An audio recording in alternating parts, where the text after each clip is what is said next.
Greetings, fellow Empyreans. I am Ashtarothi, the voice of New Eden, and I am very distracted right now. There was this Astero that came in, and this Catalyst came charging up next to him, and I was just so sure I was about to see a gank, and then I didn't, and I don't know what's happening now. Like, this Catalyst kind of came over to this Astero and, like, tried to get really close to it, and then this Moa tried to bounce off the Catalyst. I was so expecting to see this Astero get killed.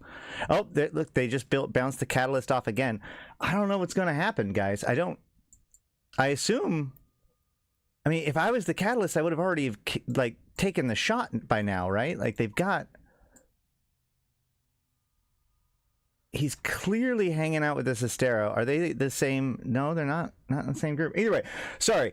That's how I am today. That's how I'm feeling this morning. I'm pretty distracted. Hey guys, welcome. Settle on in, like the stream.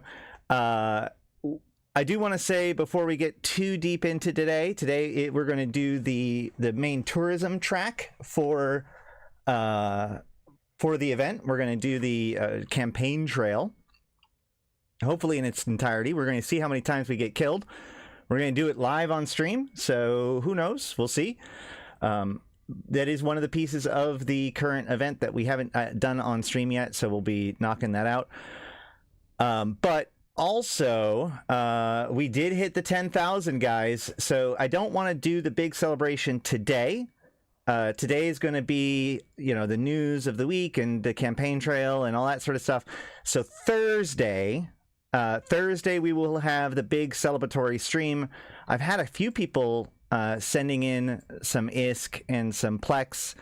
It's not obviously necessary for you to, but we do now have 1,333 Plex ready to go. So on Thursday, we're going to do a big celebration. I'll be chatting about stuff. Who knows? We'll see how many of the 10,000 subscribers I can lose by the end of the stream. But we will also be doing some Skinner stuff. So I'm going to get all my Skinner stuff set up and ready to go. So that way we can do giveaways and hopefully make some custom skins for people to give out during the stream. So that's going to be on Thursday. Very, very excited. Thank you all for your contribution to that by becoming a subscriber to the channel. It is free. And also a special thank you to all of you who become a member or a patron. Of course, you guys are the reason why this channel is possible. But let's see. No audio. Wait. What? Can you guys hear me now? Hold on. Yeah, Thursday should be the next update on the election. I assume that you guys can now hear me. Okay, good. What was the no audio then? Oh, okay. That's odd. Very odd. All right. Looks like we didn't get a gank here. That's odd.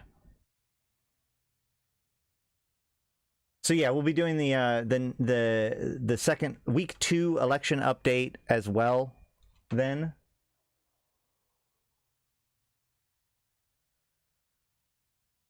Do it in an APOC Navy. I did see somebody, I saw the report. I was trying to get my ducks in a row for the actual tourism part of it, and oddly enough, I couldn't do it.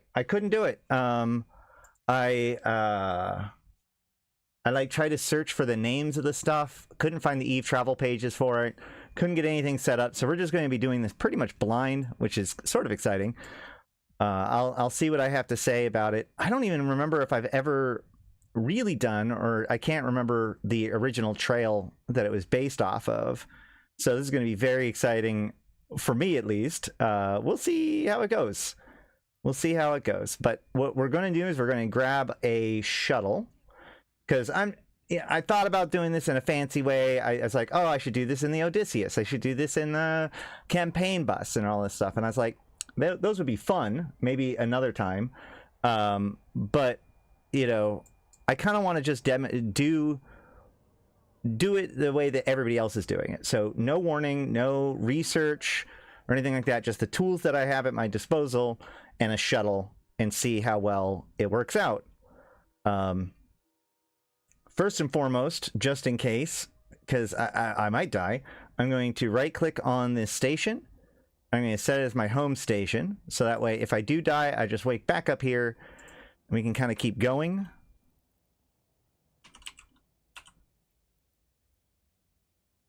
Should we do it? I can do it in a council diplomatic shuttle. How much are these things worth now?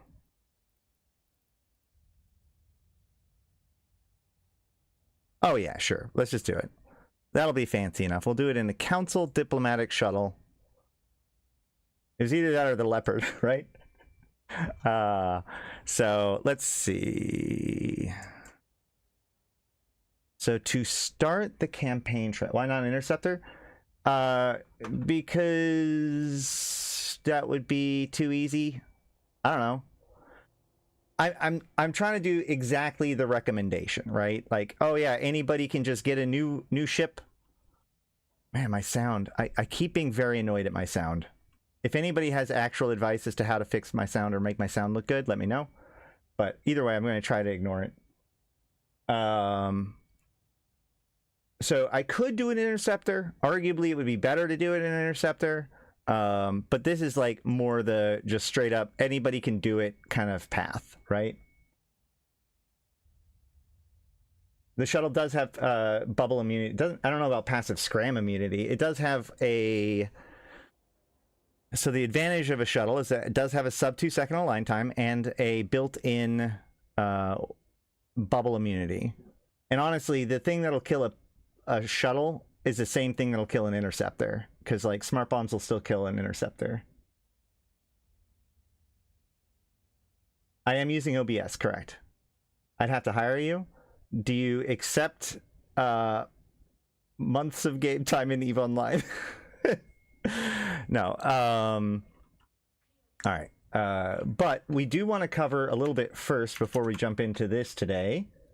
Let's get this going. We do have some patch notes today to cover. Whoa. The patch notes for today. Drake wins. All hail Drake. Drake gets exactly what he wants, apparently. So the Black Ops Panther has been adjusted. They got the entire tracking bonus added back in. That's actually pretty impressive. I was expecting only a portion of the tracking bonus to be added back in as a way of like meeting them in the middle, but nope, they got the full kit and caboodle. You got all the tracking bonus and the new grappler bonus. And I do say new grappler bonus because the fall off bonus has been removed and an optimal range bonus, a larger optimal range bonus, has been added. So if you go back to my chat with Drake, which would have been actually, shoot, I didn't cut it out into its own segment. Maybe I should now, but if you go back to the stream Catalyst Major Update, a full analysis, Drake pops on and gives his thoughts about the Panther changes. And basically, this is exactly what he was talking about. Both the fact that the tracking bonus would be best to remain, but also, you know, we had a big back and forth about the difference between a fall off and a optimal for a heavy stasis grappler. And while I don't know, I that was the less convincing of the argument. I think for me, you know, also he was more in favor of the web versus the grappler. But if you are, he was very strong about if you're going to go with the grappler, it's the optimal range that matters. Even though it is short, it does get extended by a few things, and then when you overheat it, it gets extended by enough that it really, really matters about its the optimal range bonus. Apparently, more than the effectiveness that's provided by the fall off bonus, which is what I was arguing. Obviously, you know, Drake wins the debate with me, and I would argue he wins the debate with iBeast. This is a post by iBeast. I even upvoted it, although I'm apparently one of the minority of people who have upvoted it. iBeast is a former CSM guy. He is one of the main... he was a big representative of the Russian contingency. He's a big streamer for the Russian world for EVE Online. And he put out this post basically asking... or complaining about the fact that not only the exact changes that were being made, but also this idea of like back and forth. Oh my God, you took it away and then you gave it back. It's like, well, yeah, balancing requires a little bit of adjusting, and they did a lot of different changes, and one piece of it did have to get rolled back. But like the point that lost me on this whole argument is this statement that's like, the Panther has no niche. None. It's a Black Ops battleship that somebody happened to skill into, and because of that, they ended up flying it in a Black Ops fleet. So this is the problem, is that like people can say stuff, even people that should be pretty well informed, that have said stuff about a lot of different things, and be just horribly wrong about. This is what I always worry about with like the alwayses and nevers. The idea that there's no niche, that no one's using it, etc., flies directly into the face of this guy responding, who we know pretty well as Drake Idion, the guy who came in and talked to us about it. I did ask him, by the way, just for heads up, I did ask him for a picture. So here's this Panther. Here's this Panther in Pochfin at some undisclosed point in time. But if we zoom in here, we can see that's a lot of kill marks. That's a lot of kill marks for a Panther. I would argue that Drake has apparently found the niche. There seems to be a niche. So between the two of these guys, I gotta say, the guy who has 0 Black Ops anywhere in his top 100 kills versus the guy who all-time top is in fact the Panther with 601 kills with the Panther. Of these two people, I'm just gonna say I've got to believe Drake probably first, right? This guy's saying has no niche. This guy's saying it is my niche, right? So they have a back and forth about it. Ibis is actually pretty rude about it in this back and forth. But yeah, it was kind of crazy to see this. But you know, he says, can you be more specific about the mythical artillery Panthers? Did he not check out who he was talking? I mean, I get it. English is not his first language. There could be some like conversational problems here, but boy howdy, a master course in how to be wrong on the internet. The Panther could become a ship for solo and small scale fights. Maybe, just maybe. When overheated, it becomes a Vindy web. Yikes. And a website where I can see items that can be traded with political favors and prices. Hold on. I thought somebody posted that on Reddit a while back. I don't know. I mean, you can just go in any ship and just check it out if you want to. You can make a new alt and do it if you want. Yeah. Anywho, but we got the Panthers back. The accelerator flashpoint site. So this is an interesting one. I don't actually know. Okay, so this is the other Dread site, right? This is not the deployment zone. Yeah, this is not the stellar deployment zone. This is the Edencom version of the Dread site, which spawns in Edencom fortresses. But now it will only spawn in low-sec Edencom fortresses. These are kind of important because if I remember correctly, if I understand correctly, and there might be some, they've made some tweaks since then, but when it was first made out, or came out, the Triglavian side of the Dread was important for the BPCs, right? Like, sorry, the pro-Triglavian side, where you kill the Edencom Dread. You get rewarded by the Triglavians with BPCs and skill books for the Dread. And then you run the other side where you kill the pro Edencom side, where you kill the Zenitra in order to get the parts to actually build the Dread. So both sides are kind of necessary at some component in order to successfully build the Dread. But so now that second site, the site that is pro Edencom killing the Zenitra, was very farmable in high-sec. Now it will only spawn in the Edencom fortresses in low-sec, which they say is pretty well... Hold on.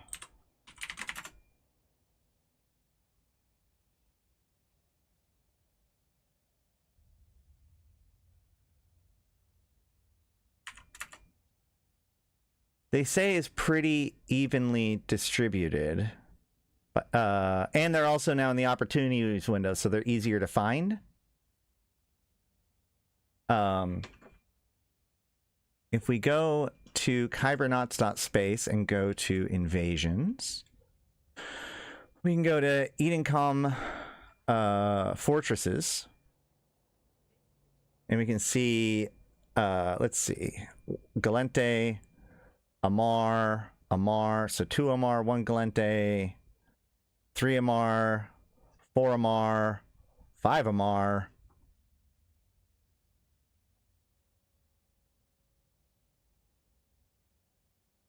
6 Amar, 7 Amar. Is that 2 Gallente? 2 Gallente, 3 Gallente, 7 Amar,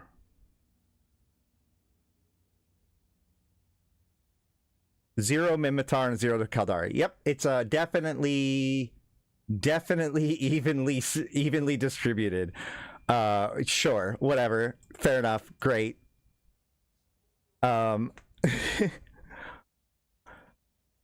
Which are fairly evenly spread across these regions. I don't, again, across what regions? It's such a weirdly argued point. Any rate, also significantly increase the drop rate of Capital Disintegrator Specialization skill books in the following location: the Zenitra Blueprint Vault in the Observatory Flashpoint site. So that would be the pro trig killing the Edencom Dread, the one that's in Pochfin. The Liminal Zenitra Rex found within Accelerator Flashpoint sites. So that would be the pro Edencom killing the Zenitra that they just moved, right? And then the Triglavian Stellar Accelerator Rex within the Accelerator Flashpoint site. Okay. I thought that would be the Stellar Deployment site, but sure. I guess that there's 2 chances to get it within the Accelerator Flashpoint. Is that what they're trying to say?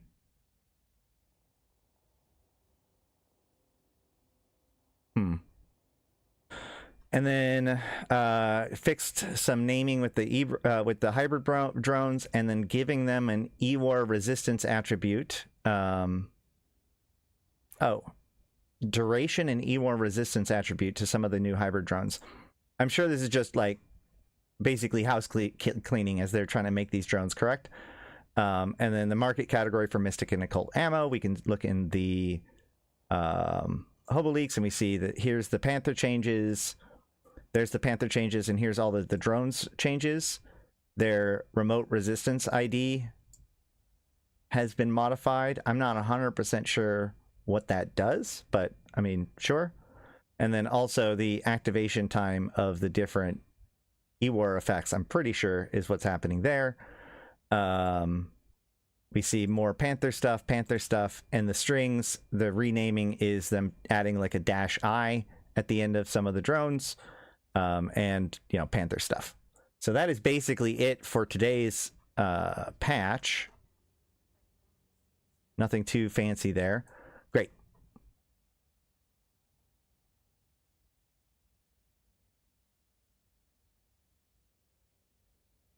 It was missing a stat. Yeah. I imagine that that's probably true, and it probably made it broke. So it's just like a little bit of cleaning up to make sure it all works right. All right. That should be about it. So let's go ahead and get started with the tour. Right. So again, I have not actually done the tour. I don't even remember doing the tour the last time. So this is going to be pretty blind for me. So I get to play with all of the things that are wrong. So let's go ahead and close that. And then I can right click, set destination.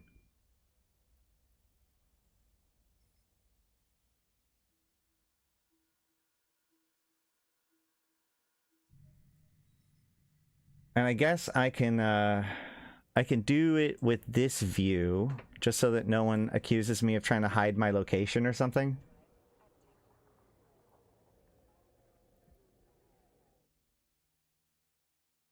But Luminaire is the birthplace of both the Gallente and the Caldari. The Gallente were the first to basically go through the Industrial Revolution around the same time as they're starting to enter into their space age at about the same time that the Caldari were entering into the Iron Age. So the Gallente contacted the Caldari. Over the course of years, they kind of create a partnership, and the Gallente try to help raise them up. This, of course, creates a lot of political and social unrest as they go from an Iron Age society to an industrialized society very, very quickly. The Gallente try to step in as a way and smooth things over by projecting their own culture onto them, which, of course, really ticks off the Caldari traditionalists. Sparks off some resistance within the Caldari. The corporations at the time that kind of step in to run things, because the Gallente are actually not really great at running things. They're just kind of great at setting up systems and not necessarily executing them. So the mega corporations step in. They eventually create their own colonies secretly without the Gallente's approval. Gallente get pissed. Yes, this is a diplomatic shuttle. Begin orbitally bombarding Caldari Prime. Caldari escape Caldari Prime due to the sacrifice of Tovil Toba, I think. Whatever. They flee to New Caldari Prime, where they establish themselves as separate from the Gallente. That's the first Gallente Caldari War. And then, of course, fast forward to 2008, the rise of Tibus Heth. He unifies the Caldari and does, through a major military campaign, attacks deep and penetrates into Luminaire, re-secures Caldari Prime, puts a ship in orbit, a Titan in orbit, the Shigemoru. Fast forward to 2013, the Gallente come in with excessive force into Luminaire, attack the Shigemoru on ground or on air while making a major assault on the ground, end up successfully taking down the Shigemoru, and took back Caldari Prime. Although there's always been kind of this, okay, well, we'll play nice about it so far, and there's been back and forth. Mortis Legion got involved. As of now, the Caldari Prime is pretty much under the control of the Caldari. Although one of the former mayors of Arcurio, one of the major cities on Caldari Prime, has become now a major Gallente political figure, although not in the current election. That's about all I have to say about Luminaire as we're on our way there. Was it industrial? No, was it? Was the Caldari entering the industrial era? I thought it was the Gallente were industrial. Caldari were iron. Am I one step back? Was it space and industrial? That's possible. All right, so we are now in Luminaire, and we can see that because we're in Luminaire, there's a lot of different beacons. We have Operation Highlander Battlefield, which is where that attack happened. The Federation Grand Prix starting line, and the campaign trail starting line, and then, of course, the various graveyards from the different fights that has happened here.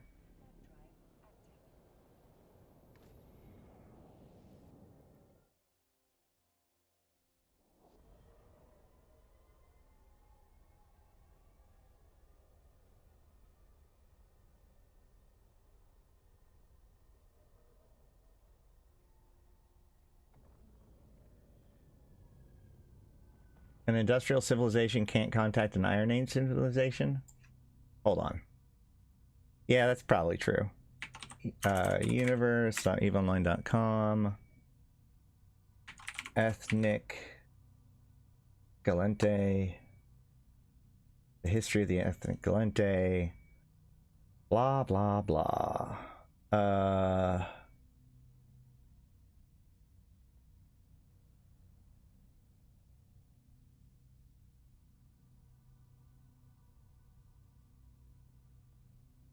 Migration, airships, Sky Wars, Information Age. Right. So the Gallente was entering the Information Age when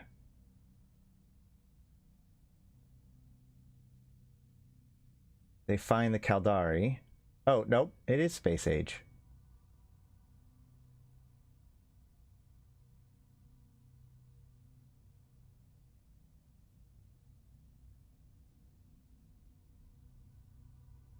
Hold on. I bet you're right. I think you're right. That it makes more sense anyways. We'll go with that. Claim my reward.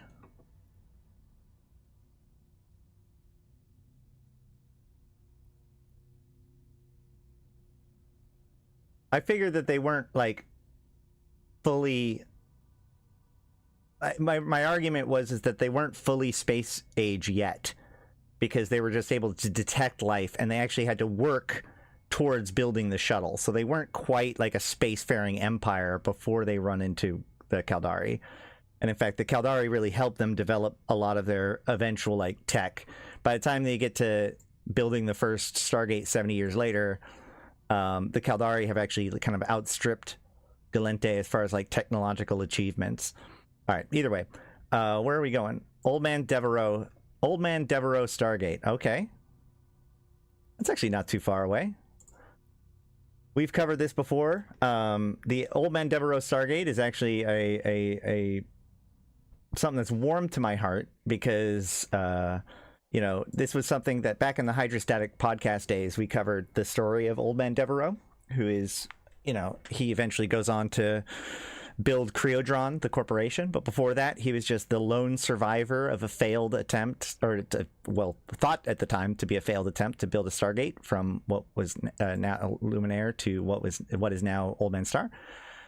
Made it there, but there was an accident that killed most of the crew and smashed the ship into an asteroid. But the drone manufacturer, drone engineer of the ship, manages to coddle together, you know, whatever, hobble together, I think, enough power and drones and tools to actually finally finish the Stargate and jump his way home. That is why the system has been given the name Old Man Star. And Hydrostatic really pressured CCP through CCP Fozzie to give the Old Man Star a unique Stargate to reflect this really exciting and interesting history. And over the years, you know, I continued to ask CCP Fozzie what the status of it was. It kept moving forward a little bit each time, until finally, when they did a bunch of landmarks a few years ago, one of them that they did was a brand new model and effect for the Old Man Star Stargate. So it is by far one of my favorite sites because of that.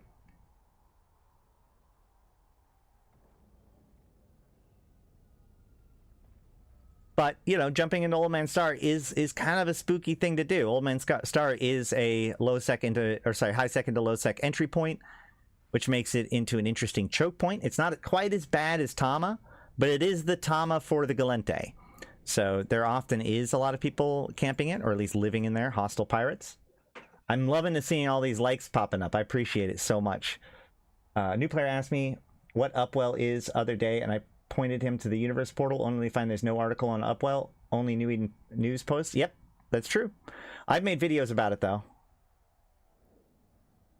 And that is one of the frustrations, is that, like, there's so many things. It's like, oh yeah, all of the Upwell member corporations, but there's nothing in game that lets you see who all the Upwell member corporations are. Like, that's not a thing. Just don't stick around. Yeah, I should be fine, for sure. I will say that my favorite, like, one of the losses that sticks in my head completely rent-free was years ago. I was in a shuttle trying to get from Fleet to, you know, into high sec for some reason, and I warped to Old Man Star. I named my ship Leaf in the Wind because, I don't know, I felt super cocky, and definitely died on the Stargate. Like, they managed to kill me as I was, like, I warped to 0, but they had smart bombers and they killed me. And because I didn't understand how the timers worked, they also managed to pod me because I sat there trying to jump, even though I had a session timer. Put in a ticket to CCP years ago. I didn't know any better. I was like, what the hell? How did this guy manage to kill me while I was while I was warping, and I'd forgotten what I named it, but I got a response back from CCP that was like, "I'm sorry, we cannot replace your shuttle titled Leaf in the Wind." And I was just like, you know what? Fair enough. That's fair. Yep, that makes sense.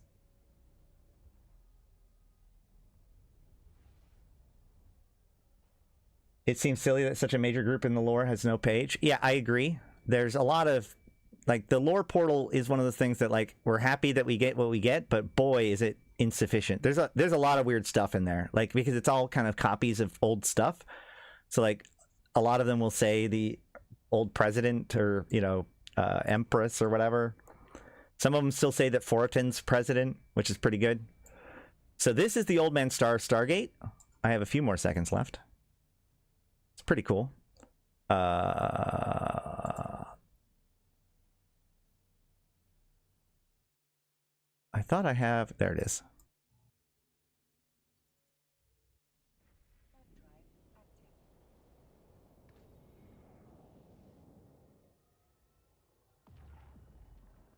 All right.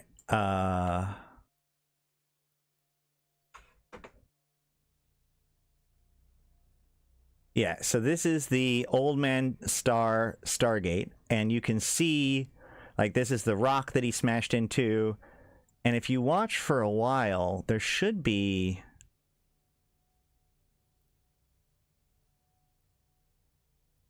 Hold on.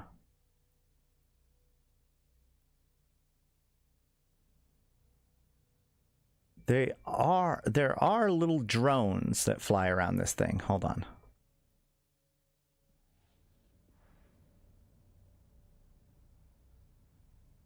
Can we see them? Yes, we can. Look, there's little drones flying around. They're all of the Old Man Devereaux's little drones. And they're doing little repairs and stuff. It's pretty cool. Most people will probably never notice that detail. And now you know it. Click to claim the reward. Let's see where we're going next. You forgot the best part of the starting line? All right, well... Hopefully we'll end up there again. Okay, so the Kainoke Memorial Research Center. Okay, okay.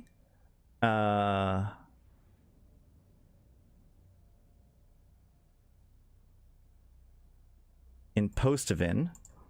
This keepstar was constructed by the Society of Conscious Thought and acted as a research facility for the study of the Kainoke plague after a series of outbursts across the cluster in YC119. It is considered to be the largest public research installation in New Eden. In April YC119, it hosted the Kainoke Inquest to find a cure for the horrific Kainoke plague. It received great contributions from thousands of capsuleers that assisted in the scientists and research of the Kainoke research site, allowing them to make the breakthrough and find a cure. Today, the Keepstar is maintained as a memorial with its cutting-edge research labs leased out to biotech companies and academic research groups. So we're going to head there. We do have to go through... We're going to do this the hard way and just see what happens. So we're going to go shortest. Man, that means we're going through PF TAC. Oh boy. Well, let's see.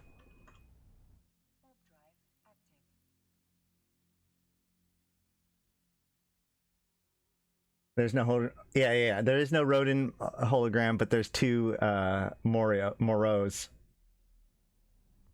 Yeah, so where we're going now is the Kainoke Plague Inquest, which was actually an event that happened during one of the fan fests.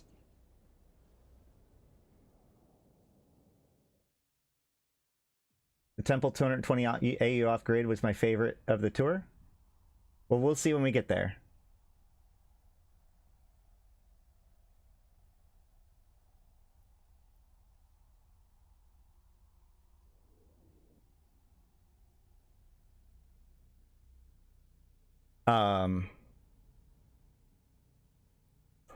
So, okay. Basically, there's this old lore, like from the very beginning of Eve, one of the like setting up the Eve universe lore. I guess what do they call them? Chronicles. So there's this like super terrifying plague, or there's this super it's a Pyron.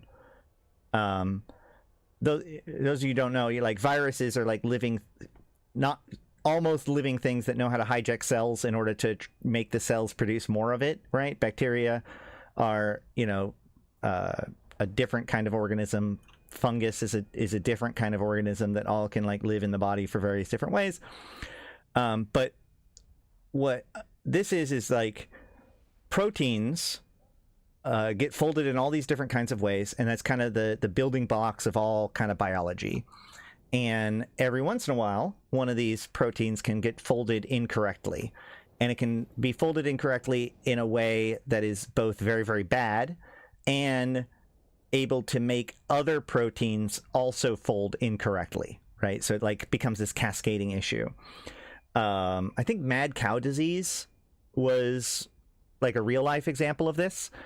And the Kainoke plague is an in-universe example of this. So the Kainoke plague is actually a Pyron, which is one of the key things here. It's not a living creature, so it can live, it can exist in space or, you know, wherever quite a bit and be fine. And so like there's this one mining colony that got completely like obliterated by this Pyron. And then when they tried to send in people to figure out what was going on, even the guys with like full hazmat suits still got infected, still died. They don't know how to fix it.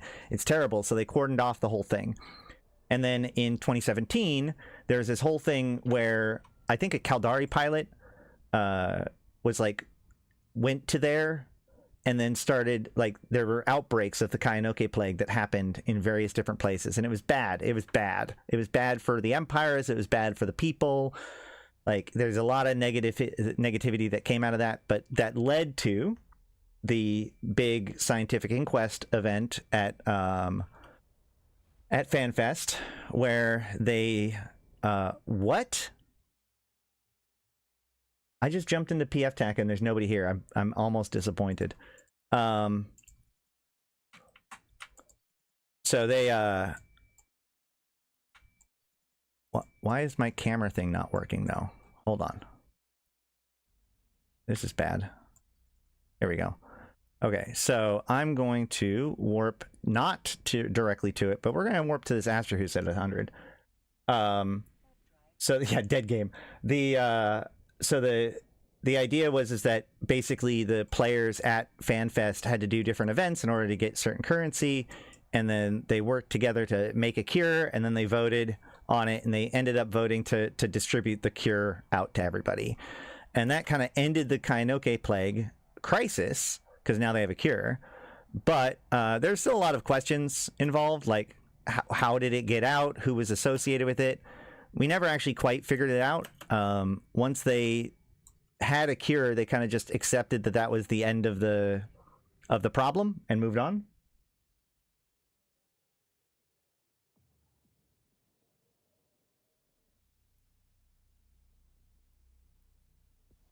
There's the Gnosis. Yeah, I'm just surprised that there was nobody sitting there with a bubble or whatever at PFTAC itself.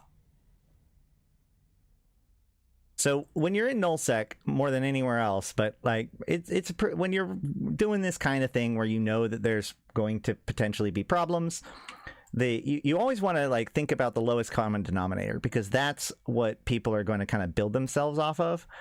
So the idea is that most people are going to just warp from gate to gate. And therefore, most people that are trying to catch people are also going to like just assume that people go from gate to gate, because those are the easier people to catch. And you're going to catch, most people are going to do that. So you're going to catch a lot of the people. You don't really need to, once you start thinking about like, oh, well, they could have done this, they could have done that, that like explodes your opportunity, what needs to happen. If you can just pick gate to gate, then you can just catch people and kill them as they go. You're not going to get everybody, but you're never going to get everybody. So as a solution to this, you basically never want to warp gate to gate. So as you saw, I warped to another place that's kind of near it, but it makes it so I come in from a different angle. So that way that bubble doesn't get me. Now, admittedly, that bubble wouldn't have got me anyways because I'm in a shuttle, but they could have had a smart bomber right there too.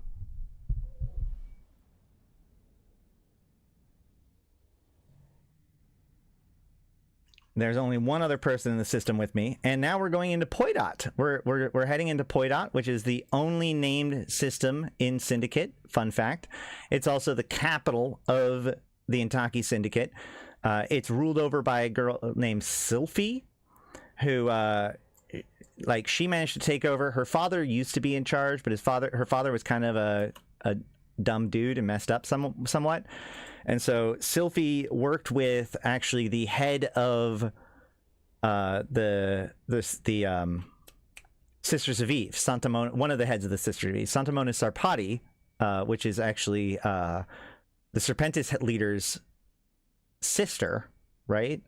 They work together to both kind of create and solve a famine, which made Sylphie very popular, and she's now, to this day, still the head of the Yantey Syndicate, with, of course, her capital here in Poydot, which was only recently in the news. Well, I guess recently in the news when there's a lot of stuff like the relationship between the Yantey Syndicate, the Gallente, and the Caldari is very complicated right now. The Caldari actually made friends with the Yantey Syndicate after the Gallente invaded, after Selzagar took over Yantey, the Yantey Prime. That was kind of the moment that the Caldari was able to capitalize on in order to convince the Syndicate to give them some space. So if we go here, we can see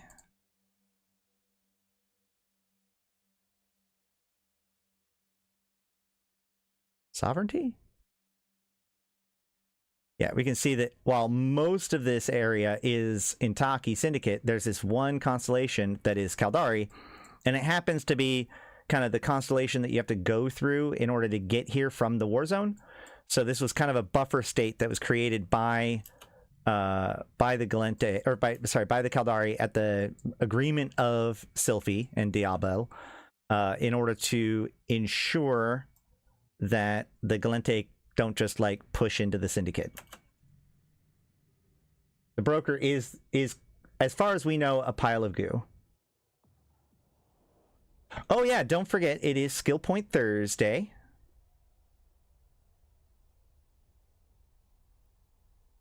Oh, also we should log in. Do your login campaign. Don't be like me and forget days, because then you lose out.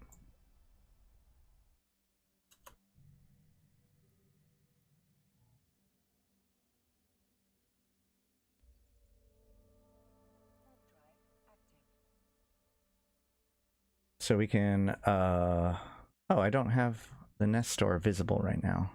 That's pretty fun. I'm going to jump and it's going to rip me out of here. But not before I get this. Yay! All right, well, there's nobody here, so I can just go.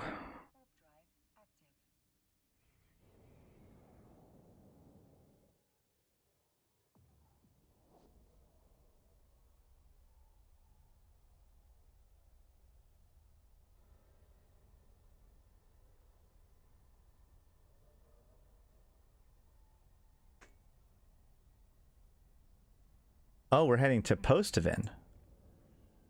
I guess that makes sense. Yeah, that's where... Yeah, the Postavin system became known throughout the New Eden during the Kainoke crisis and inquest of YC119 as the site of one of the 4 Kainoke outbreaks and the venue for the Kainoke inquest itself. Here we go. We got a good timeline. Check it out. On YC119.03.31, the Astral Mining Corporation confirmed that it had lost contact with its RP4 prospecting facility located in asteroid field in orbit of Postavin 4. On February 18th, YC119, the Federal Intelligence Office declared an indefinite quarantine of the RP4 facility due to the presence of the Kainoke biomolecule.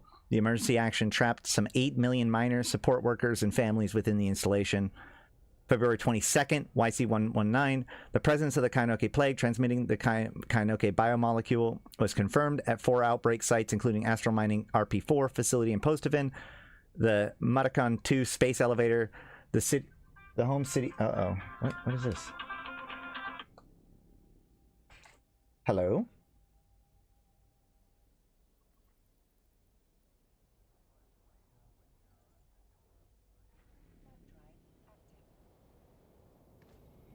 Nothing. All right. The presence of the Kainoke plague transmitted by the Kainoke, blah, blah, blah, confirmed. Astral mining RP4 facility in Postovin, the Merdicon 2 space elevator, the city of Murska. That's the big one. Remember Murska. In Ojainen 2, and the Genelution biotech facility orbiting Ifu 5 Moon 1. Concord charged the Society of Conscious Thought to organize the response, and their H4 TAC RP4 Kainoke Inquest Keepstar and Postovin became the center of the New Eden at the height of the crisis. The fate of the RP4 and H4 TAC RP4 facilities and the other outbreak sites weighed heavily on the proceedings at the R4 TAC RP4 facility. Ultimately, in the face of the localized outbreak of the delegation center itself, the Kainoke Inquest was successful in synthesizing and testing an experimental counter-agent functioning as a vaccine and cure. Although the H4 TAC RP4 Kainoke Inquest development of a counter-agent of the Kainoke biomolecule brought much-needed hope, events aboard the RP4 prospecting facility were dark indeed, and over 7 million succumbed to the particularly virulent outbreak, with some alleged it was complicated by conditions within RP4 and muddled response by federal authorities. In contrast, out of more than 265 million present aboard the H4 TAC RP4 Keepstar, a mere 307 died before emergency dissemination of the counteragent saved the Kainoke Inquest from disaster. How did the broker become goo? He had a defect in his cloning system that was causing him to be less integrated each time. And at the very end of Templar 1, there's some Sancha drone, like Sancha workers, that find one of the last remaining broker, like, cloning sub-facilities. His infomorph was effectively broken. He messed with it too much.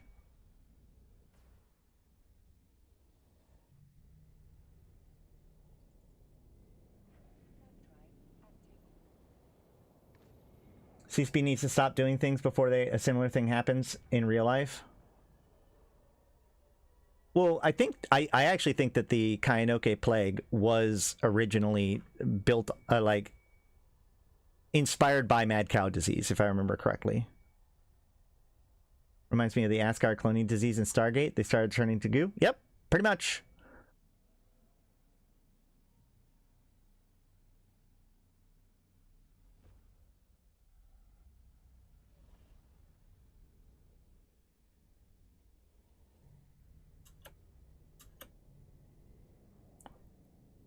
All right, so this is a long ways away, but there's two other places. I love people that put structures on regional stargates. I guess that's not a regional stargate. That's just a really far away stargate. I do love people that put structures on regional stargates because that makes traveling regional stargates so much easier. Wonder if that's what happened to the Jove too, turned to goo. Theirs was more of like a mental breakdown than a physical one. Part of the thing about the other was, or not the other, but the broker was that he kind of had his own illegal cloning facilities and stuff. Like he did it all himself because he broke the rules. So it probably wasn't the same. The Jovian disease is actually like an error in their biology and in their like infomorphs and stuff that causes mental degradation. It leads to madness and eventually death. That's what happens when you keep trying to get cattered. Bull. I don't like that. That's not a valid response. All right, well, this whole path was kind of clean. We're getting back into high sec here soon.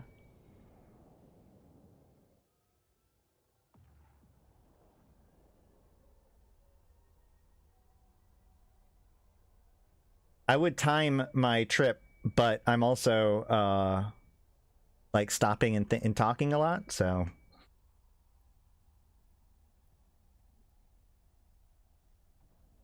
cats are half mad, so it checks out. Being anti-cat ears is anti-Galente propaganda, and I don't appreciate it. Hey, look, it's one of the, excuse me, it's one of those Edencom fortresses. Wonder if it has an accelerator flashpoint. It does not.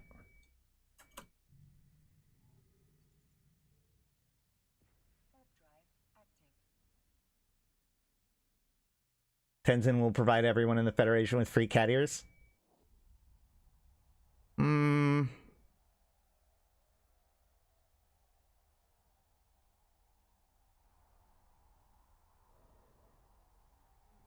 don't think he promised that. I'm pro Trig too. I actually unironically like having like real cat ears in Eve. Whatever. Snake hat would be better, but what I am pro is the actual like Bastet ears, like the Anubis and Bastet ears that they showed off, where it's like a drone control augmenter implant that just happens to look like ears.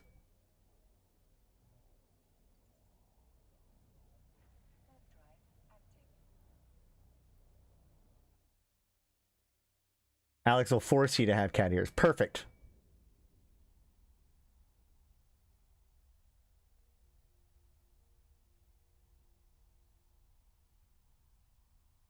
And if they give cat ears, I want full-on jackal head. Hell yeah. We can go full-on Stargate. Showing people how to spend the favor in Dodixie without getting ganked. I mean, sure.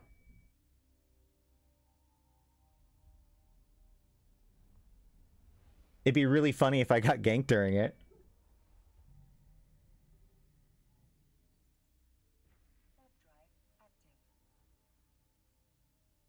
So now we're in Solitude, which is one of the two major high-sec islands. So it is a pretty big area of high-sec, but it is separated from contiguous high-sec. So Solitude is this awesome place, by the way, if you guys want. In fact, while we're hanging out here, let's go ahead and check out real quick.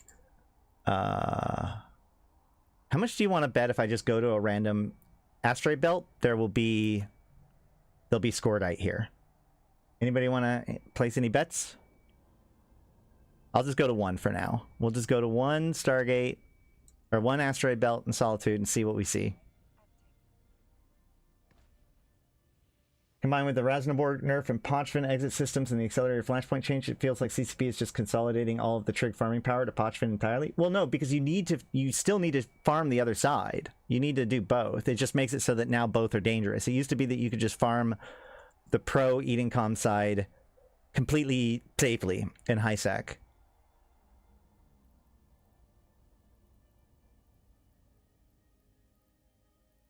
Scordite. Look at all that Scordite, guys. Hold on. Look at all that Scordite. Just sitting here waiting to be mined.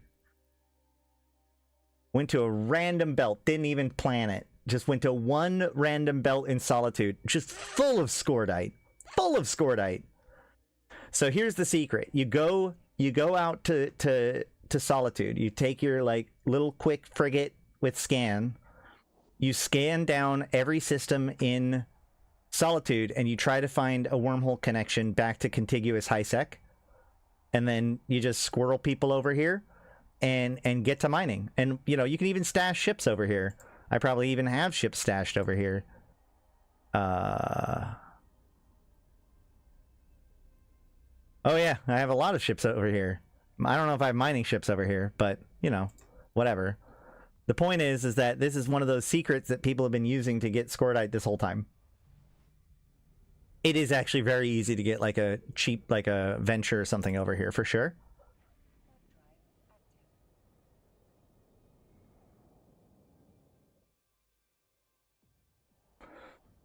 The Razna farming communities have existed since the Hateless days. We're a bit salty CCP took it away and Pochfin Cartel carries on as normal. Yes, I do know that there was... Yeah.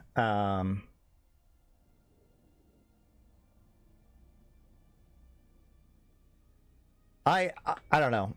The only thing I can say to that is that the big problem there has been that the sites are reversed from the very beginning. Like, it should have been that the pro-trig people have to leave Pochfin to raid Edencom systems, and Edencom people should have to, like, raid into Pochfin to run those sites. The fact that each side can kind of cordon off their own little thing and do it seems like garbage to me.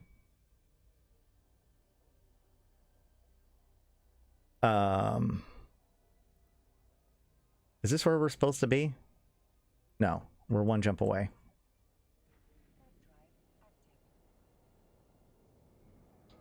I just finished moving a porpoise and barges to Caldari Syndicate Null. I'm not restaging for one event. I mean, yeah. I'm sure I probably have something kind of nearby. But like I said, if you... the biggest secret is you just find a wormhole connection from Syndicate, or sorry, from Solitude into anywhere in contiguous HiSec, and then you can just kind of squirrel whatever you want over here. It's also a common place for like war deckers to use as a headquarters because it's so hard to hit them here. Okay, let's see. Let's not warp directly to it because I still don't trust smart bombers. We do have Drex nearby, that's correct. I don't know why. Mystery to everyone why we might have a handful of Drex in Solitude. I'll leave that to the historians to sort out. We actually do have quite a bit of mining facility. We had a guy who was actually pretty active in mining over here in Solitude. Had a whole operation here for a while. By the way, once again, look at all that scordite. Oh my gosh, so much scordite.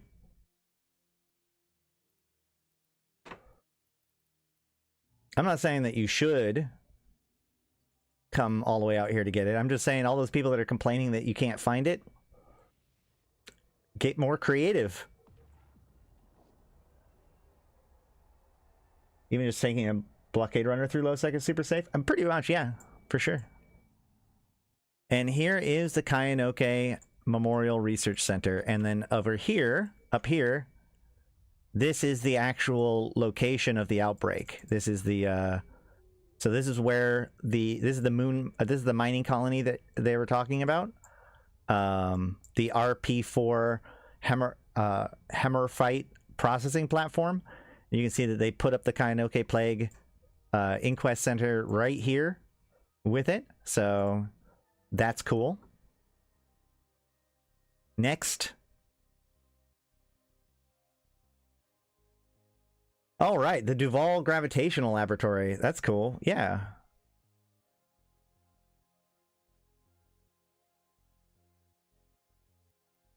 We were there just the other day. Hey, it's only 2 jumps away. This Duval Laboratories corporate research facility was established in the Girikwe system to take advantage of the close proximity to the field of minuscule black holes and weird spatial rifts known as the Trace Cosmos. Girikwe has the notable distinction of being the only inhabited system that comes close enough to the section of Trace Cosmos to make the phenomenon visible to the naked eye. So we're heading there right now. The Trace Cosmos is another one of those landmarks that got added in at the same time as the Old Man Stargate. It was also kind of popularized in the fact that like investigating this area was part of like Celis Agard's plan to eventually create the Stargate connection that reconnected Solitude to the rest of Galente space. Not HiSec, but just Galente through Kenrick Stargate. It was one of the Stargates from the Stargate Trailblazer project. But before that, just before that, when they released the landmarks, they released the Trace Cosmos. The Trace Cosmos was already visible on the map. I don't know if yeah. Like there are several different landmarks that are on the map, but they didn't actually have visuals until this happened, you know, that day, or when they changed that. So the fields of the Trace Cosmos hold minuscule black holes and weird spatial rifts, making it too dangerous to traverse. It's widely believed that the fields are the remnants of a massive collision between 2 galaxies millions of years ago. The colossal occurrence prominently altered the area most affected, turning them into a barren death trap. So we can see here, if I look, everything about this you know, this is a fairly standard skybox until I look this direction, and then it's wild. This is a fun one. I really love this landmark. We'll just warp directly to it, whatever. I love showing it off. It is actually, in my opinion, a lot cooler once you like put it in time lapse, which I've done a couple times. Because these are slowly moving and undulating and exploding and radiating effects. And it's loud here. Here's a bunch of particle accelerators and stuff that they're clearly doing stuff with. The void is breaking into reality. Yeah, something like that.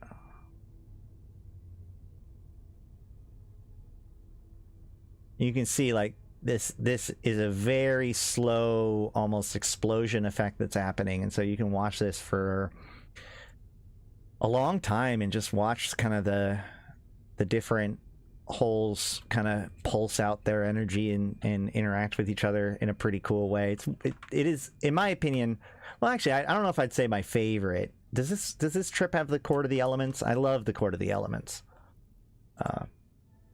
Does that high-sec island get incursions? Sure. Or it should be able to, for sure.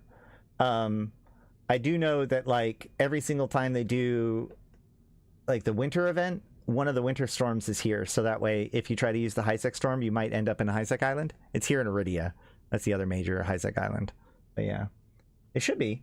The only one time Abyssus is really dangerous is when the Instalocker campers are out with decloakers and smart bombers. Yeah, blockade runners are only danger in Jita. What? Trade hubs, docking and docking. Yeah, that's the biggest threat point for sure. All right, now we got to go to, oh, the Molia Cemetery. Oh my gosh, all of these memories, man. All right, well, that's going to be a spooky trip. Let's go. Whatever. This is going to be a fun one.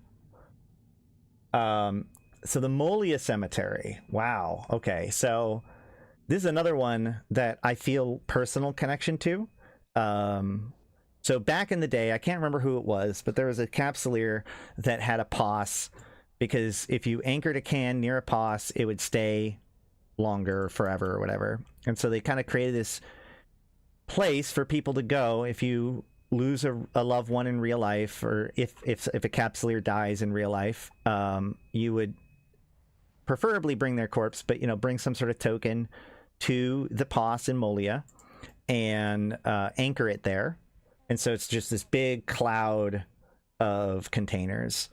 And, you know, that was cool. And every once in a while, somebody would come and vandalize it, and they would war deck them and blow it up or whatever.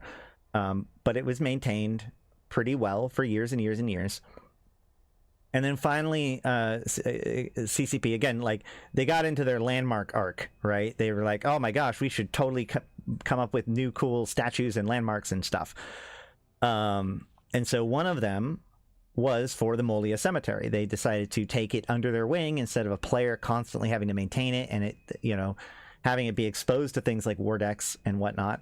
Instead, they have now created a unique statue, a unique landmark site for the Molia Cemetery. And this one was really personal for me because, so, you know, it was one of those things that they announced it at EVE Vegas, I'm pretty sure, and I'm pretty sure it was the EVE Vegas that I was at. So I became kind of, it was one of those things that I hooked into and was constantly bugging them, because it took them a while. It took them over a year, I think, from when they announced that they were going to put in the thing and they showed off the early, like, concept art for it or whatever, like this is what it'll look like. Like, from there to its release was over a year, if I remember correctly. And so I do remember, like, kind of always getting on to them about, like, okay, well, where is the Molia Cemetery landmark? You know, when are we going to get that? You said it was going to come soon. It hasn't come soon, et cetera, et cetera. And then they finally announced when it was going to come out. And I was very excited about that. And then I think just about a week, again, I don't remember how long it was exactly. I just remember it felt very long. My point here is I kept bugging them to release it. And then they finally did announce that they were going to release it.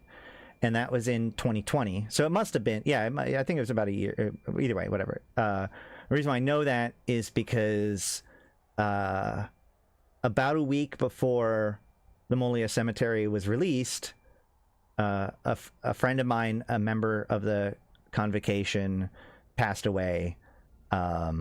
Probably due to complications due to COVID or whatever, but I think it was a heart attack ultimately. And so, like, suddenly we were very focused on that, you know. We worked with the family, their real life family. It was actually very, very special. You know, we were able to all come together for each other.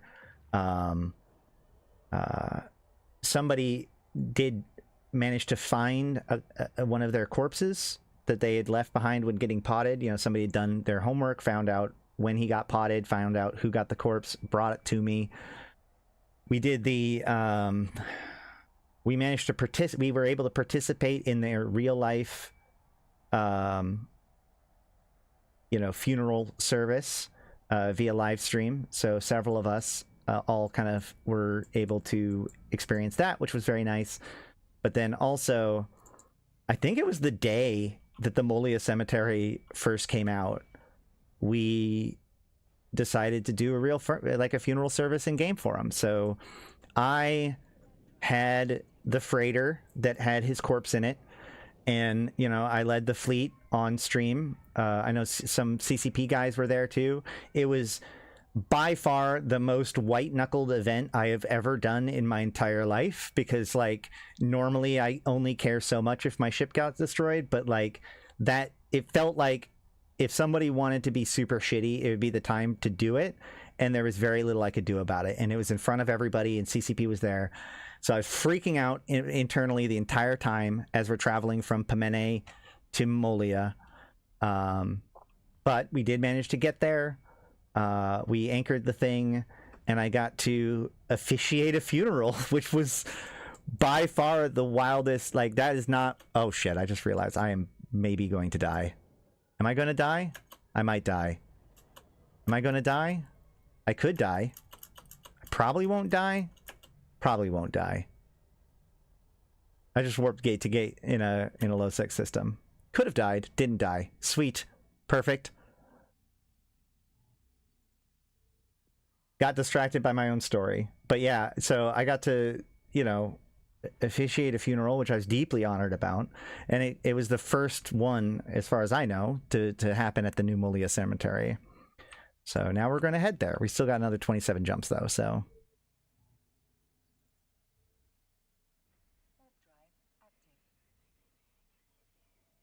I think that's only one of two natural landmarks. Are you talking about the Trace Cosmos? Because there's the Trace Cosmos, there's the Court of the Elements, there's the Eve Gate, there's the Pool of Radiance.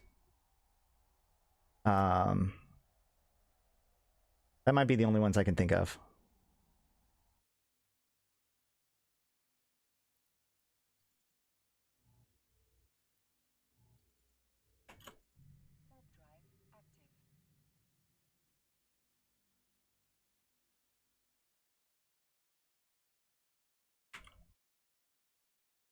Let's see.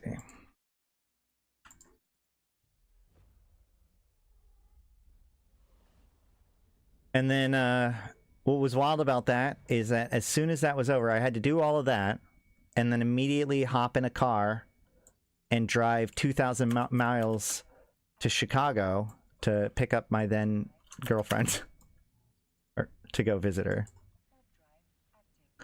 So that was a very, very weird time in my life.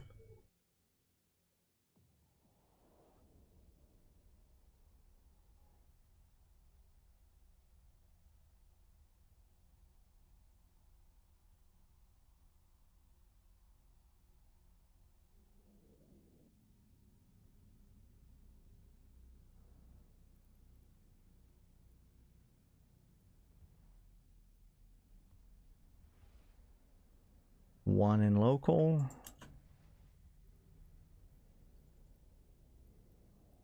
It only takes one. So we're gonna bounce off the customs office just to make sure I'm not going gate to gate. Gotta maintain good practice.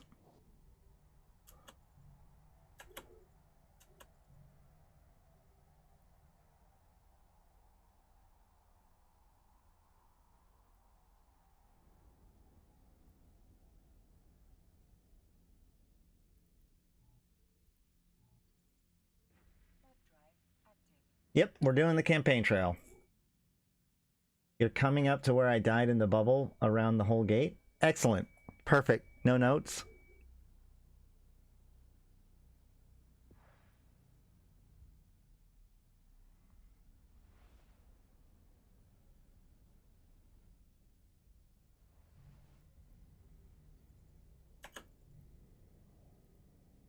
They're going to warp straight to gate to gate. I'm going to warp to the Metanox.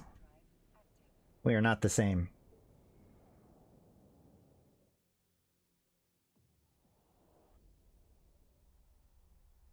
So yeah, it must have been a year though, because like I'm pretty sure it's Eve Vegas 2019, and then it happened later into like COVID, so it was probably late 2020.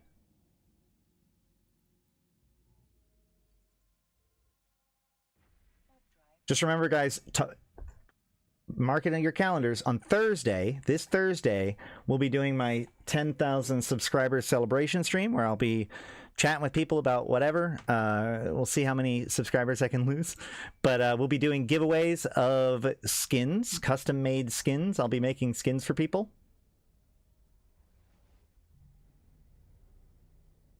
We already got, I think, almost 1,500 Plex now. 1,333 Plex for the purposes of the thing of doing skins. So that'll be fun. All right, so this is one of those regional gates that is very annoying because like there's nothing in its direction. Yeah, it's that way, and it's just there's nothing I can do to really get out of alignment. Oh, that's so gross. Well, we're gonna try. We're gonna try. We're gonna take ourselves at least a little bit off of alignment. I mean, it's a low-sec system, so they have to be smart bombing to get me. This is a nasty site, because, like, yeah, that's a regional Stargate. It's too far away to descan, and everything is kind of in line with it. So it's hard to get off of alignment.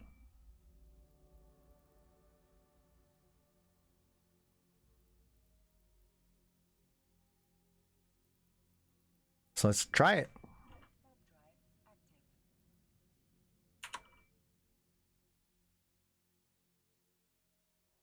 It'll be the halfway mark of the event, too. What? This next jump or the Molia Cemetery? Is the Molia halfway? Oh, not even a little bit scary.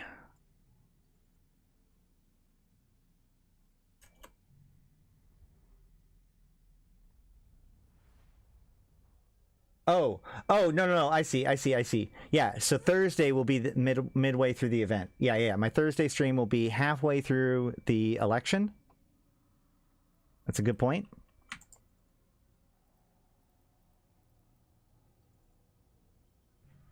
Now I gotta be extra careful, because we also can have Sancha rats, so I can't really... They could be on almost any grids I'm gonna be warping to, so I gotta keep moving.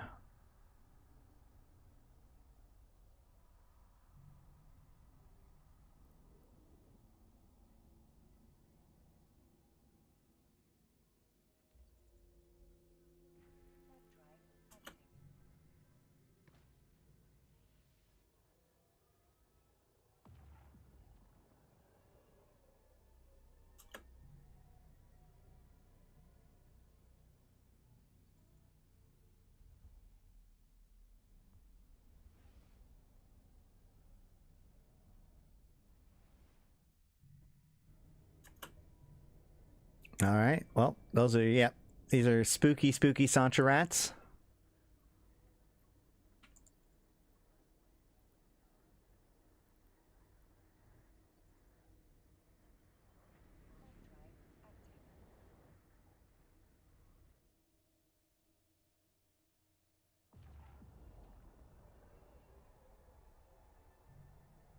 I know that I'm pretty sure they're more likely to go to belts. So that's why I warped to the moon.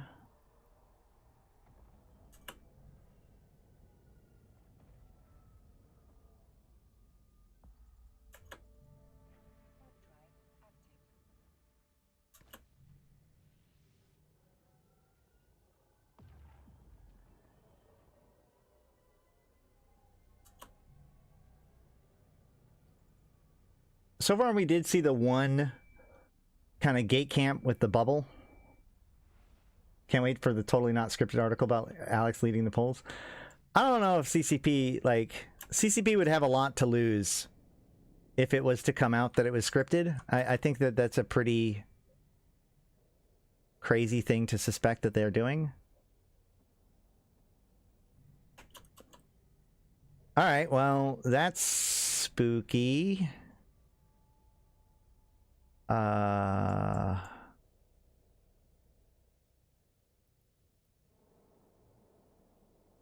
Let's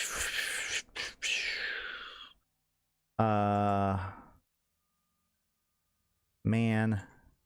Oh, perfect, actually. Let's see if this works. Dominix, Drekovix, and Guardian.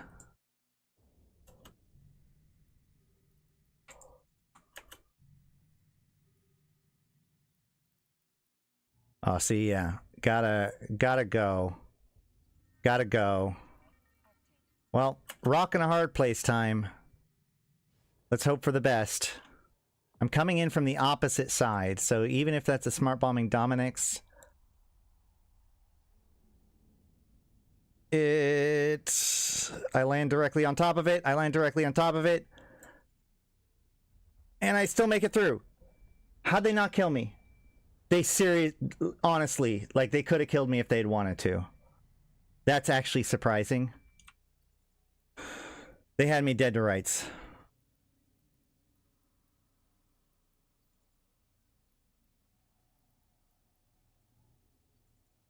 Yeah, there was no smart bombs there. Well, he was also too close to the gate to actually set up do the smart bomb. I'm just surprised because he was on the correct side to have gotten me. Tenzin was leading on Wednesday, then Rodan on Thursday. That's true. If it was scripted, they would definitely have not messed it up. Also, like, it doesn't make any sense at all for it to be scripted. Like, if it was scripted, it's kind of boring. If it isn't scripted, then it at least, like, has... Like, why would they need it to be scripted? They can just work with whoever wins. They've set up all three conditions. It's not going to be like an unknown like result. It would literally take more work to try to script it than it does to just let it be a thing that happens.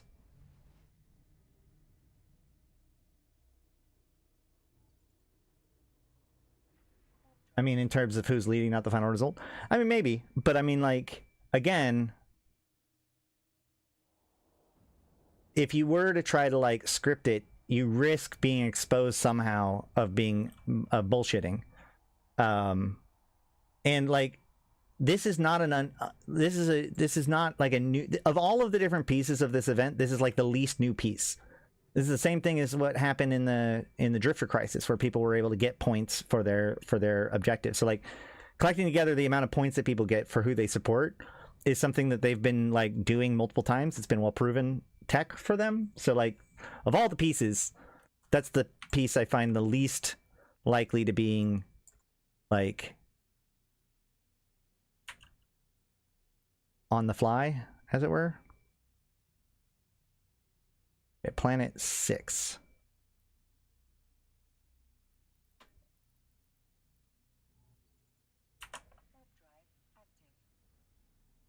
They show that you can give us updates. Yeah, exactly. And they've been doing this kind of stuff forever.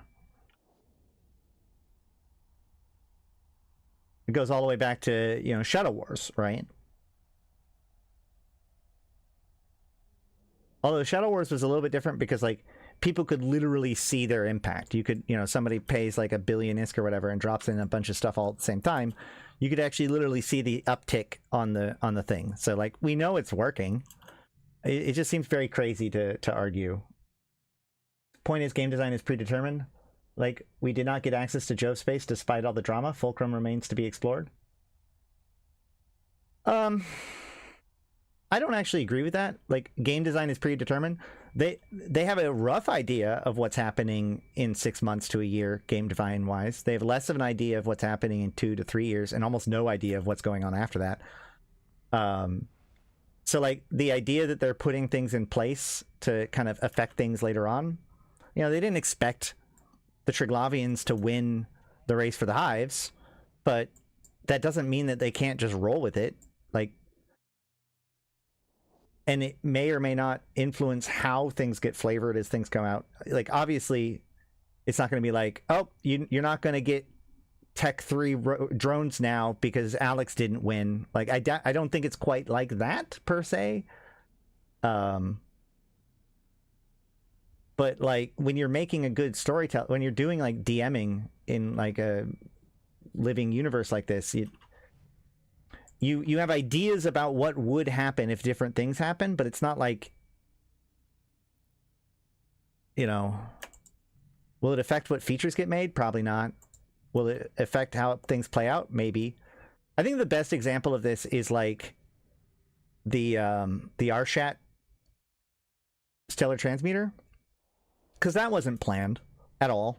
No one expected that to happen. In fact, you know, a lot of people thought that what they did was impossible before they did it, but they happened to, and that meant that the Arshat transmitter was there and captured by the MR. And within about 2 years or so, CCP made that effectively like an essential piece of the plot line. Were they expecting to make the the shipcasters when Arshat was taken over? Probably not.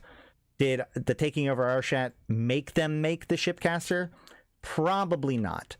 But, like, it's a living universe, and the people, when they were, you know, it was like, oh, you know, let's do the next step. Oh, it involves the transmitters. Well, they have a transmitter, so now this becomes the obvious output to that piece of information, right?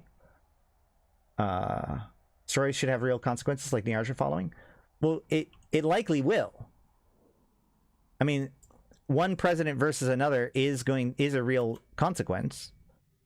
And whatever's happening later, it will matter that Rodin or Alex or Tenzin is president. They will respond to the different things potentially differently. And so it can shape the way things go in the future based on who wins. But it's difficult for us to, it's impossible for us to predict, and probably pretty difficult for CCP to fully predict what that even means. Remember, this is kind of a new paradigm where it's like more frequent but potentially smaller. You know, it's not, you're right, it's not whether or not Niarja falls, but if they're going to be doing these constantly, then, you know, from now on, I'm going to be able to be like, and then Selsagar got impeached, and that means that the players got behind ex-president, and that's why this president is now the president of the Federation, right? That just becomes a part of the story.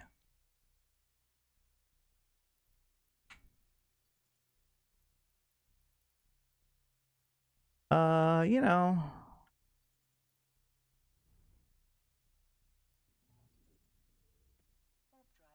we'll see. Maybe, maybe not.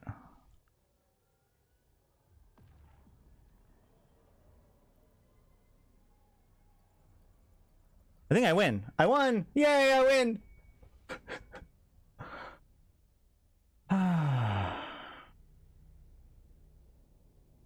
600 ISK price of 600 political favors, 4 presidential favors, officer mods should match. What?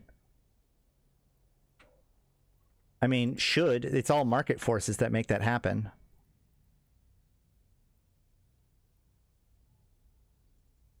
Boy, this is... Found where all the bad guys are.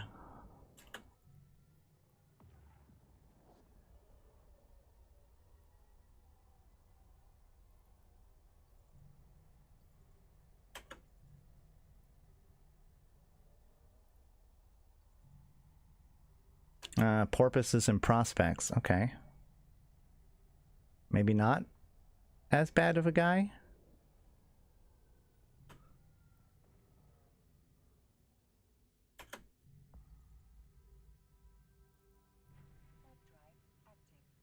Oh yeah, I could have done Thera. You can farm 1 presidential by trading 150 political with a bunch of alts. That's actually true.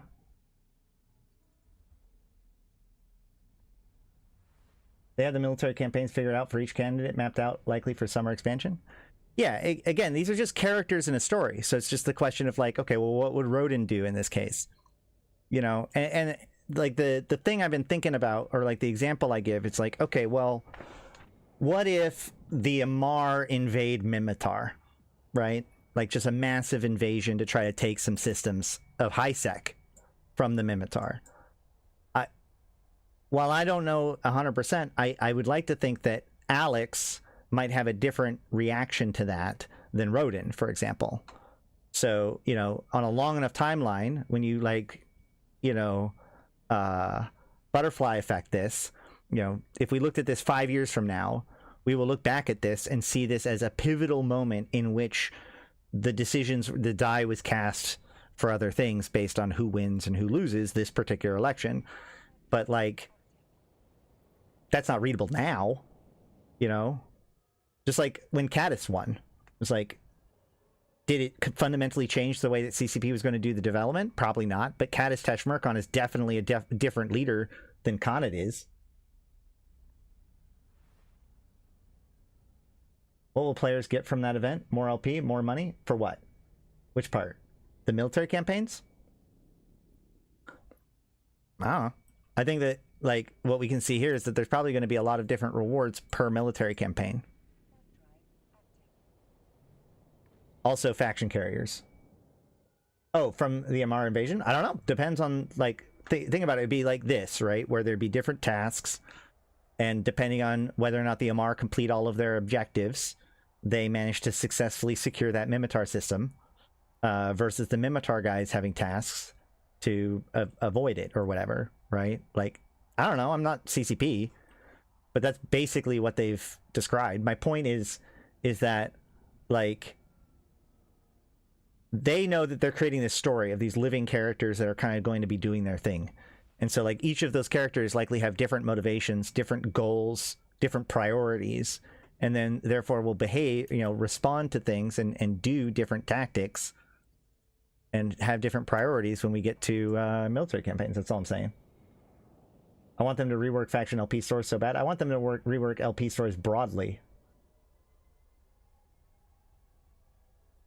Yeah, I think that this is probably a pretty good clue that, like, by performing actions within the military campaign, you will get currencies that you could then turn in for rewards for participation. I think that that's a pretty... I mean, it's been a pretty successful strategy, and it's been something that they've increasingly tested over time, and so I see them only doubling down on that. And yeah, we'll probably find out a lot more with FanFest. But I think that it is definitely worth looking at, like, the election thing where it's like, it's always about deciding the leader. Like, no. But, like, the idea that there is an empire that's trying to do things, there's ways for us to engage with it that will affect its ultimate outcome, while at the same time allowing us to obtain one-time currency rewards that we can trade in for whatever rewards that we want to from that event. That formula is likely the prototype for military campaigns. I wonder, what if CCP buffed the stats of Upwell Palatine Keepstar to be worth the price? Then there'll be a race to build it. I mean, there already is a race to build it. The thing about the Palatine Keepstar is the thing that makes it worth it is the fact that it is the one and only. It doesn't have to be strong. It is stronger. It is really strong. Don't get me wrong. But, like, there's no amount of strength. There's no amount of being good that the Palatine Keepstar can have to be worth its price tag. The entire point of the Palatine Keepstar is to be a task that CCP is pretty sure is impossible, but maybe someday somebody will just accomplish it just for the sake of being able to accomplish it. Like, it is, the whole point of it is to have an impossible task.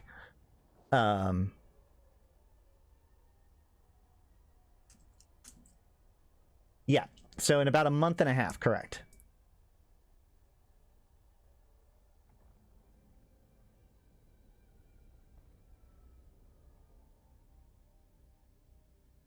You can't move it. No alliance wants to commit and become a stationary forever. Yeah, but you will always be the people that did it, and even when it's destroyed, it will have a permanent wreck, like a permanent monument there. So, like, your implication there is that people aren't trying to do it, and people do try to do it every once in a while. Maybe some of them are scams or whatever, but like, that's the whole point. It's designed to just be the thing that CCP is daring us is impossible.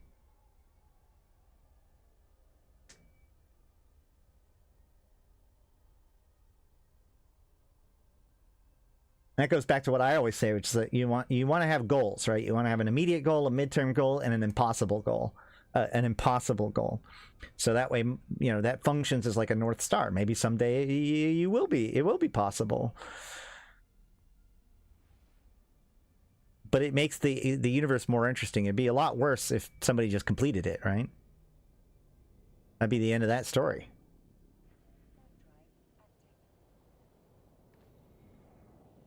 Besides, who wouldn't want a Palatine Keep star in a C1 wormhole?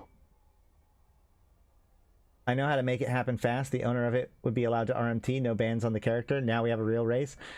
I think that the confusing thing here is that you think that the only reason why it hasn't been done is because nobody feels like doing it. That is not the limiting factor for whether or not the Palatine Keep star gets built. The fact that it represented 1/13 of all of the wealth in the entire game at the time that it was released, that is the limitator. The fact that there's not enough PI in the entire universe at any given time to produce it, that's the bigger limiter, right? This is a project that would take an immense amount of effort across a long period of time in order to accumulate everything that it takes to make it. So it's not a matter of just nobody's felt like doing it yet. Like my all-time goal of mining with the Titan? Hell yeah. And actually, when CCP Fozzie like released the Palatine, like that was actually the point of it, was that like originally they thought that the Titan was going to be this monumental project, and now it's become kind of trivial. And so the idea was to make something that's now what the Titan was kind of thought to be even at the time. Yeah, most of the Palatine Keep star is actually PI. And when you look at the amounts that are required, it is most of the time larger than the estimated amount of PI in the universe. So this is, come on, really? You did it at one point. That's so much money. Hold on. Million. Is that 92 trillion?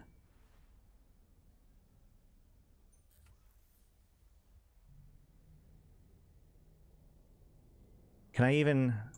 I thought I could hover over this one and get it. All right. 35 million worth of Marines, 50 million worth of frozen food, 133 million-ish worth of holoreels. There we go. 645 billion. That's a billion worth of structure acceleration coils.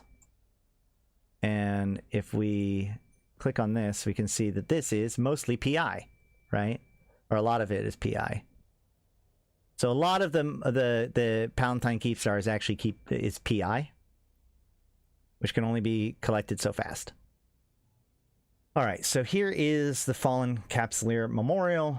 I will be respectful while we are here, so no big, exciting, bombastic things. I do want to just show it off, though, while we're here. There is a special visual effect that allegedly happens every once in a while. I think it's every hour. I don't know if I've ever seen it, though. Yeah, look at all those cans, man. So we have up here at the top, we have the original stick, which is not obviously the original stick. Like I said, it's been attacked several times. But then down here, we have the actual monument. And hold on. We have this awesome pod at the top. And then down here, there's there's the Sino, because of course there's the Sino is not yet lit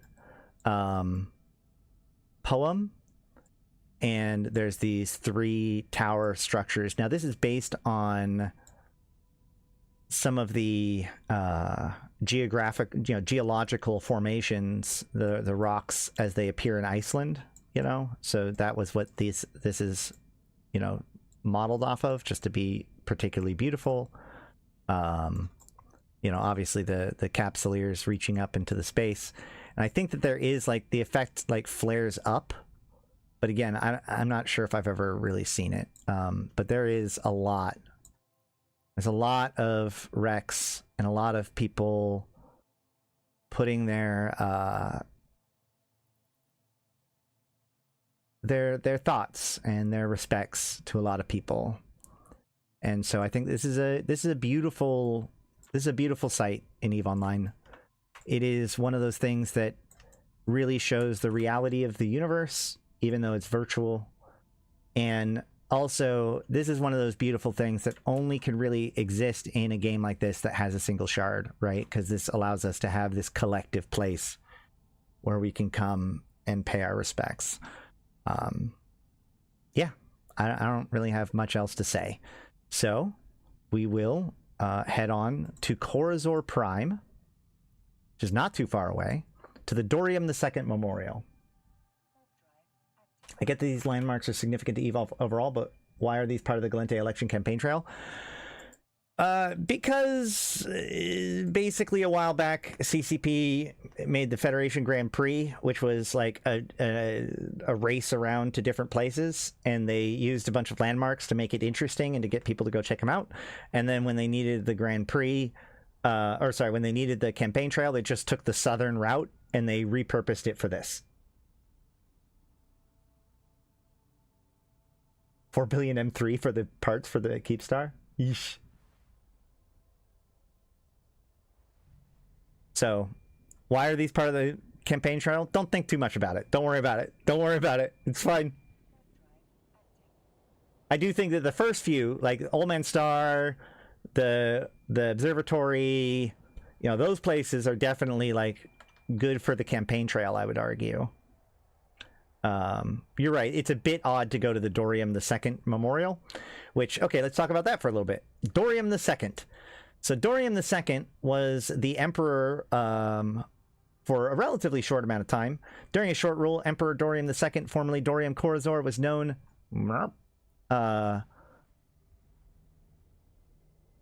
as a benevolent leader to his people, a peacemaker with the neighboring empires, and a stalwart enemy of the vile heretic Blood Raiders. This monument was erected in memory of his reign in service to the Amar Empire as the Corazor family.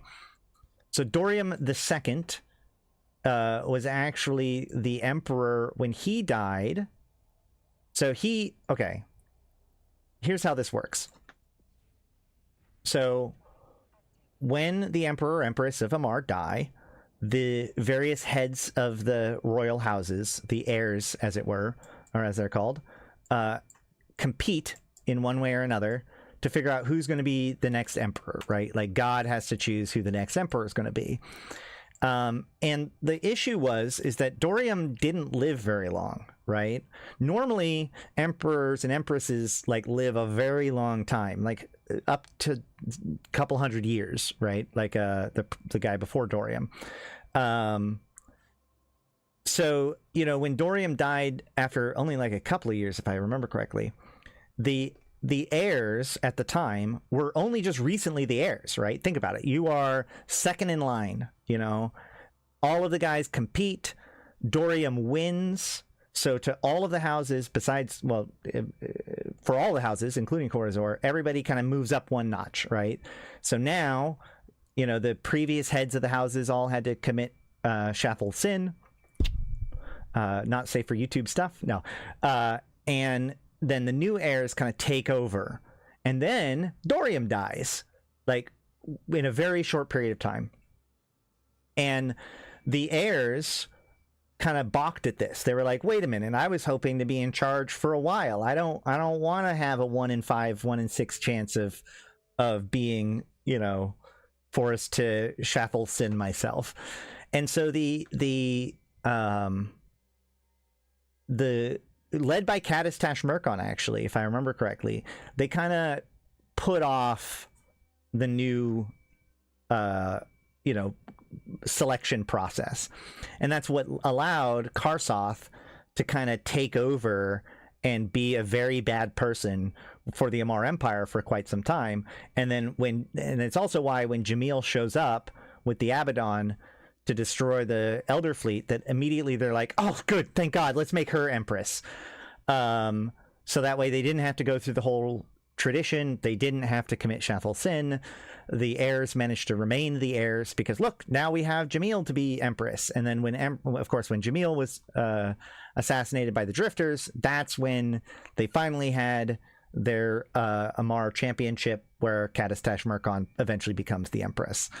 And all that starts with Dorium II. Cool.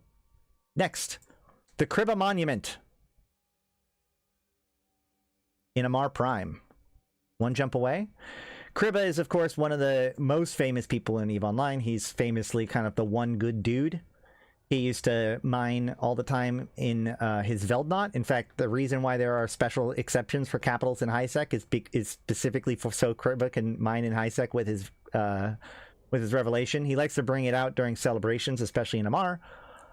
But he made a lot of good tools for people. EVE Offline, the tool that I often refer to figure out like ongoing PCU rates and stuff like that. That's a Kriba tool. He made other stuff too. Super good guy. Not really around as much anymore. Wasn't Dorium assassinated by Blood Raiders? Probably. I didn't remember off the top of my head enough to be able to remember exactly what happened to him.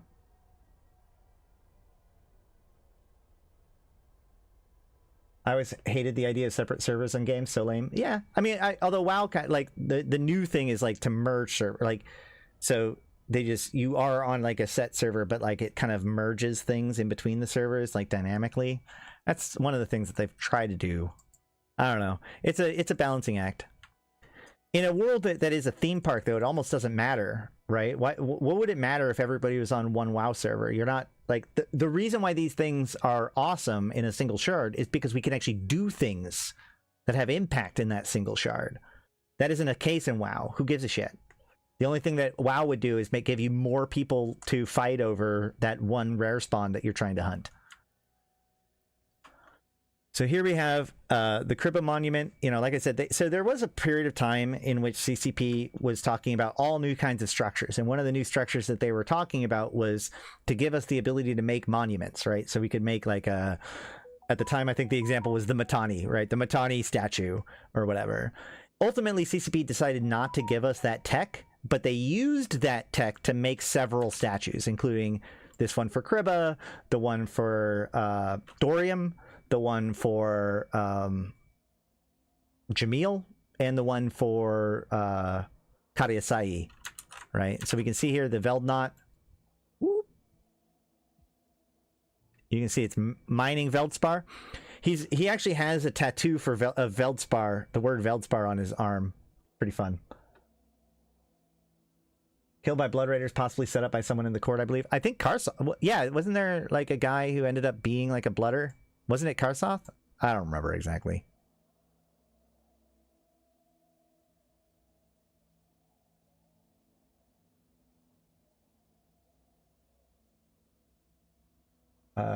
I wonder what reason they could possibly have to not give us that tech. I think honestly, like, yeah, you could play around with it, but like I think that ultimately it's kind of like Skinner. The ability to create a statue like this is one thing. The creating the tools to allow users to create landmarks is a whole different project. You know, the tool that allows them to make this thing could be janky as fuck, and it doesn't matter because it's an internal tool. Them trying to make it so that anybody could use it would be a much larger project. I understand that what you said was sarcasm, but I do want to respond to that. I also want to go to the bathroom, so I'll be right back. We'll look at Kriba for a few minutes.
All right.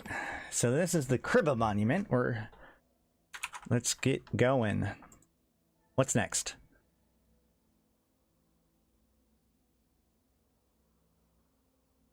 Mechios. Okay. Mechios Graveyard. So this is going to be Sorum Prime. 1 gate away. The scattered battlefield of countless ships lie in silence over the planet of Mechios. This battle... I thought Mechios was the city. This battle of enormous proportions saw a massive Minmatar fleet fight against the Imperial Navy during the Minmatar Elder Fleet invasion. Legend has it that an untold number of Minmatar pilots lost their lives in a split second after the then Jamil Sorum appeared on the battlefield. She is believed to have used the ancient Terran superweapon to disintegrate the Minmatar fighters to dust, while the Amar believe it is an act of divine intervention. There are still fragments of a Naglfar-class dreadnoughts and Tempest, Apocalypse, and Armageddon-class battleships on the field, but all smaller ships seem to have been turned to dust. Recently unveiled as the graveyard is a statue of the in honor of Empress Jamil I and her deeds of that fateful day. This is, if you go watch the Empyrean Age trailer, this is what you see there.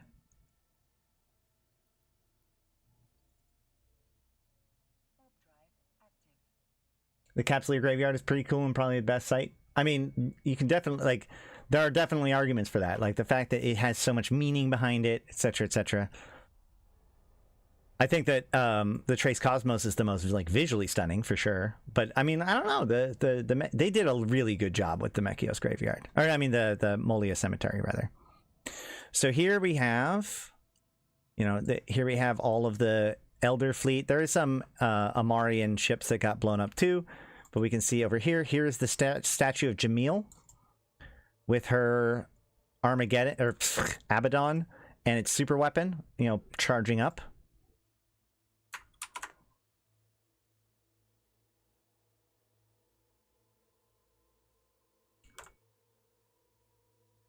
Very cool. And then, like, the whole point of this is that Mechios, which I thought was the city. Hold on. Now I gotta check.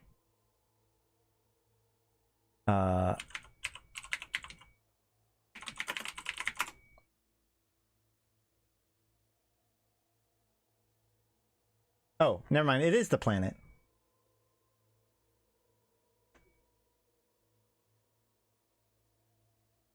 What was the name of the city then? So Jamil was born on this planet, and I thought at the city above it.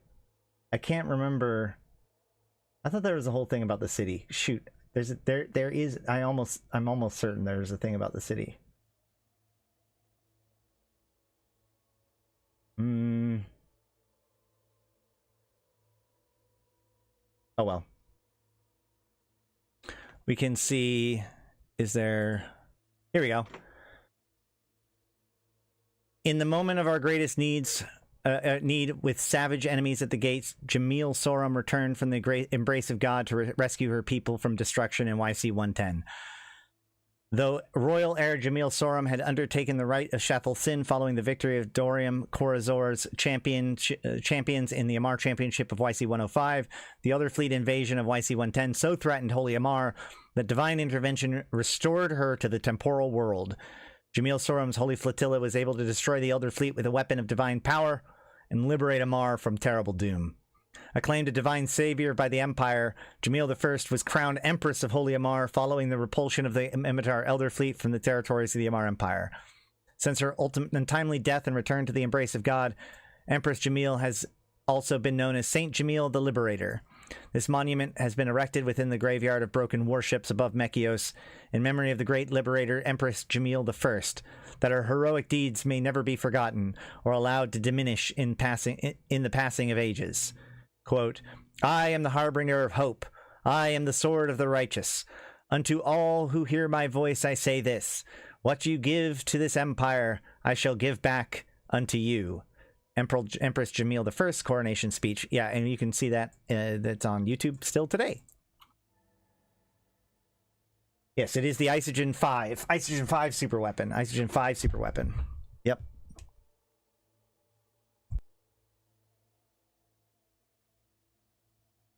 Yeah, so like the allegedly the Isogen 5 super weapon was a Terran super weapon, which would have been like from old Earth. It was found near the Eve Gate. She tested it against some Blood Raiders, and then she used it here. Karsoth was the main suspect behind Dorium due to his seizure of power. Besides the Blood Raider, his refusal to confirm or release Concord report that identities of the killers. Yeah, that makes sense. Karsoth was a real piece of turd. All right, what's next? What's next? Order of Saint Tetramon Fortress. Okay, in Thebeka. Look, it's not the Galente's fault that the Amar make much better statues and more of them. So, the Order of Saint Tetramon is one of the fanatical religious orders within the Amar. They actually they were kind of purged, unliked, distrusted.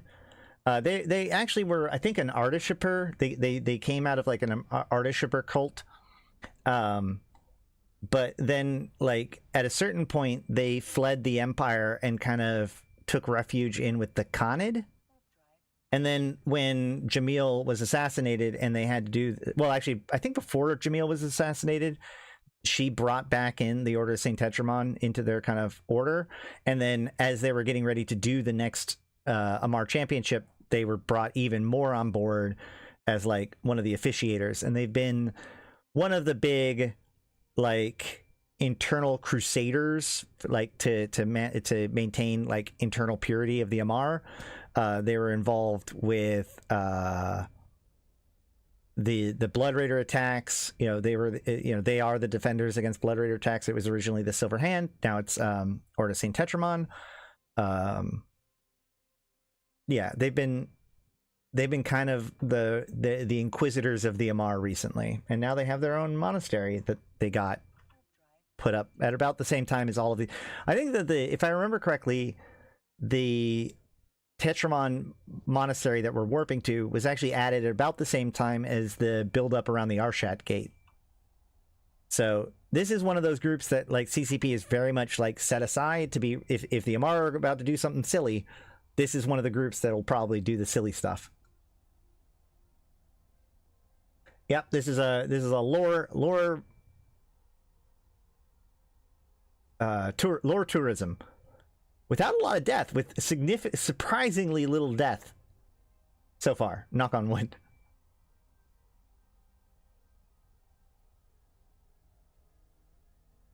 Yeah, who needs capacitor?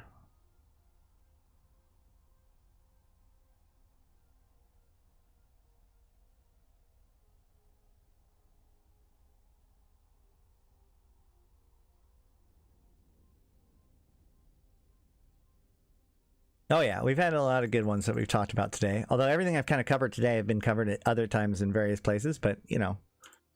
So yeah, the Order of St. Tetramon, again, kind of a high religious order within the Amar. It's gotten a lot of... Okay, well, let's just read this. This is apparently the entire... Apparently, CCP wants us to know the entire history of the Order of St. Tetramon, so here we go. This heavily fortified monastery serves as the regional chapter house of the Order of St. Tetramon in Domain. As a major base for powerful religious and military order, is defended by fanatical followers of the Tetramon's radical scripture, theocratic, and militaristic doctrines. The construction of this fortress monastery within the Thebeka system was made possible by royal heir Ariam Ardishipper, who sees the Tetramon as valuable allies in the politically conservative and religiously militant side of the struggle for the future of the Amar Empire. Order of St. Tetramon military forces were involved in putting down a number of slave rebellions in Ardishipper domains, including a major uprising in the Thebeka system. The construction of this fortress monastery in the system marks that service and underlines the political alliance between House Ardishipper and the Order.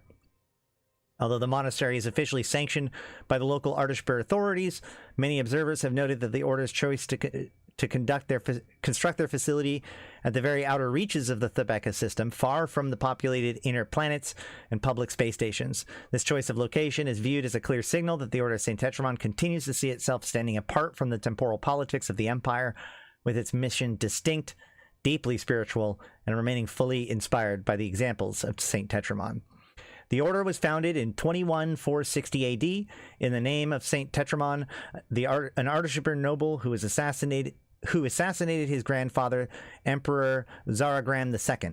In response to this increasingly megalomaniacal and heretical actions of the Mad Emperor, the Order of Saint Tetramon was tasked by the Council of Apostles with the role of preserving the original Amarr scriptures and purging all apocryphal and non-canon texts. This included the majority of Zaragram's the Second's decrees. This mission later brought the Order into tension with the dominant powers of the Amarr Empire during the Age of the Moral Reforms that began in 875 AD. The tension grew until 762 AD, when the Order of St. Tetramon was officially suppressed by the imperial authorities. Surviving members of the Order fled into the Khanate Kingdom, where they received political protection. Yeah, oh yeah, it's very... it is. It's a good game. During this time in exile, the Order of St. Tetramon worked to increase their martial strength and increase their militarism to ensure that they would be able to defend their beliefs if another conflict erupted. This served them well when the Minmatar Rebellion began in 216 AD. The Order reached an agreement with the Emperor Hadrian VII as Amarr forces were overstretched by the spreading rebellion. The Order would be allowed to once again travel through the Empire freely in return for assistance against Minmatar forces. In subsequent decades, ships flying the Tetramon colors became much feared by the young Republic fleet for their fearless attacks and suicidal fury shown by their pilots. During the remaining reign of Hadrian VII, the Tetramon were left untouched, on the understanding that they would not attempt to undermine the Emperor's authority. The agreement did not survive under Hadrian's successor, Dorian II, a ruler with liberal views and a history of releasing slaves. Increasing conflict with the Theology Council during Dorian II's YC105 to 107 reign led the Order of St. Tetramon being suppressed once more, following a political struggle that involved several royal houses and even capsuleers. Returning to their secluded fastness in the Khanate Kingdom and beyond, the Order remained relatively quiescent during the Karsoth interim, building its strength and continuing its mission. Following the Elder Fleet invasion of Amarr Empire in YC110 and the return and coronation of Empress Jamil I, the Order of St. Tetramon welcomed the new Amarr ruler and pledged its continued fealty to the Holy Amarr Empire. Upon the death of Empress I in YC117, the Order returned to the Empire as a neutral arbiter and guardian of the imperial succession process in an empire that had become deeply fractionalized and corrupted by the Red Chamberlain Karsoth by Karsoth's rule. During the rule of Empress Catus I, the fortunes of the Order of St. Tetramon have continued to improve. Under the leadership of the Grand Master Caemon, Dulsar, and Tetramon, the Order has established a role of force useful in seeking out and suppressing rebellion and heresy.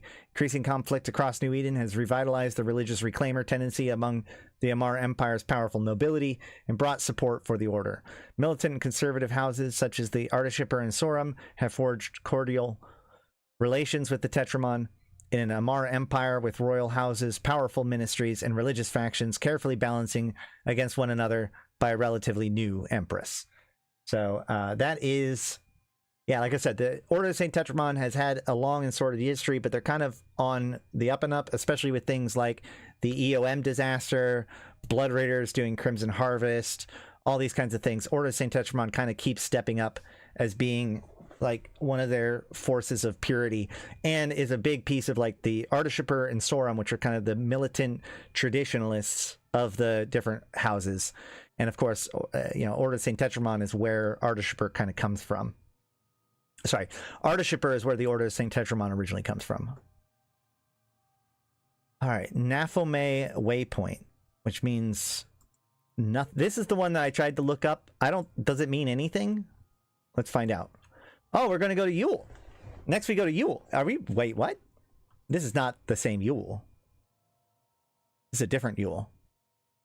This is not Yulai. This is Yule. My bad.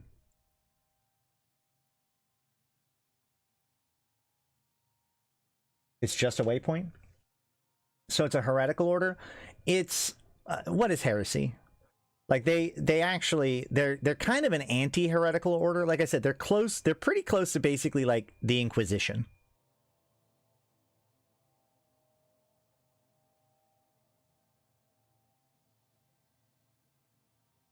According to the scriptures, everyone says 2 lasers and a multi-cannon. I don't know what a multi-cannon is, but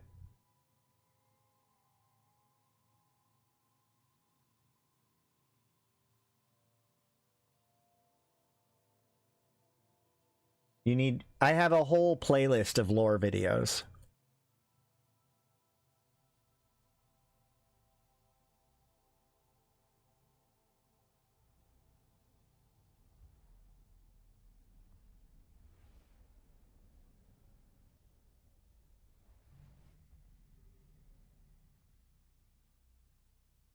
I'm not sure what you just said, or who those people are, or how to pronounce them, so I'm going to just leave it the way they are. The waypoints for... Yeah, I did notice that so when I was preparing for this, I tried to like look up where the points were, and that's why I found these, because these were the strings that were added. And then I went to go look them up, and I'm like, there's nothing special here. I don't know what anything is. Okay, great. I guess I'm just going to go blind. And that's what we did. I was in a cult once. Okay. And now that I detoxed fully, this order sounds interesting. I would know how to roleplay within it. Hey, you know? First of all, not all cults are created equal.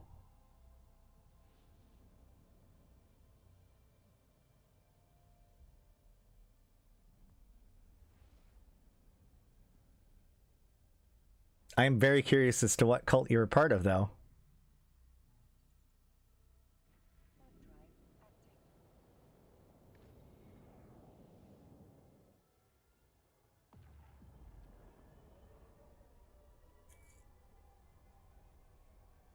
There are more than a few cults in EVE Online if you're interested in especially within the Amar. You know, we've got Blood Raiders, we've got Tetramon, we've got other Sani Sabek.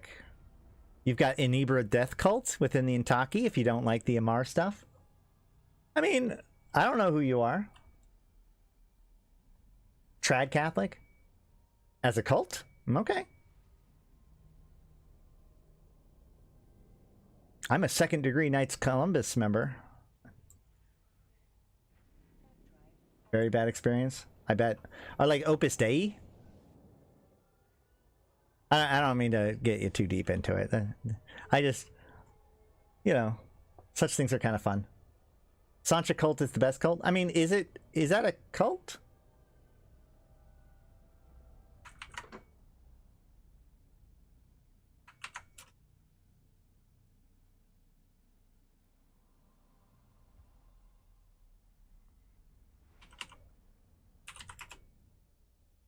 Oh.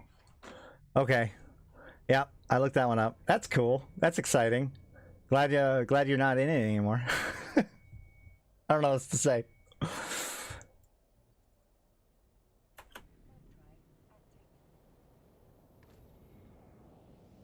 There you go. Well, it's up to you. Everybody's got their journey.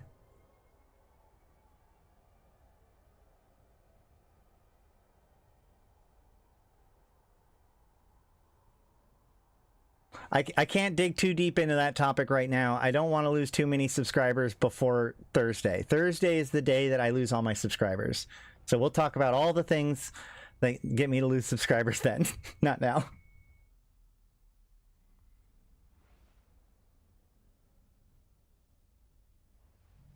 I mean, a portion of Sancha's group is fine.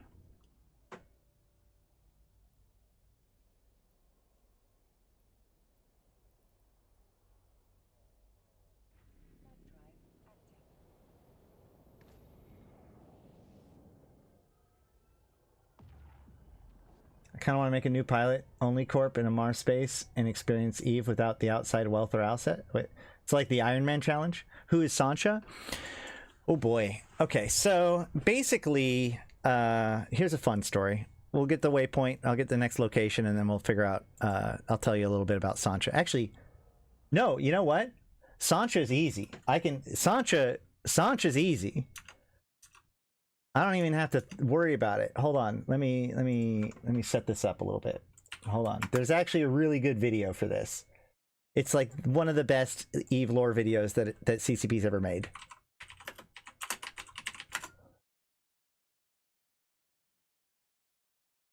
Shh. Probably can't hear that, which is good.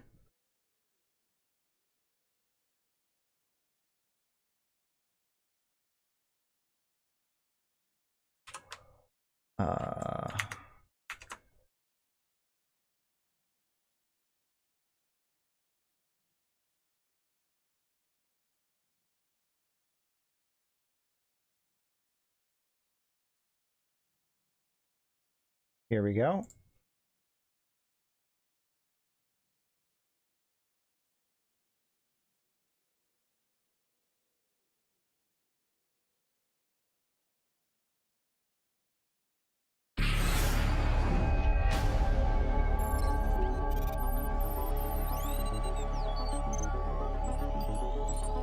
Nearly 2 centuries ago, an industrial mogul named Sancha Kuvaki built an empire as an arms manufacturer during the First Gallente-Kaldari War.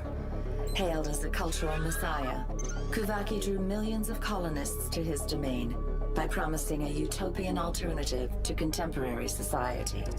However, Sancha was also secretly using his vast resources to fund cybernetic experimentation on humans, turning them into slaves loyal only to him.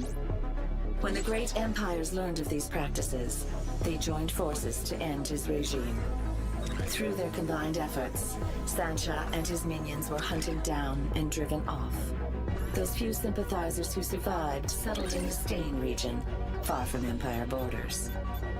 But years later, groups of Sancha began short, well-organized incursions into secure space. Using advanced technology, they were repeatedly able to sneak past defenses and make surface landings on sovereign worlds, abducting millions. These unfortunate souls were doomed to become part of Sancha's twisted hive mind forever.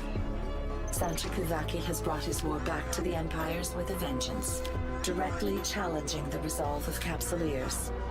While none can say with certainty what his agenda might be, he seems determined to re-establish his so-called promised land for good.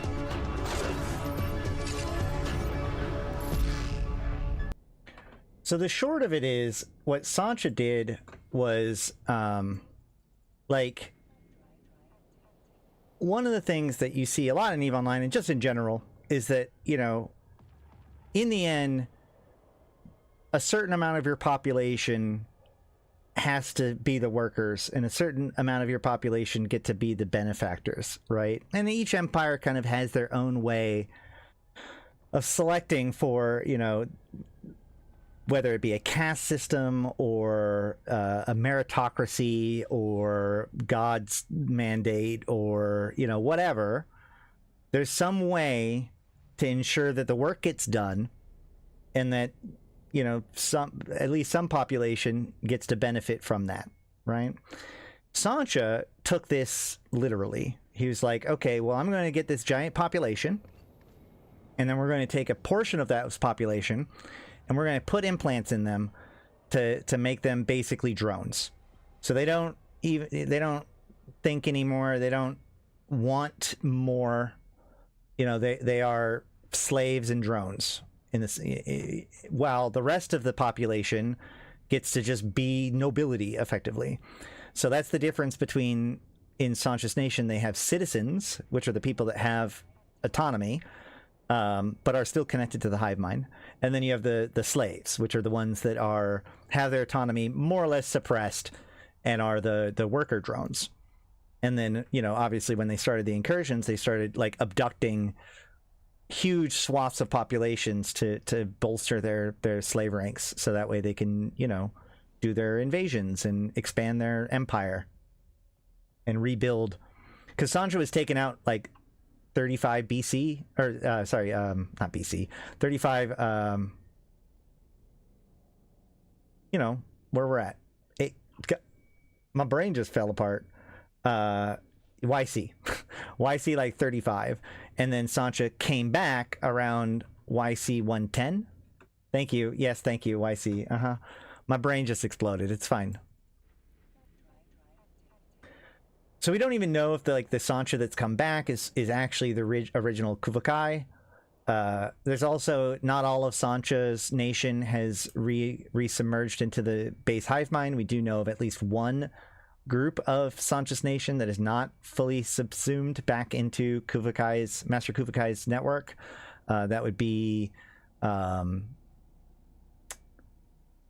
hold on.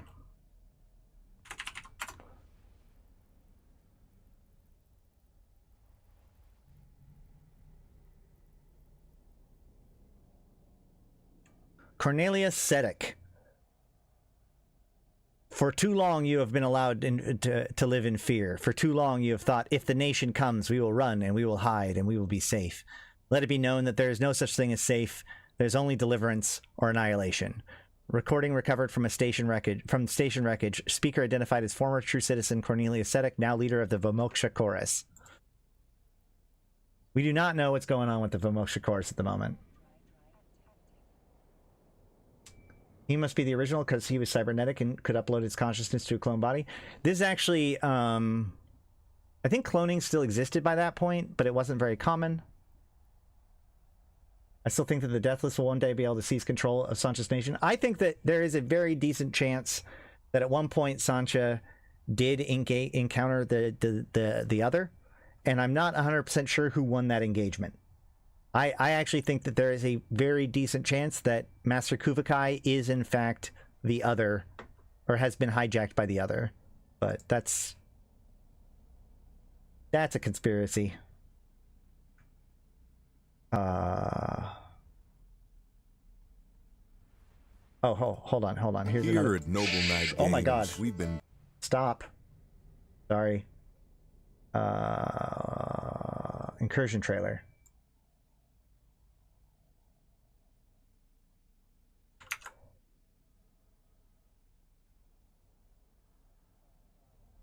Please expand on the other. Hold on. One thing at a time.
Vanquish your fear and commute your flesh to dust.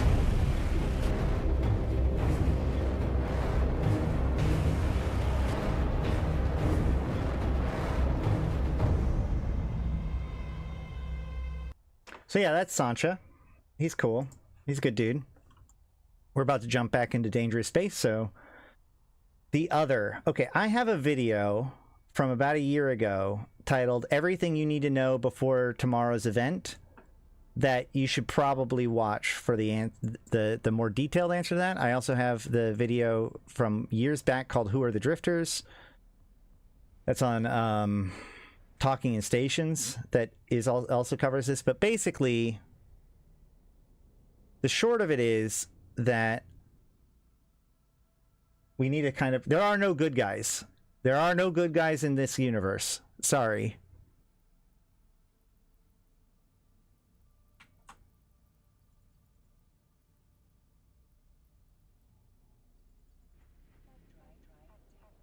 I can't wait for the incursion update. Oh my god. So basically, the Jovians are one of the ancient races. And there's a lot about them. We're going to skip over a lot of stuff. The important piece here is that the Jovians got by developing increasingly sophisticated virtual reality constructs that they can survive in by putting their bodies in virtual or in stasis, and then they can live in this virtual reality matrix, right? Basically the Matrix, right? And you know, their civilization lives off of the, you know, this is how a big portion of their population kind of survives, et cetera, et cetera. At some point, this group leaves the main Jove empire and goes on their own to wormhole space and settles there way away from everybody else, and their virtual reality constructs kind of continue throughout, you know, in perpetuity. Now, within their construct, there's a rule, which is that in order to have a consciousness in the construct, you must have a physical body. One body, one consciousness. It's called the one body, one mind law. In order to have a mind in the construct, you must have a physical body. There's various reasons why they made this rule, but ultimately, part of the reason why was because the eventual construct, the virtual reality construct, actually runs on their brains partially as like the computational power. So like their brains are part of the construct. You must have a physical body, so that way you can contribute to the construct. Everybody that's in the construct has a physical body. This is how it works. Until it didn't. In the long running of the construct, eventually an anomaly arrived. A consciousness that had never had a physical body, that doesn't have a physical form, that isn't a person, isn't a human in the same sort of way, never was. And this entity, this thing, is known as the Other. And over time, more and more of these violations began to appear within the long-running construct, until eventually the Other took over the construct, subjugated the sleepers, and then began, you know, a process of taking over and attempting to free itself from the construct. So it reaches out through the cosmos and finds Jamil. Remember, we just went to Jamil's statue when she was illegally cloned at the Matriarch Citadel. That process was detected by the Other, and it managed to stitch itself into her brain, which is where it taught her the secrets about things like the Terran's superweapon and tried to control her. But while that was happening, they also began constructing these giant hives that it would use to break open the sleeper constructs, pull out the bodies out of the sleeper constructs, and inject themselves into those bodies in order to free themselves. And that group is now known as the Drifters. So the Drifters are the freed artificial intelligence of the Other, now escaping the construct and trying to kill everybody.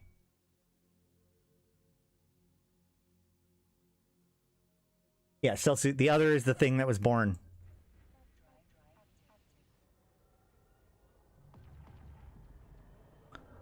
Oh, good, there's a malediction. Hopefully, he's friendly. No? Probably not? Maybe not. Probably not. This is going to be one of the more dangerous sites because it's in low-sec. There's a bunch of people here.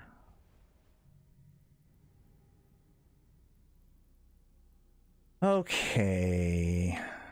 I need to go to Old Trondahark, right?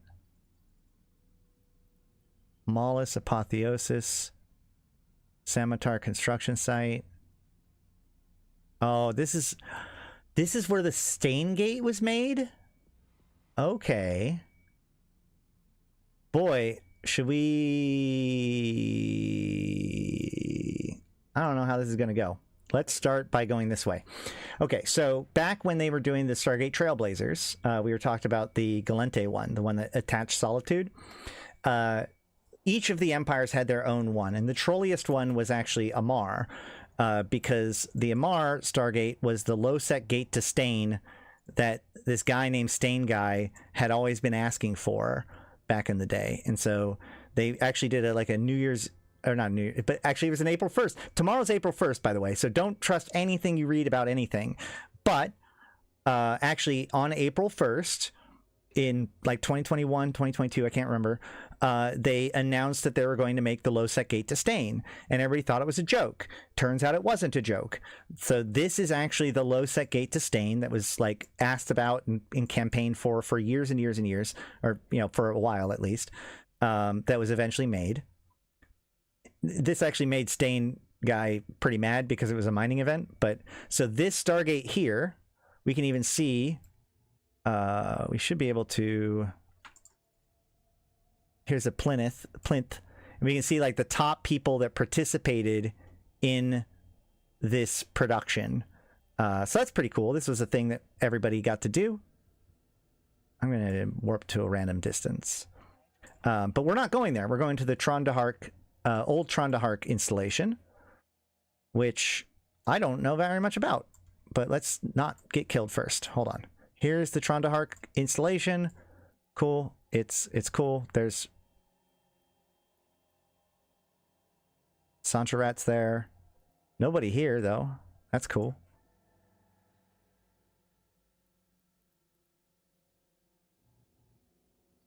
Well, we'll get off and then read about this site.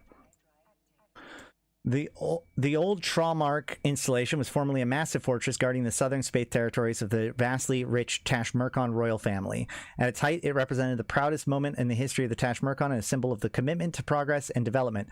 Yet that proud moment came and went for the fortress, once thought to be impregnable. Ooh. I can't pronounce right now. It fell into the hands of Sancha's nation. Over the subsequent years, several attempts were made to recapture and renovate the installation. However, each attempt was stymied by the entrenched Sancha's forces. The close proximity to Stain allows the nation's reinforcements to arrive with little warning, and the station themselves were riddled with booby traps and infested by numerous cybernetically augmented true slave soldiers. After these failed attempts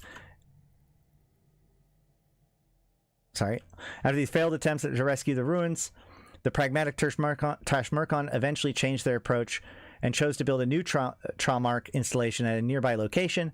Now 2 versions of the Great Southern Fortress exist, just a short warp away from each other, a bright, shining facility to represent the best of our progress and might, and the ruined fortification that serves as the ever-present reminder of that might's limits. So, hold on. If we open up the map, we can see... So, Stain is this nullsec area. Oh, nope, that's not it. Hold on. This long path here goes to Stain, Sancha's nation area. And so this whole idea was that Stain was pretty disconnected from everywhere, so it was kind of a fly-through zone. So the argument was if they created a low-sec gate to Stain, it would make this whole area of nullsec far more interesting. That was the whole argument and why it was done. But in the end, it is now just a spot in our campaign trail. Where do I go now? The waypoint.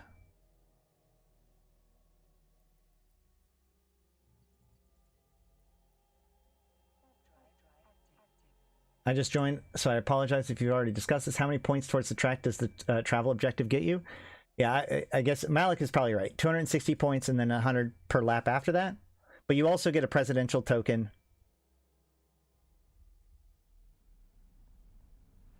No, the road drones are not the other. The road drones are different, although there's a lot of hints that the road drones, at least some swarms of road drones, have been influenced by the other.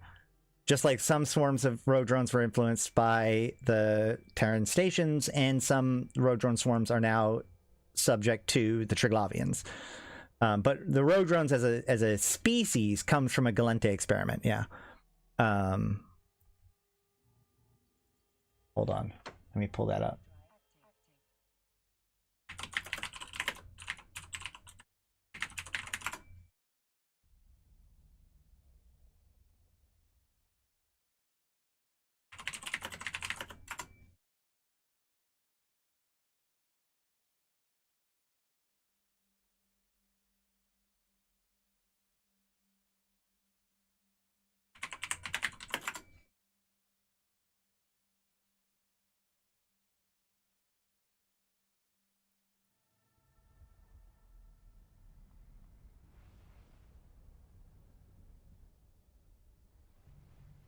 Code Aria inquiry, that's what it was.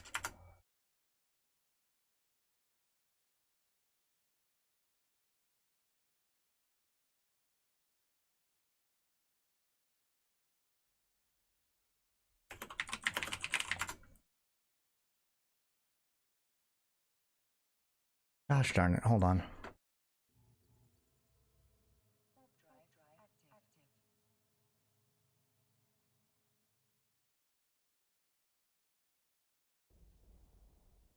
Here we go.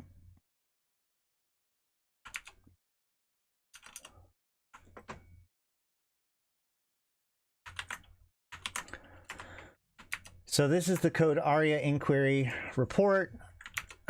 This is like where the whole story of this is Concord's findings about the rogue drones.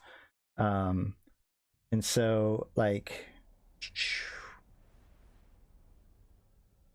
the catastrophic end of the Orphix program led to the investigation by Concord Special Projects Office with clear jurisdictions over investigating unusual and secretive projects run by the Empire. So yes, the Orphix program originally, prior to the Orphix entity malfunction, and the SPO had received anonymous tip-offs concerning the development of the program.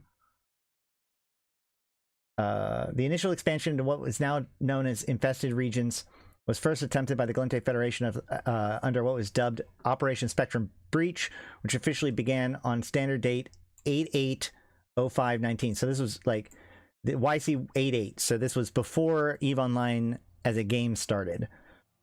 Seeking to use its vast drone fleets and incorporating the latest advances in drone technology, it quickly created stargates connecting them to the new regions. Initial probes into the unexplored space confirms a large portion of gateable systems and a wealth of minerals, and construction soon began.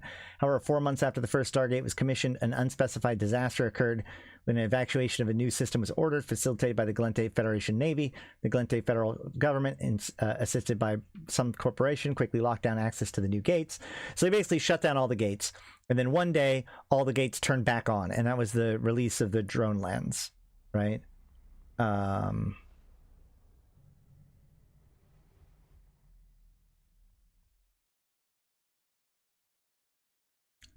As summarized in the report, the SPO's conclusion was that there was no substantive evidence to indicate that the intended outcome of Blank's research was contravention to Concord's law, that the incident was genuinely unforeseen as unexpected by its personnel.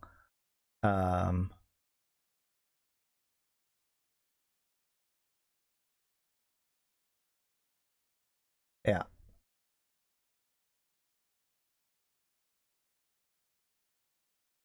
And then there's the uncontrolled gate activation was when Dronelands was released.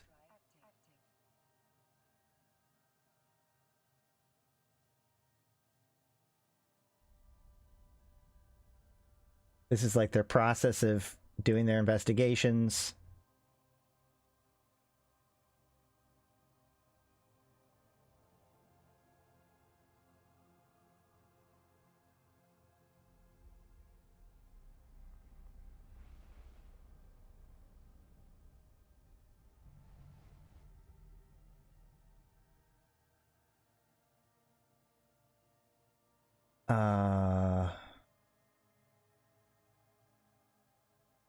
There's so much stuff here.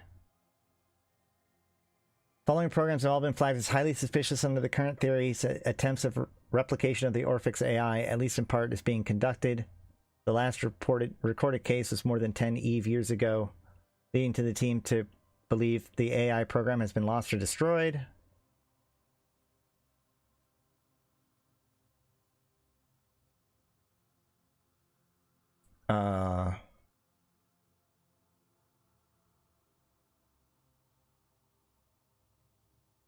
Yeah, I'm pretty sure it was just Gallente people. There you go.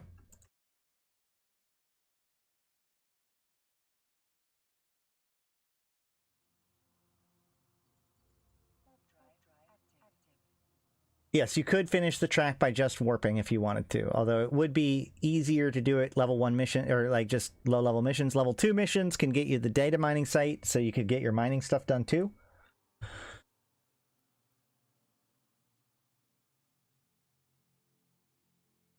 On the 3D map, you can also see it's the closest part of a Mars-based sustain. Correct, yes, that is why it was argued to be like CCP needs to make a low set gate to stain. Now, in universe, it is very suspicious that Tesh Mercon might be interested to expand out into stain, but that is not a thing that has ever been realized, although they kind of set up certain pieces to it, but obviously it's not yet happened.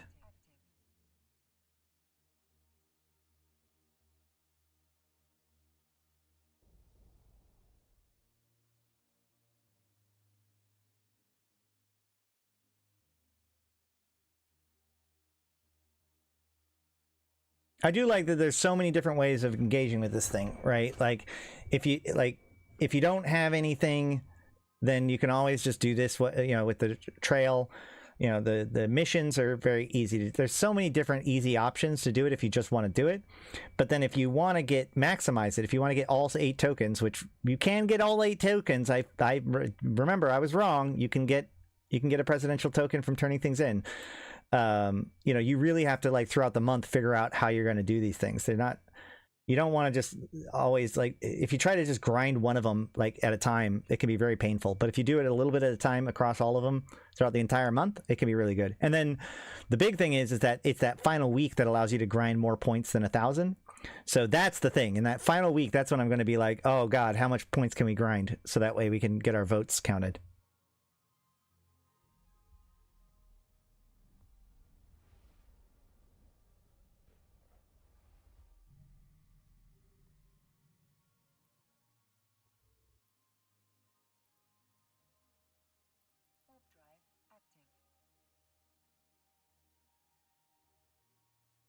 There's something else I needed to say. Shoot, now I can't remember. Oh! Yeah, I mentioned this the other day at the end of the stream, but most people don't stay to the end of the stream. But, so there was a lot of people are excited about the Garissa skins, right? We've showed them off a few times. The new Garissa skins that are coming. It was pointed out to me that there's a very obvious other solution. I was saying that, oh, maybe this is like a sign that there's going to be the Garissas are going to mess with the election at the end of the election. Unfortunately, there's a much more logical explanation for why these skins exist. Just to remind everybody, this is the skin that we're talking about, this new cryptic skin, the rogue drone skins for the different Garissa ships. Chances are, I've got good news and I got bad news. Good news is you don't have to wait until the last week of the event to get these skins. The bad news is, well, actually, I don't know if we already knew that they were going to be for money. So my expectation is that this is going to be for the Easter for Easter. It used to be that there was the hunt, which was the EVE Online's Easter event, and even before that, this idea of the association between the Garistas and the Easter time is there. You know, it's the Garistas bunny, ha ha ha, right? So the fact that they're adding in this set of Garistas skins, Easter's next week, by the way. By the way, Easter's next weekend, in case you weren't paying attention. So next week is Cheap Chocolate Day. Any rate, chances are I would expect these skins to be made available sometime this week. As late as this weekend as part of the Easter event, and it's going to be for all of the different Garissa ships. I'm telling you, man, Rogue Drones will be a major part of the next Laura update. If Alex gets her way, sure.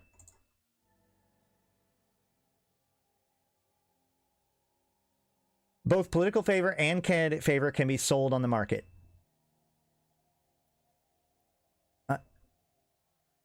Isn't there, like, lactose intolerant friendly chocolate? There's gotta be. Not all chocolate has milk. You can have dark chocolate. Eve Travel Agency. Oh, yay! I'm glad we get to go there. Rogue Drones are going to reopen the Eve Gate and Tyranids are going to come out of it? Yes. Nailed it. That is a great prediction.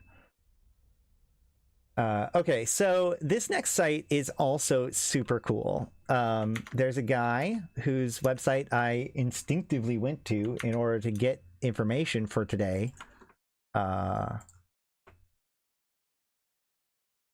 This guy, Eve Travel, Mark726, good friend of mine, good dude, awesome guy, never solved the mystery of the Children's of Eve, but he has gone to all these different sites and done his own little story, you know, like breaking it down, checking it out, looking at it, taking pictures, etc. He also made the lore survival guide. If you've never checked it out, it is also like a really, really good like put together history of EVE Online that he's maintained for years and years. But yeah, so Mark726, great dude, very, very positive guy for Eve, and probably one of the people, like, during the dark times when nobody really cared about the Eve lore, he was one of the people that did. And we're going to head to his station. They actually, when they were putting in all the different monuments, one of the monuments that they put in was a special monument for him. So we're going to go to the Eve Travel Center, which is his home, and check it out.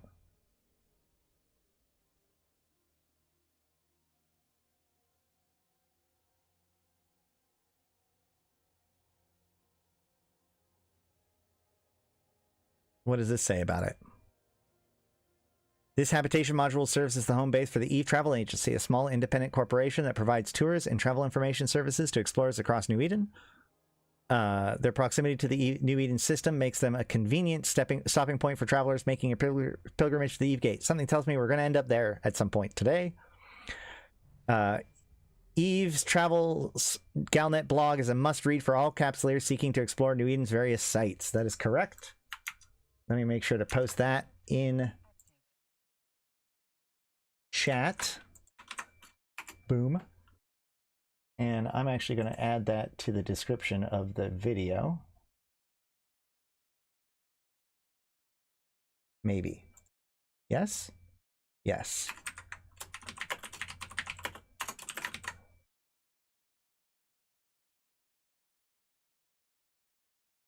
Why didn't they extend the point line past 1,000 today? Because they're only doing that for the final week. So it'll be not this Thursday, but next Thursday. That will be the extension. Or to put it a different way, if you open up the login campaign, when this says 7 days remaining, then it'll do it. It'll extend its track.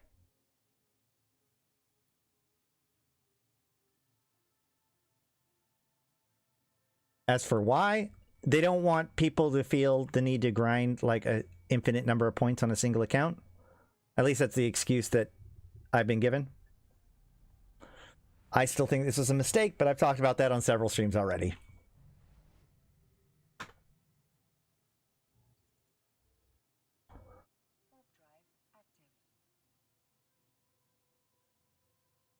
I guess one of the biggest reasons why I haven't tried to use Thera or anything for this route is that it hasn't really been necessary.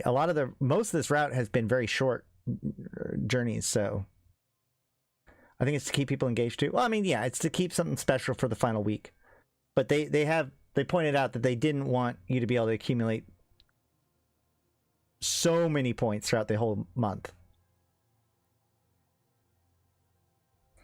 See a lot of people that can plex an account with LSI farming by using multi-pilot training and the 2-day fast learning thing. Forgot the name. How is that possible?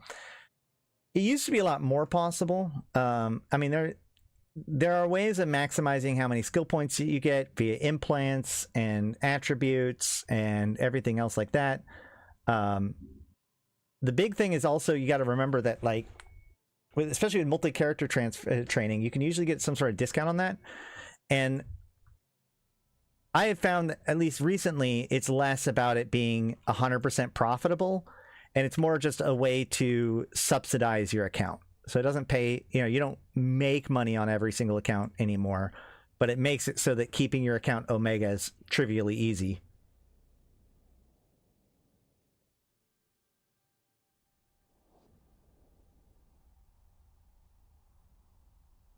Beyond that, I'm not really interested in going into how to do it, because I think the entire process is a plague upon our game.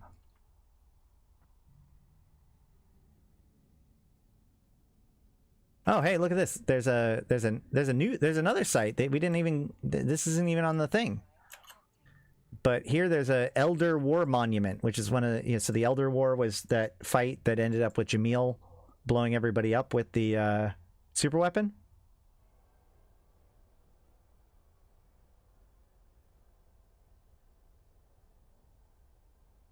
They tried to get me to skip right over this one. I guess it is just a plaque. Plinth, whatever they call it. This monument marks the honor conferred by the Empress of Holy Amar on the countless heroes of the Empire who sacrificed their lives to repel the Mimitar invasion of YC110. It was ordered by the most sublime of Imperial Majesty, Catus the first apostle of the true faith and sovereign defender of the Imperial right.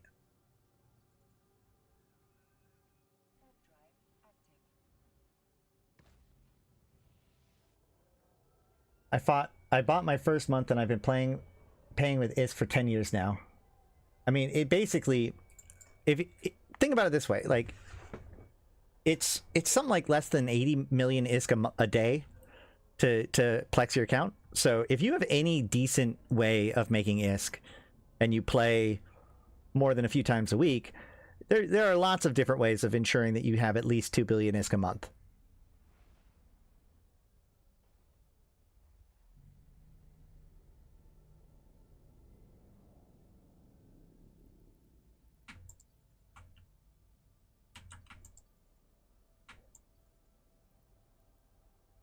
Why my camera snapping isn't working right? Now it is. I guess it was just the... I mean, I guess camera snapping isn't working right with tactical camera on, maybe?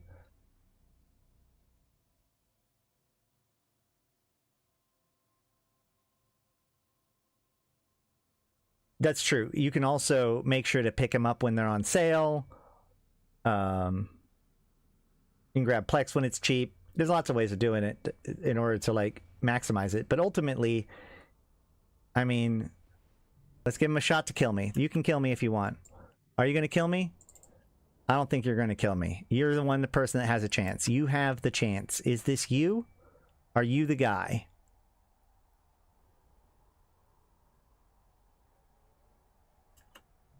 No, he's not.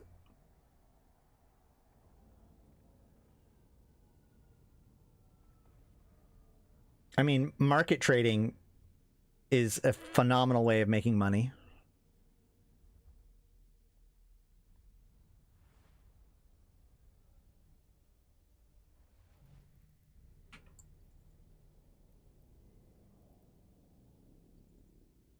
For example, you can do burner missions in high sec. Yep.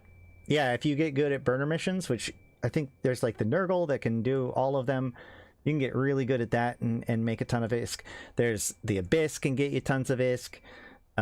Trading in industry can get you tons of ISK. PI, if you do, like, you buy a bunch of low tier PI and then have it produce higher tier PI, that can be worth a shit ton of ISK.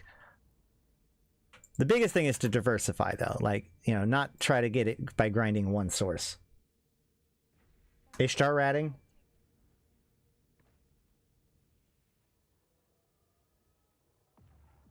Yeah, don't ask somebody who can do tier 6 Abyss how they plex their account. Like, it's pretty...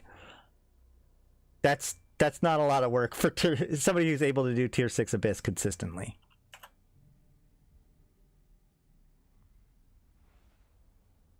Yeah.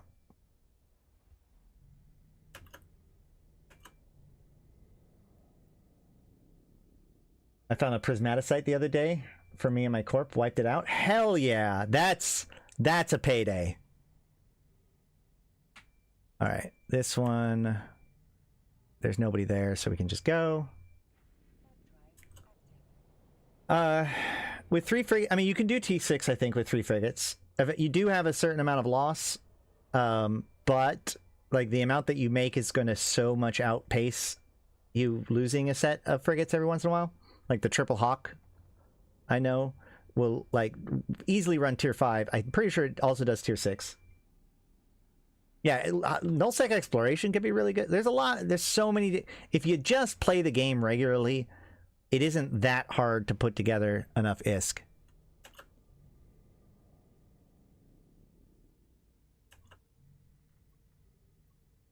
It is a lot better when you don't have the monkey on your back, though. Like, just paying for your account is good. I haven't paid for an account in a while, but that's because of the buddy program. Like, I don't know if I'm the best person to talk about this. My account is paid up through 6/15/2038. So in 2038, I'll figure out how to pay for an account if I don't get any more buddy codes by then. Drone lands exploration is kind of my new favorite, like, gig.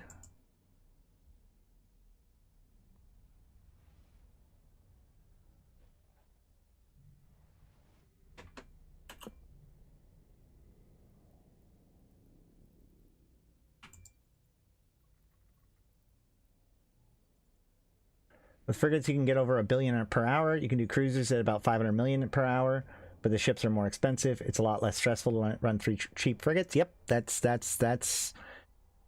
is the case. Like I said, so like you lose occasionally. You'll lose a set of triple hawks, but you're gonna like a single run pays for your triple hawks. So as long as you don't lose half of them, you're fine.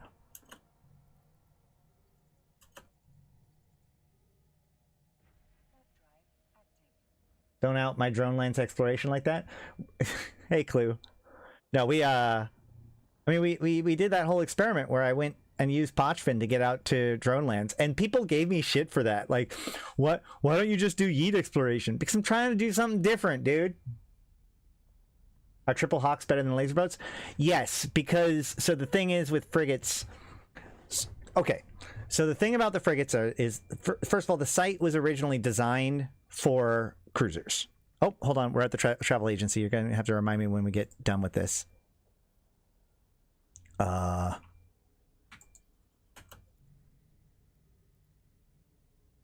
There's nobody there?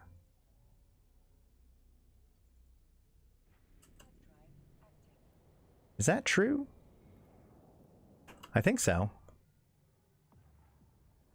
Oh, that was a very spooky amount of rats on my grid.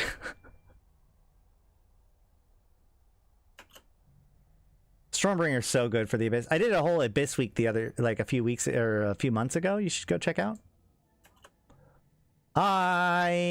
Those gun stars are pretty far away. That's fine.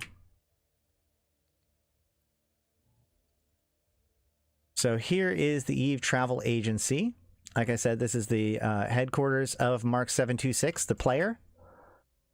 Over here we can see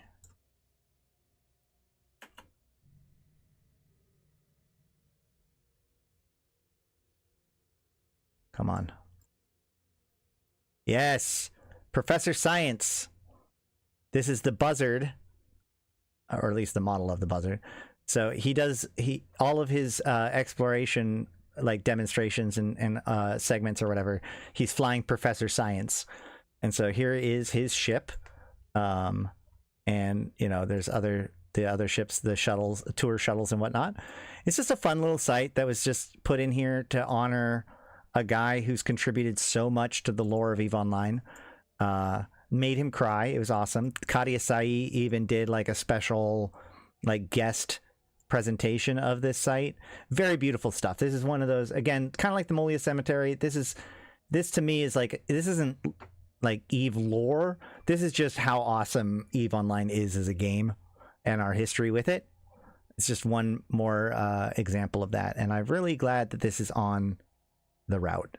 But next, we get to go to an even spookier place, the Eve Gate.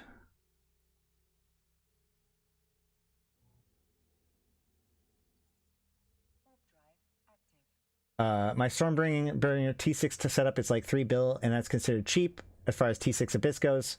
Most expensive fit is like 20 bill. I don't know about a fit that's 20 bill, but usually that also involves implants. I know that there's like the Longfinger Gila was the most expensive high tier Abyss build that I remember from back in the day, and that was 8 billion, give or takes. So the reason why Triple Hawks are so good is because of the nature of darks, right? So there are 5 different weathers of the Abyss. 4 of them are based on the 4 damage types, and then there's the dark. And the dark is special. It makes people go really, really fast, and it ruins turrets, right? And so the key here is, like, the Abyss was not retooled for frigates. Eventually there were extra rats or extra sites that were done to kind of counter frigates, which is why the Angel site is so dangerous for frigates. But overall, they just were like, okay, now frigates can do it, right? It was originally designed for just the cruiser. And on top of that, the rats in the Abyss do not compensate for the weather. So a lot of the nastiest rats in the Abyss, especially before the new rooms got put in, all use turrets, right? All the battleships back then used turrets. The Drifter one, the Triglavian one, and the Sleepers and the Road Drones all use some kind of turrets. And so the idea was, if you go in a dark, especially as a frigate, you're going faster and their turrets can't hit you. And so that's basically your tank. And that's really important. A lot of other frigates otherwise struggle in the Abyss because it's designed around a cruiser level of threat. So if anything can actually apply to the frigate, they are fucked. So you either get really, really tanky, tough frigates like the Retribution, or you get missile boats, right? But the problem there is that missile boats don't do that much damage, especially missile frigate boats, right? They tend to be pretty low on the damage dealing side of things. And so as you get higher up in the tiers, you end up running into the problem where you don't do enough damage. And so the highest damage frigate missile boat is the Hawk. So the Triple Hawk becomes like the go-to frigate high tier Abyss ship. All of the other options require some sort of gimmick, like well, Triple Nurgle works out because they can remote repair each other. The Retribution generally goes with double Retribution Deacon as a way of doing it. But all the rest of them really struggle with their tank, except for Hawks, because they don't have to deal with the Abyss, or they can go into the darks. And then the cheaper version of the Hawk would be the hook bill. There's a cheaper hook bill that can be run almost the same as the Hawk. It does, again, lose out a few more times because it doesn't have the damage that the Hawk does. But again, it's so cheap. When you're running tier 4, tier 5 Abyss with those things, it doesn't matter if you have a fail rate. You're going to make a crap ton of money. The 20 billion ISK fit is so OP, it basically ignores all mechanics. I'm guessing okay, so I'm guessing that's 20 billion ISK because it has all of the consortium stuff, all of the little tiny edges, so that way you can actually kill the road drone battleship, right? Because the road drone battleship, if you get triple potato battleships as a Stormbringer, that is generally considered a kill state. Like, that's the one thing that kills the Stormbringer every time. But if you get every tiny little advantage, you abyssal roll stuff, you get every fucking officer faction blingy fucking mod you can get for the Vorton tuner, you can actually do just enough damage to be able to kill triple battleship. And at that point, you've just won. You've won. There's nothing that can kill you in the Abyss.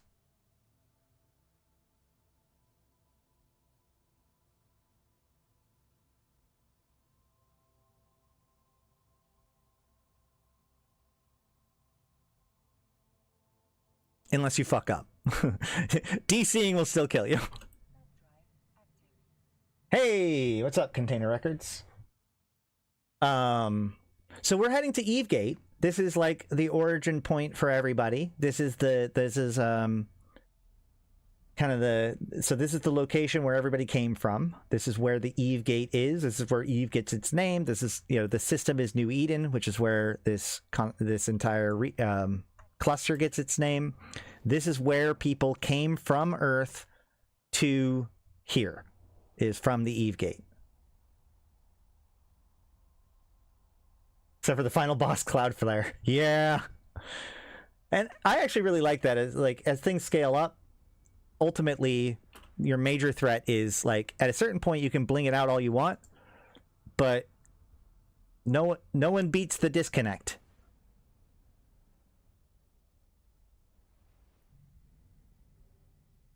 All right, so from here, I actually want to... I feel like in space here,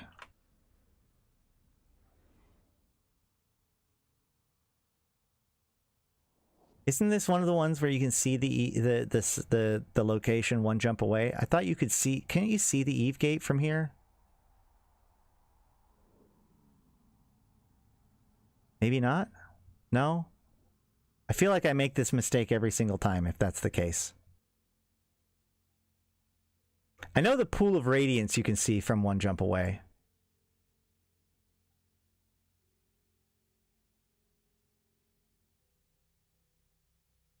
Maybe not. All right, let's just go to New Eden. CCP is brutal on handling the DCs in the Abyss as well. Remember when the whole game crashed and everyone died in the Abyss? Actually, CCP has been relatively good about giving people back Abyss ships. I feel like they've gotten like more strict on it recently. There was a period of time from like 2019 to 2022 that they actually, upper right corner of the nebula. You're right, there it is. Holy shit, there we go. That's the Eve gate. I think that they've like locked down a lot more recently, but they used to be fairly kind when it came to giving back Eve or like stuff like that, especially since when you lose a ship in the Abyss and they do reimburse you, they reimburse you the entire ship. Whereas with the other one, if they reimburse you, whew, there it is. If they reimburse you in like the normal world, they only reimburse you the items that were destroyed, because the items that were drop are still like available. They're still there. They're in play, as it were. But in the Abyss, they know that all of the stuff got destroyed. So if they do reimburse you, they actually end up reimbursing you the whole ship and fit, or at least they used to. I have heard recently that they've gotten a little bit more like unkind about that. This one is another one that's cool to watch for a long time because it like pulses and rotates and stuff. It's very cool. Very, very cool. Not a single person got reimbursed for the massive outrage that killed every single pilot that was in the Abyss when it happened. I don't remember that at all. I do remember there's been a few times where that's happened and they have like auto reimbursed everybody. I'm not saying that it didn't happen recently. Very likely could have. Like I said, things have changed.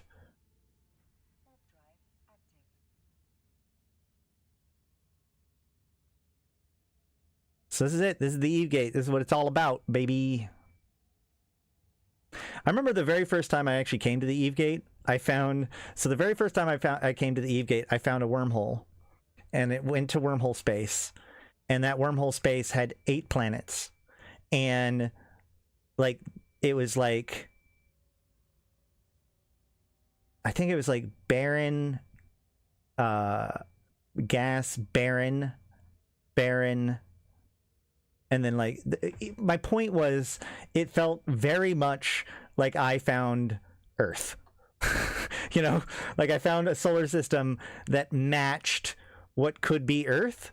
And it was like when I got to the Eve Gate and I scanned down my signatures, found a wormhole, went in there, and I swear to God, in my headcanon, I found Earth, and it just happened to be, and then I left and I never saw it again. I have no idea, but this is like back in 2012. I don't fucking know.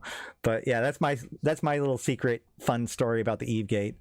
I still feel like I found the wormhole to Earth. The Black Monolith. Okay. In Dead End. Cool.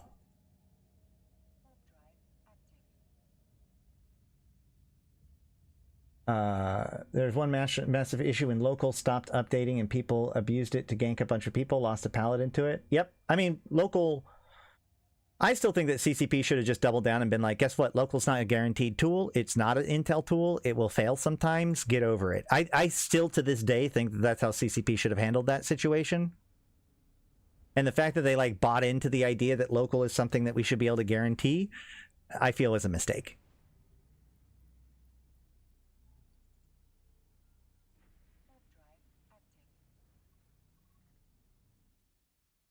Yeah, oftentimes if there's a known instance where like the server went down, any ticket that's put in for a ship that's lost at about that time automatically gets reimbursed.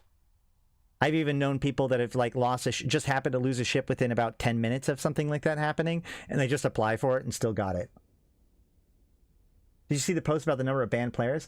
Yeah, I do. I want to check it out. We can check it out today. The thing I'm most excited about with it, though, is that they said that they're going to do it more often. And I think that's the critical thing here, is because like when you look at it, I don't know if those numbers are big or not. You know? Like they're like, oh, we've banned 5,000 people. Is that a lot? Is that not a lot? How much did you do last month? How much did you do last, March? you know, whatever. So I think that it's just like the MER. Like if you just looked at an MER completely in void, like just the numbers, you'd be like, oh, I don't, sure, is that good or bad? I don't know. But, you know, as time goes on and we start to see these numbers more frequently, then that might help us understand some stuff. But there is some things that I do have to say about it. So I can pull that up real quick. What's up, Seventh Heaven? Yes, thank you so much. We will be celebrating that on Thursday. We'll be doing all the Skinner giveaways and stuff like that on Thursday. All right, Dead End.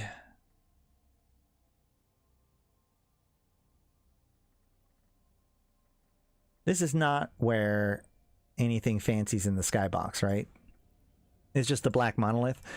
So the Black Monolith is an interesting site because it's so. The Black Monolith is one of those things that's so hard to like get your brain around as a lore guy, because like, okay, obviously the Black Monolith is a what is it, what is that, not Mystery Science Theater, no, the other thing, 2001 A Space Odyssey. It's a reference to 2001 A Space Odyssey, right? Clearly. And it's kind of seems to be almost like a tongue-in-cheek reference to it. However, so there's this one, which is one of the main ones, but then there's also one that's found in, I think it's the Talokan Cosmos mission areas, and there's one that is connected to you can find them also in the Abyss, or is that not in the Abyss, in wormhole space, in wormhole sites, and you can also find them in Sancha data sites. And they also incorporated them in Eve Echoes. So there's a lot of weird implications that these black monoliths are a kind of computer system, a computer terminal used by the ancient races. We're not 100% sure which ancient races. It seems like maybe several of them. And we certainly don't know what they were used for. We can't access them ourselves. But it's one of those things that, like, it's hard to say whether or not these are explicitly just a reference. It's clearly not just a tongue-in-cheek Space Odyssey reference. It's more than that, but it's hard to really pin down how important it is. But it's one of those things that likely will be important to the ancient races and our understanding of it at some point. Yeah, it is a nod to 2001. But like I said, like, they've used it enough times now and enough places now and kind of pointed to it now enough times that it feels like it's part of the story of what happened to the Talokan and the Yanyong and whatnot. I always thought it was a big ingot for manufacturing or something.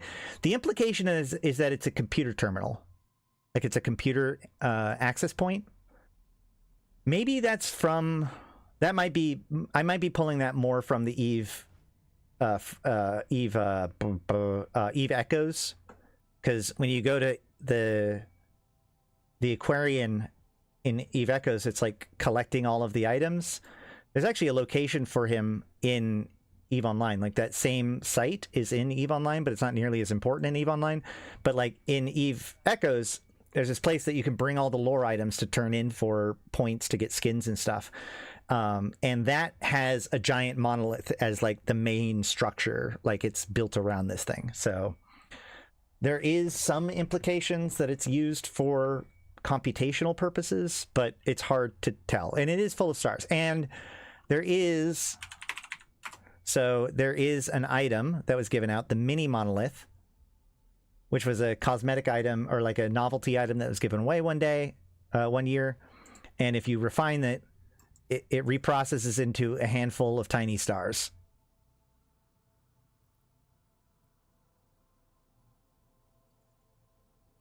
Aligning all the monoliths to the Eve Gate will get you a free can of Quafe Zero. Can confirm in-game research specifically for black holes to induce wormholes or pulsars in an adjacent dimension. It's full of stars. I no longer know how many people are taking me seriously or not.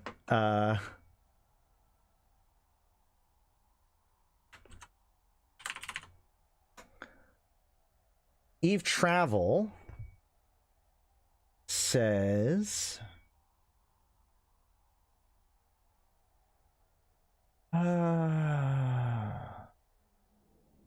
Playing around with the sensors a few moments, I recalibrated them to at least take the dimensions of it. I approached it, hoping that maybe some of the professor probes would knock off a sample of the material, but no avail. I managed to lock onto it at least, but my analyzer couldn't make heads or tails of it. Yeah, he doesn't know what it is.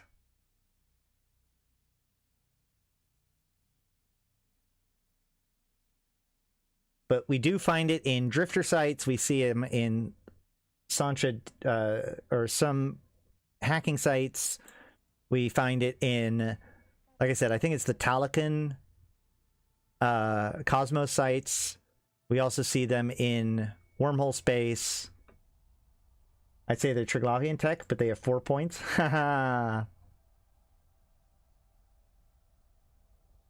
Mini monoliths are 500 M3. Do not reprocess them if you have them. They are, well, yeah, and that's the thing, is that if you reprocess a mini monolith, it's gone. You now just have a handful of stars, and there's no way to put it back to being a mini monolith. It's true, it does have 8 points, that's correct. Trigs are definitely from the precursor-ish time. The big two is that they could be a branch of the Jove. They could also be part of the Talican. I personally fall under the idea that they're probably Talican, although CCP has kind of suggested that they may be some other group, a minor group at the time, that we're not familiar with. But we do know from the Triglavian records that they're at least aware of the First Jovian Empire. In fact, not only are they aware of, but they did projects. They had a society combined with the Jovians at one point, and then they also have records from the Second Jovian Empire, but not a history with the Second Jovian Empire. So I assume that the Triglavians may have left somewhere in between, but they also may have left during the Shrouded Days.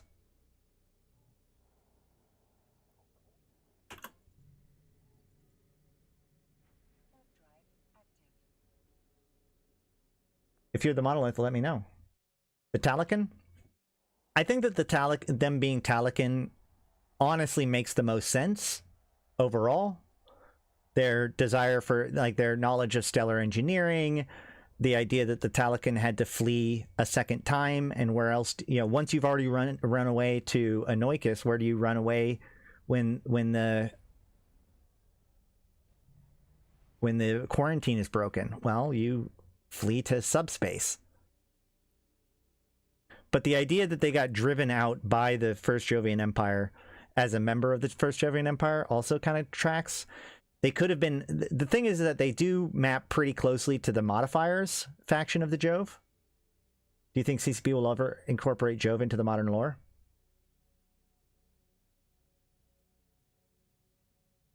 Yeah. I think that the Drifters and the Triglavians and all that stuff is the Jovians in modern lore.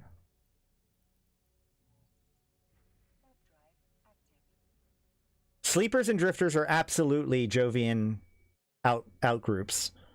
And the Triglavians are tightly associated to the Jovians. Like I said, they had a satellite society with the Jovians, which probably were that's the thing about the Talican is that, like, if you believe the stuff that got kind of leaked in Eve Echoes, I have a whole tinfoil episode, by the way, about this too, guys.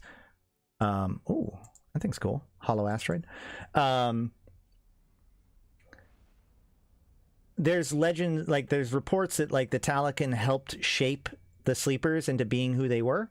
And so I think that the Sleeper civilization was the Jovian Talican satellite polity that they refer to in the logs, which would make it pretty sensible that the Talican the Triglavians are the Talican.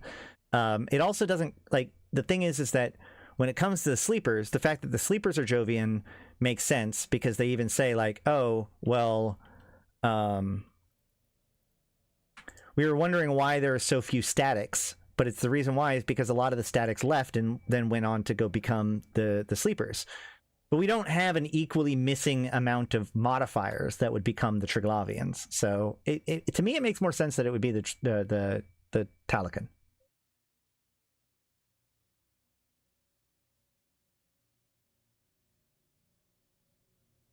My tinfoil hat is so large, amateur pilots use it as a known landmark for navigation. Yes. There's a great video I made a long time ago called, like, I Solved the Eve Lore, where I try to, like, tell the story of, like, what I think happened, putting together all the pieces of, like, the Talikan and the Yanyong. There's obviously mistakes to that, too. I should probably revisit it. But, yeah, I think that there was a conflict in the earliest days between the Yanyong and the Talikan. And the Yanyong were the masters of Isogen 5, and the Talikan were masters of the Dyson Swarms. And I think that the Yanyong developed the artificial intelligence that they used to infect the Talikan systems that would eventually become the other. Where can I find that? You mean my video? Hold on.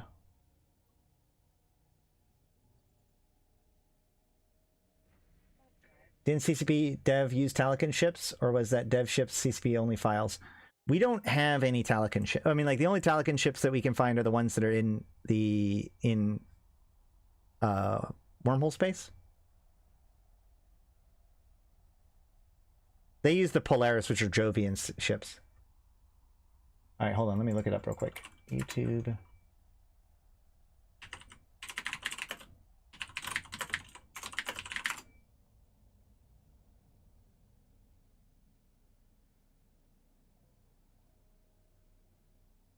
Huh.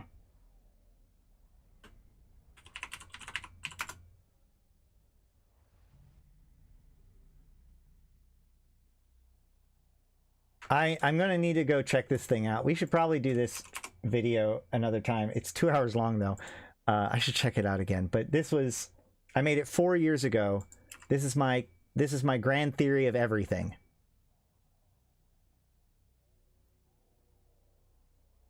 Which one? Non-canon? What? The fact that CCP developers use Jovian ships? I think it is canonical. I think that they've hand-waved it away in the idea that, like, Jovians have been watching us. I do find it hard to keep Eve lore straight, so it'd be nice to have a video that explains it. I mean, so I've tried to make several of those. And like I said, I have an Eve lore playlist for this sort of stuff. And I do have the Eve lore speed run video, which, hold on. This is the one I really recommend for people, at least as a starting point. So that's the Eve lore speedrun video. It's an hour and 45 minutes. But the problem is that, like, it's so difficult to tell the full story of Eve. Like, every single time I try to tell even, like, a lens of Eve, it ends up being an 8-hour stream. So there's lots of 8-hour streams in the last year that you can go check out about this sort of stuff. Like, even if we just zero in on the Gallente election, we end up over 8 hours. So the problem is that it always has to be, like, to the lens of what's happening right now. So, you know, the Eve lore speedrun, like, there's the whole Deathless story and the lead up to that. There's the Drifters and the Triglavians, the precursor crisis, as I like to call it. There's the different empires and their stories. And each of these are interconnected, but the more you start to dig them apart, the more, like, it explodes as far as, like, the amount of information that's there. But another video, actually, that I put out, I mentioned this earlier, but I'll link it again. This one, so what I'd recommend doing, if you really want to just get caught up ASAP, is first watch that second video I linked, which is the Eve lore speedrun. So you start there, you watch the speedrun, and then you can watch this one, which is everything you need to know for tomorrow. And I'm pretty sure, so that was a year ago. That was right before the Drifter crisis started. So I'm pretty sure I picked up where I left off in the speedrun video, and like brought it up to the modern day. So that's where we're at right now. I've tried to make breakdowns of stuff and like when things happen, like when right before the election, right?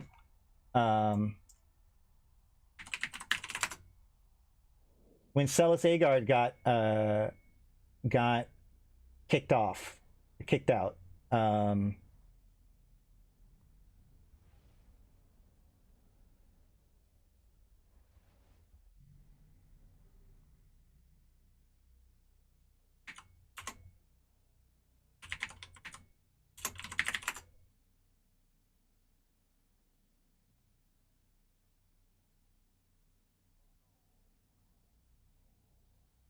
My bet is this will be a good one. I'm not 100,000% sure, but this is the video that I made about Celis Agard's impeachment. So that kind of goes into the pre-plot to that. But that's the thing, is that it really boils down to like they're telling the entire story of Eve is very complicated and will almost always just be a brush over of a specific lens of the story. Like a lot of times when people talk about the story of Eve, they talk about things like the Battle of Akatioth, how the Mimitar Rebellion occurred, which leads to Concord, which leads to, you know, the rise of the Capsuleer in Empyrean Age, Templar 1 to now, you know, like whatever. That's like the story of Eve. But then you get into like the precursor crisis, what really happened with the Jove. You get into, there's so much nitty grittiness when it comes to like Mimitar politics and what happened in the history with Mimitar. Yeah, I've had plenty of hours of talking about Gallente elections in the last year. CSP should really write more books, I think. I think so, yeah. The Eve source book is a really good like primer. And a lot of that stuff is actually in the universe portal. So you want the fundamentals, you can always just go to the Eve universe portal. Just realize that some of that information is obsolete. So if it tells you who's in charge right now, there's a pretty good chance that they're wrong.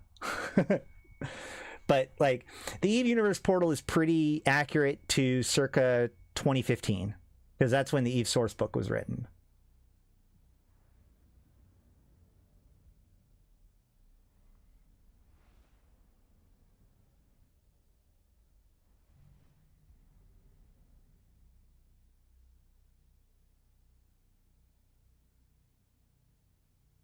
Malak is right. Too much lore for right now stream. What? Which part? Yeah, it's just like I can answer a specific question. Like we've talked about, like who are the drifters? That was a good, and that's a great story for like the.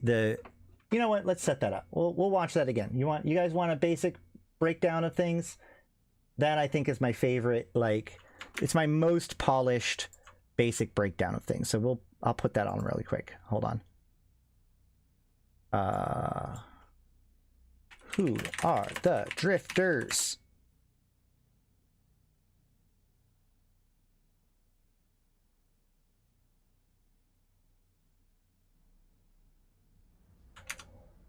Oh my god, I look so young. All right. Greetings, fellow Empyreans. I am Ashtarothi, and I am very excited to be working in conjunction with Talking in Stations to bring you the story of one of the greatest threats to New Eden, the Drifters.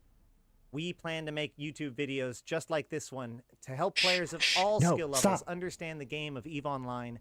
It's Universe 2700. Who are the Drifters? Right. Enjoy.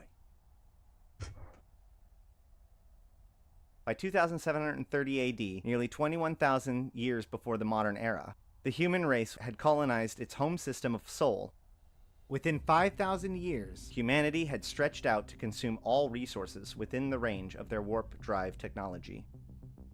Near the end of the 8th millennia, a miracle came to the human race in the form of a semi-stable wormhole, which connected them to a previously undiscovered land of prosperity.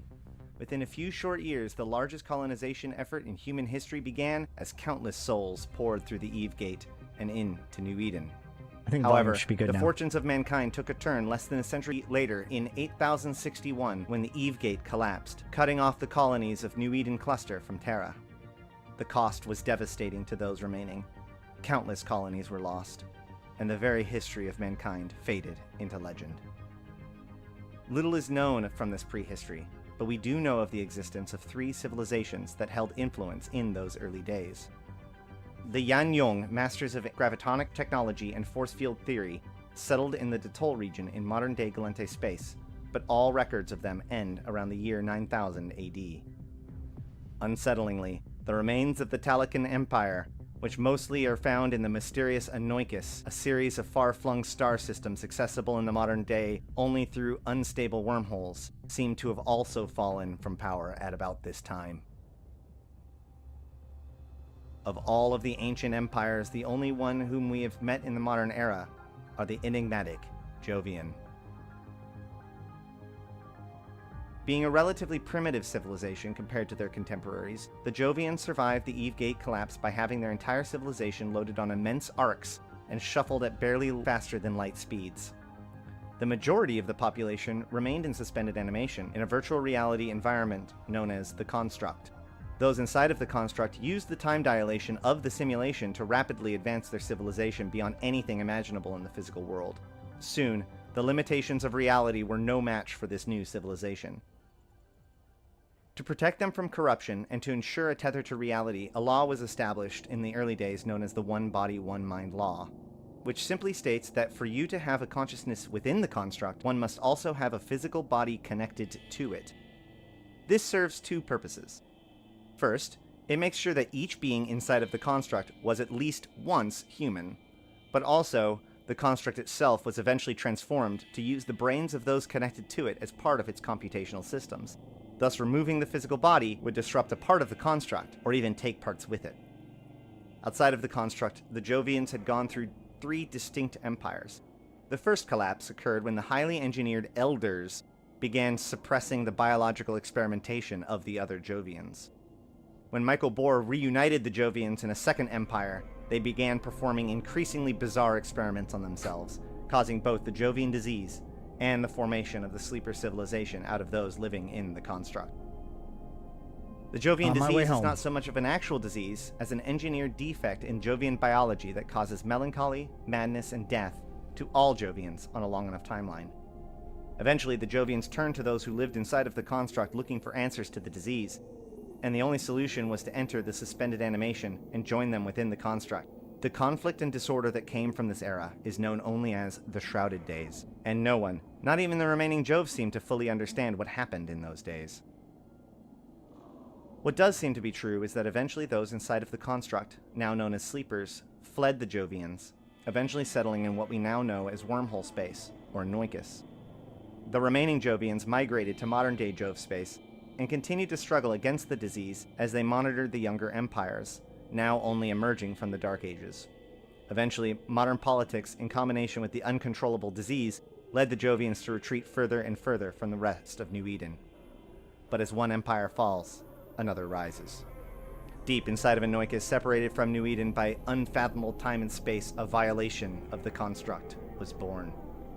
Without the shepherding of those outside of the construct, an entity which violated the One Body, One Mind law appeared within the construct. A small child with black eyes that had never been born and had never had a physical body. This thing was called the Other and was rejected and hated by the sleepers. But this seems to have only fueled its desire to take over and consume. And over time, more of these defects were made.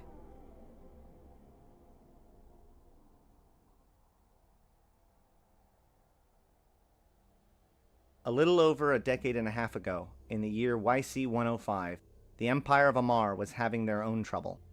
The Emperor, Hadrian VII, ruler of Amar for 3 centuries, had died of turret disease on August 28, YC105.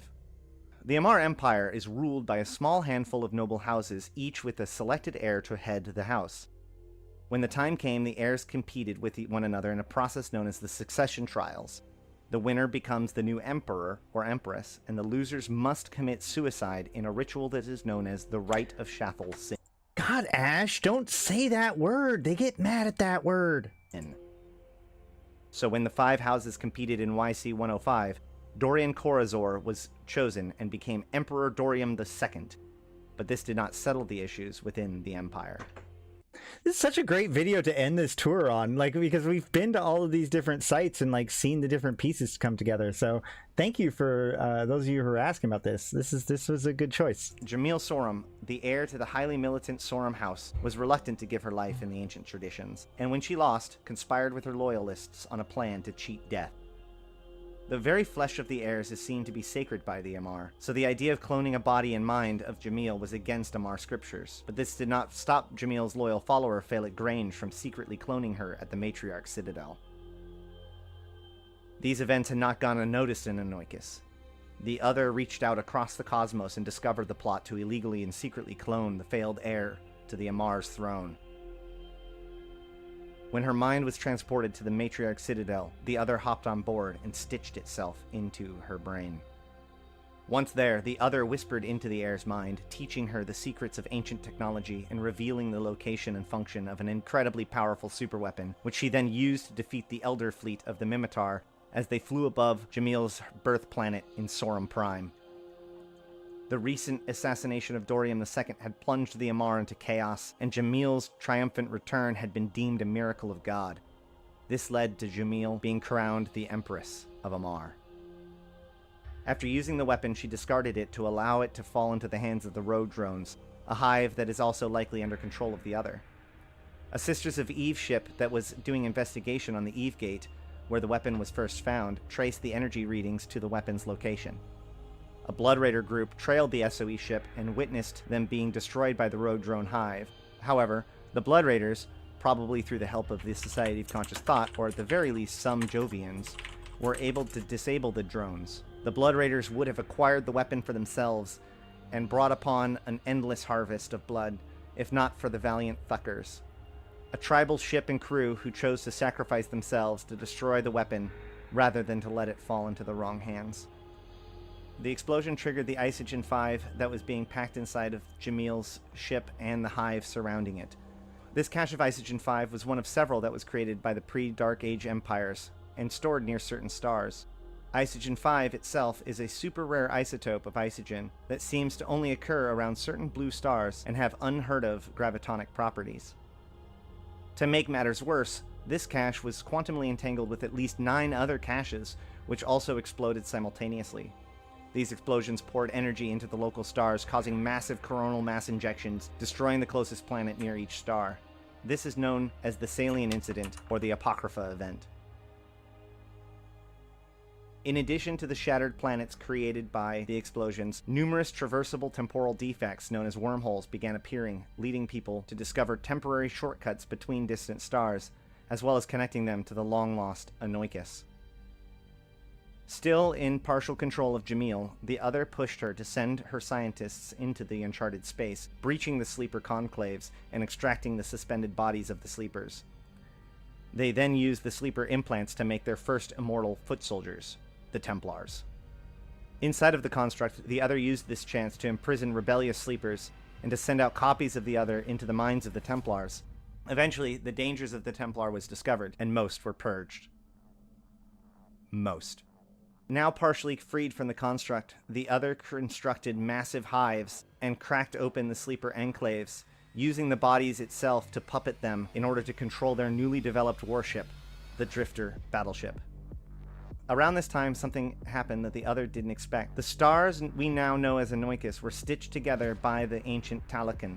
They did so by constructing a Dyson swarm lattice around stars and using the energy to punch holes into reality and traverse them using static gates. One such star, W477 TAC-P, is located in what is now Jovian space. The explosion from the Isogen 5 caches sent energy through the network, pouring into W477 TAC-P and damaging the lattice around it.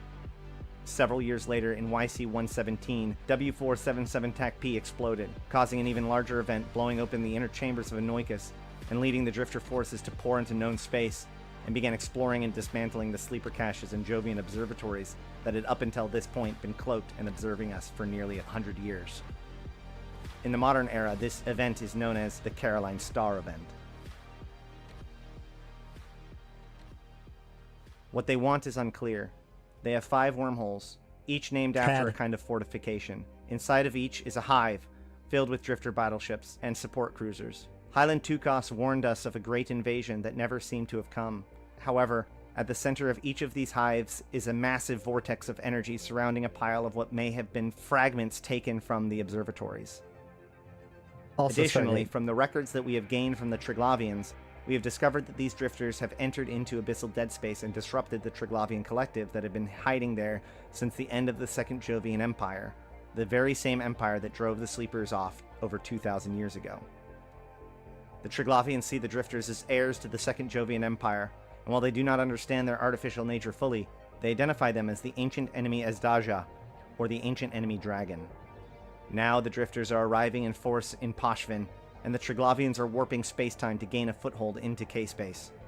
This ancient war has spilled out into the modern day as the Precursor Crisis. See? Drifter lore is Jovian lore. Told you. Trig lore is probably Jovian lore. At least on some level. There you go. And so I have a whole playlist for the Precursor Crisis, and I've also done other videos about, like, who are the Triglavians and their relationship with the Drifters. Actually, hold on.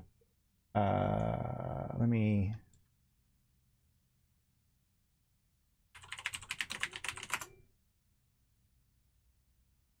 I did one for for Zoria's messages, but then I did who are the Trig 2, which is the AEA data streams. Do we want to check that out? Here is the we can check out the my Who Are the Trig series, the 1 and 2, if we wanted to. That's another, well, that one's 30 minutes and the other one's 18 minutes. If you want to know more about Trig stuff. But here is the finish line for the campaign trail. So cool. And then of course I can just head on over to the start of the campaign trail to give quick extra points. Not that I need points because I already maxed out. A name for your Amarian Zealot.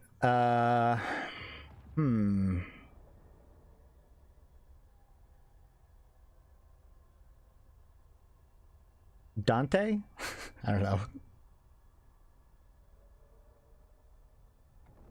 So Malak wanted me to point this out to you guys earlier, so we will now.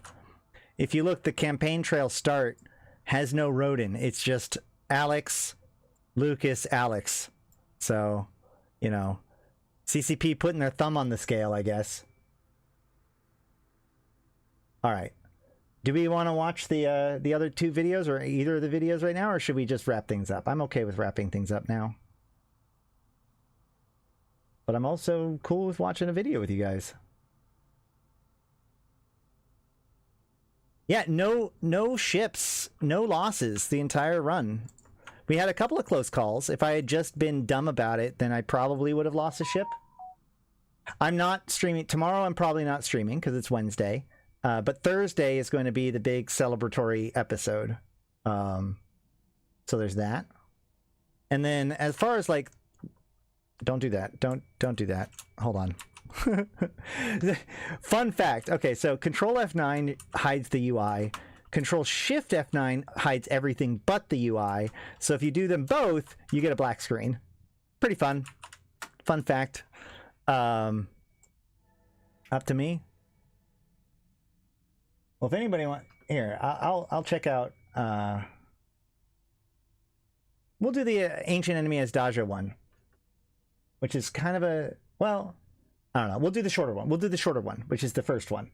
This is Who Are the Triglavians? So basically, just to give you guys an idea, this was part of a series where I was going over all the writings of the Triglavians. So the Triglavians, we have a lot of the information that we have from them are from these different records, which are the data streams, but also they've given a few presentations, and they've given us a couple of messages over time. Zoria Triglav specifically has talked to us. And the Triglavians like to talk in a way that is very confusing to people that have not been trained in how to understand what the hell they're saying. And so I've made a couple of videos to kind of explain just what they're saying, right? So the first one is going to be about the videos from Zoria Triglav. So we'll start with that one. There's a separate one to hide the cursor too? I'm sure there is.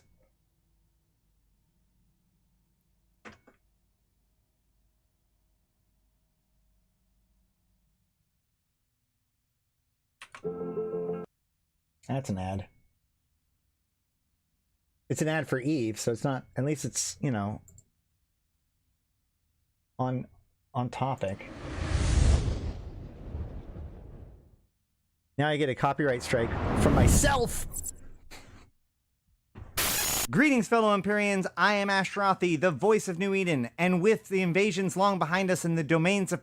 Man, I thought that slicking my hair back, or like getting my hair like wet and combed out would look good. I was wrong. I was very wrong. All right, sorry.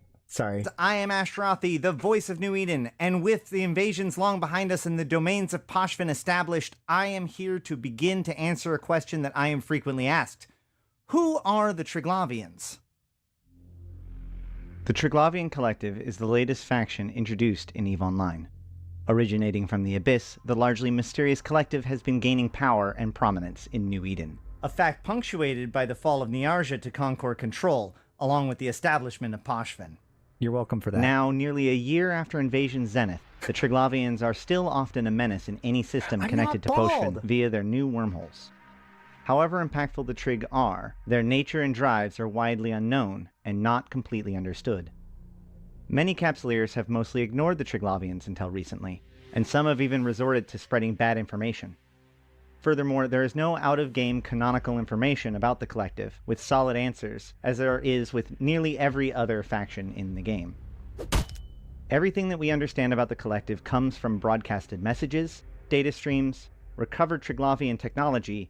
I really should do more of these like highly edited scripted videos, huh? Let me know. The problem is that they take so much time, it just ends up being easier to do them live, but yeah, I don't know. I like it when I watch them. And intercepted messages via a device known as a semiosis console, recovered from certain Triglavian facilities. Anything said about them outside of this is brought to us by Concord, whose own motivations on this matter are dubious at best. But with a willingness to explore what is available to us, I think that we can start to get a picture of these ancient outcasts. While it may seem that the Triglavians are relatively recent phenomena, they are actually just a small part of an ongoing story that has been unfolding since 2006. A story I call the Precursor Crisis. This is something that I believe that we'll be discussing a lot on this channel. The short of it is that while the modern Jovian Directorate has all but become extinct within the cluster, ancient survivors from the time of the fall of the Second Jovian Empire have begun emerging into our modern day. This has had a profound and increasing impact into the lives of everyone in New Eden, and a conflict older than any of the four remaining empires appears to be kicking off once again in the form of the Drifters versus the Triglavians. The Precursors have returned. The little brother makes the final sorrowful steps home. He is not welcome, and what that means may be a crisis for us all. For now, I will just point you to a 2-hour-long playlist that I've compiled a while back of every video CCP and Arydanika Research Consortium has produced on this matter. That's the Precursor Crisis playlist that I was just talking about a little bit ago. In addition, I have compiled a document known as the Precursor Crisis document, which I have posted on Google Sheets, in which I've also transferred this over to our Notion, so this is now totally on our Notion and indexed and stuff. I've brought together all of the text that I could find so far related to the Precursor Crisis in the game. If you see something missing in this document, of course, let me know right away so I can add it. So we have a lot to dig into to go into everything that we know about the Triglavian Collective, and much of their origins and motivations are still speculations, and thus this is going to have to be spread over several videos. For this video, we will explore the Collective through the lens of a Triglavian that you may know, the Detached Executive Troika for the Sublimation of Poshlost Flow, or as you may know them, Zoria Triglav. My puppy. Zoria is the most well-known Triglavian to us Empyrean Capsuleers. The 3 times the Collective hacked the billboards of New Eden, it was broadcasting messages from Zoria. Additionally, the topmost grade of Triglavian forces are named Zorias, as the Galentes would be presidential and Amarians be exalted. Zoria holds the title of the Detached Executive Troika for Sublimation of Poshlost Flow, and the vast majority of communications we have recovered logs from are either involving Zoria or about them. They report to a convocation of Triglav outside of the struggle, who together represent the will of the 3 Triglavian clades of Svarog, Perun, and Velez. We will talk more about the clades further in a little bit, but for now, you can think of them as the 3 sub-factions of the Triglavian Collective. All of this and more can be gathered by understanding their messages, or prayers to us. Whether or not you want to heed their words is a decision I leave to the viewer. The first "We Are Zoria Triglav" message. It's important to note that I'm saying I made this during like the invasion series. So like this is when it was really important for us to make a decision of whether or not we were supporting the Triglavians or not. And I was most notably supporting the Triglavians. Message, which was sent just prior to Invasion's Chapter 1 expansion, does a very good job of summarizing the Triglavians' positions. However, the only problem is that these messages are often cryptic, due to the Triglavians using Slavic terms and religious-sounding language to communicate their messages. So let's break it down and see what we can learn. We are Zoria Triglav. We speak for the congregation of Triglav outside the struggle. Each of the three messages. I feel really bad about this. This is my one regret for this video. We should have, I should have put the captions for what they're actually saying, because not only is it difficult to parse what they're saying, but it's also somewhat difficult to hear what they're saying, right? So I'll try to do that here. For the congregation of Triglav outside the struggle. Each of, so she says, or they say, "We are Zoria Triglav. We speak for the convocation of Triglav outside of the struggle." The three messages begins this way. They are declaring who they are and by what authority they speak. A few things can already be noted. First, Zoria uses the pronoun "we" to describe themselves, and when speaking seem to have three voices mingled together, that of a male, female, and digital voice. It is unclear if this is to mean that the Triglavians have multiple consciousnesses, or infomorphs, within a single body, or if they're doing this as some sort of effect to show solidarity. Couple things about that. First of all, we now know because of the Hostile Chronicle that this is actually a nature of all of the Triglavians, or at least the Triglavians that we see, because there's three voices in that one as well. So this is just a property of the Triglavians, is that they have these three voices. And also I want to point out that, like, so I feel like there's nothing that could have been done to stop Pochvan from being formed. The invasion would have continued until enough systems collapsed. That's actually not true. We were actually getting pretty close to running out of systems. There was only so many systems that were eligible to be flipped. And it's also true that the Chinese server actually fortified every single system that became invaded. The Triglavians didn't win a single system on the Chinese server. So if players on the US, or on the not Chinese server on Tranquility, had behaved the same way as the Chinese server did, Pochvan would have been stopped. Like, there wasn't that many more systems left. There was only like 10 or 20 more systems. So I think there was like 85 to 9. I think there was some 80 something total systems that were eligible to be flipped. And if I remember correctly, the Edencom got upwards of 50 of them. So it was, I mean, like, the idea that Pochvan wouldn't be formed, I mean, like, obviously from CCP's point of view, it's pretty much a foregone conclusion. But the idea that it, like, mechanically had to have happened, I completely disagree with. Yeah, Serenity, Dutch, but yes, on the Serenity, if we had treated it on Tranquility the way that they did on Serenity, Pochvan would not have been formed. What that means, I don't know, but like, it was not a foregone conclusion. We were pretty close to running. We were starting to get nervous that we knew we were close to the end because we were also running low on systems. So Serenity doesn't have Pochvan. No. So, okay. The way it works is that both Serenity and Tranquility, like all of the different versions of Eve, use the same central database for the universe, right? And so when something changes on one, it has to change on the other by definition, right?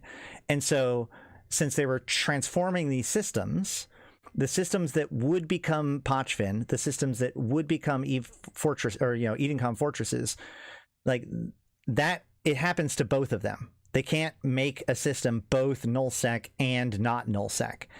And so a certain portion of the systems were set aside for Serenity to fight over, and a certain number of the systems that were eligible were set aside for us to fight over.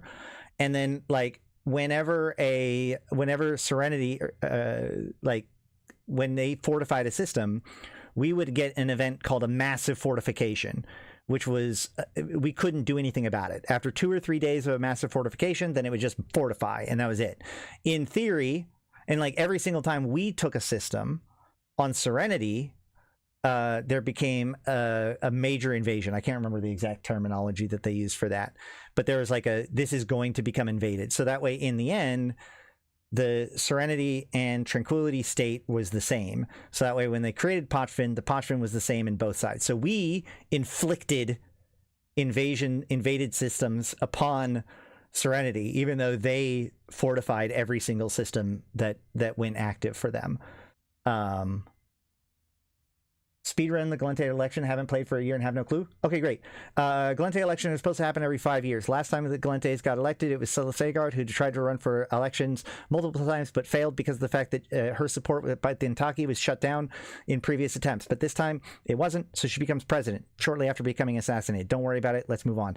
She then goes on to become a very militant leader. She's able to work her support in order to get the funding that she wants for her massive projects. And in the end, she does the highly controversial attempt to take Intaki for the Gallente off of the faction warfare. Highly controversial. She also does several other major operations, including the industrialization of the Gallente Federation, like federalizing the industry, and then the automation of industry for democracy, which is this huge automation effort for the Gallente. This leads to the rise of the road drones. Eventually, there's supposed to be an election, but she postpones it because of the drifter attacks. There's the drifter attacks. Everybody has to deal with the drifter attacks. The drifter attacks get solved. Eventually, the drifters get beaten. The Gallente end up in the worst position possible because of that. They're the only major empire that doesn't make a major victory during that time. Which is also politically bad for her. But even after the drifter attacks happen, she continues to postpone the election. She doesn't acknowledge the election. Everybody's kind of, what the fuck's going on with the election? And then a year later, she gets impeached because it turns out that she's been covering up this rogue drone infestation due to the Automated Industry and Democracy Act. This causes the Gallente to kind of rejigger, and now they're having a big presidential election, which you can help influence by supporting Alex Morio. There you go. Boom. All right. CSP should really communicate this. If it's true that they gave complete agency to the players, that's huge. What I'm saying is 100% true. Like, I talked to CSP Sledgehammer and stuff at the time a lot. And, you know, there's a lot of people that like to talk shit or whatever, but, like, no, the Triglavian invasions could have gone either way. Yes, she delayed the election for a year. That's why the previous election was 6 years ago instead of 5. That is why they inflicted I mean, yeah, it's not untrue. Although I think Fraternity had already started their migration over to Tranquility by the time the Invasion Chapter 3 had started, if I remember correctly. Yeah, it actually frustrates me how people talk about the invasions, because I know for a fact, like, what's really cool is that CCP didn't even choose when systems became active. There was AI agents for both sides, like controlling the Triglavians and controlling Edencom, and that AI was what decided where they were going to attack in order to try to make like the AI was trying the Triglavian AI was trying to make feints, attacking systems that they could not actually progress in order to kind of draw attention away, so that way it can make an attack on a system that they thought that they could succeed at. So it was actually this really awesome tech demo for, like, artificial intelligences, or, like, you know, botting the NPC actors in those things. It eventually gets used in things like the Shipcaster beacon construction AI and other things like that, which eventually I'm hoping is part of what makes the new military campaigns kind of interesting. But yeah, no, it was a big project for CCP. I remember CCP Sledgehammer he found out when Niarja went live. I think he had just woken up or something. He had to rush into the office because he got the notification that Niarja had gone live, and obviously that was the big. Everybody knew that one was, like, prior to invasions happening. They gave us these Rasnaborg reports, which were like scans of the different suns that the Trigs had been looking at, and right before the invasion, they said. They gave us these different messages about the stuff, and they said specifically glory and gold were the types of suns that they were looking for. And the one Rasnaborg report that we had that was glory was Niarja. So of all of the stars in the entire universe, the one star that we knew that they wanted was Niarja. So I spent like a year going around to all of the different like nullsec groups and big FCs and everything and be like, so what do you think about this Triglavian stuff? And they're like, we don't care. It's like, what about these invasion stuff? I don't care. Once they started like making systems go nullsec, I was like, so you interested yet? And they're like, man, it's all high sec stuff, whatever, it's kind of not our thing. And the thing I'd always ask them is like, okay, what are you going to do when Niarja goes live? And so I would teach all of these guys behind the scenes. I made sure that everybody knew like how the mechanics worked, etc., etc. So that way when Niarja went live, we would win. And it was a hard fucking fight. And in the end, I gotta say this. In the end, you know who lost Niarja? Test. Niarja was actually in a stalemate for quite some time. The cool thing, so the way it worked was like a bunch of rats would spawn in the system. There were roaming rats, and then there were also the sites. But what happened, what mattered was how many rats were being killed. So if, you know, the Edencom side killed more rats than the Triglavian side, then it would be pushed more towards the Edencom side in that tick. And they would have to push it. It started at 50% and it pushed towards one way or the other. And then when it got to that side, then it would like escalate to the next stage, right? And once it escalated, it was very hard to pull it back. It only happened once, and that was Arshat. So pretty much once it hit second stage, it was considered to be lost to whichever side won, right? Either way, the point was Niarja was so bloody and there were so many people engaged in it that the progress of Niarja did not move for, I think, 8 hours. I'm pretty sure it was like 8 hours where the contested value did not change, because basically every single rat was killed as soon as it spawned. Just there were so many people in there and so much stuff. Everybody just maxed out everything. And so it was basically a stalemate. And the issue was that in the end, Test, I think it was Villy, said that they were going to go in there and save Niarja. And honestly, like, both sides were kind of flagging at this point. But as soon as Test said that they were going to be saving Niarja, that's what got goons to really throw their weight behind taking Niarja. And so they showed up after this 8-hour stalemate and just pushed it over the edge, and they were able to keep it going, and Niarja fell a few hours later. Weren't all the DDoS attacks during the invasion? I know the game was unplayable to me. I remember there were the DDoS attacks. I don't remember whether or not that was during Chapter 3 or not. I mean, I'm sure that some of that was involved in that, but yeah. Either way, I'm going to get back to the video now. Zorius morphs within a single body, or if they're doing this as some sort of effect to show solidarity. Zoria's physical form is always depicted as a female body, and so this has led many to believe that the voices are either representing the three clades, or the three subtypes of Triglavians, the Neurodnia, Koshoi, and Nafka. Unfortunately. So there's strong evidence towards this, especially now. Like I said, during the hostile one, it's very interesting because it's not just three people, it is a male voice, a female voice, and a robotic voice, and that is specified in the hostile chronicle. And also they point out that one of the voices, at least in the chronicle, slightly disagrees with the rest of them, at least in their verbiage, which implies that one of the three voices is the Neurodnia, which means the personhood, the body. Because of the three voices, two of them say Neurodnia and the other one says we or something like that. Hold on, let me go look real quick. This is a fun little jaunt down memory lane. Let's go. Chronicles. Hostile. So yeah, in the Hostile Chronicle here, we can see they're all saying the same thing. Stillness is Hollow Pravda. Within the flow, only direction is Istana. Neurodnia stability is now time priority. Here we go.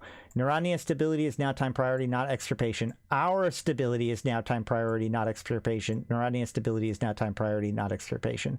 It was a small the break in their union. Something human flanked by voices so practical. He almost didn't hear it. If he had not, perhaps he would have chosen differently. So he's saying, like, so this seems to suggest that one of the three voices is the Neurodnia, which is the body, which would make the Koshoi be like the higher order. Like the Koshoi is like the Immortal, And the Narodny, the Nafka is probably the robotic one. It's the soul, the disembodied soul.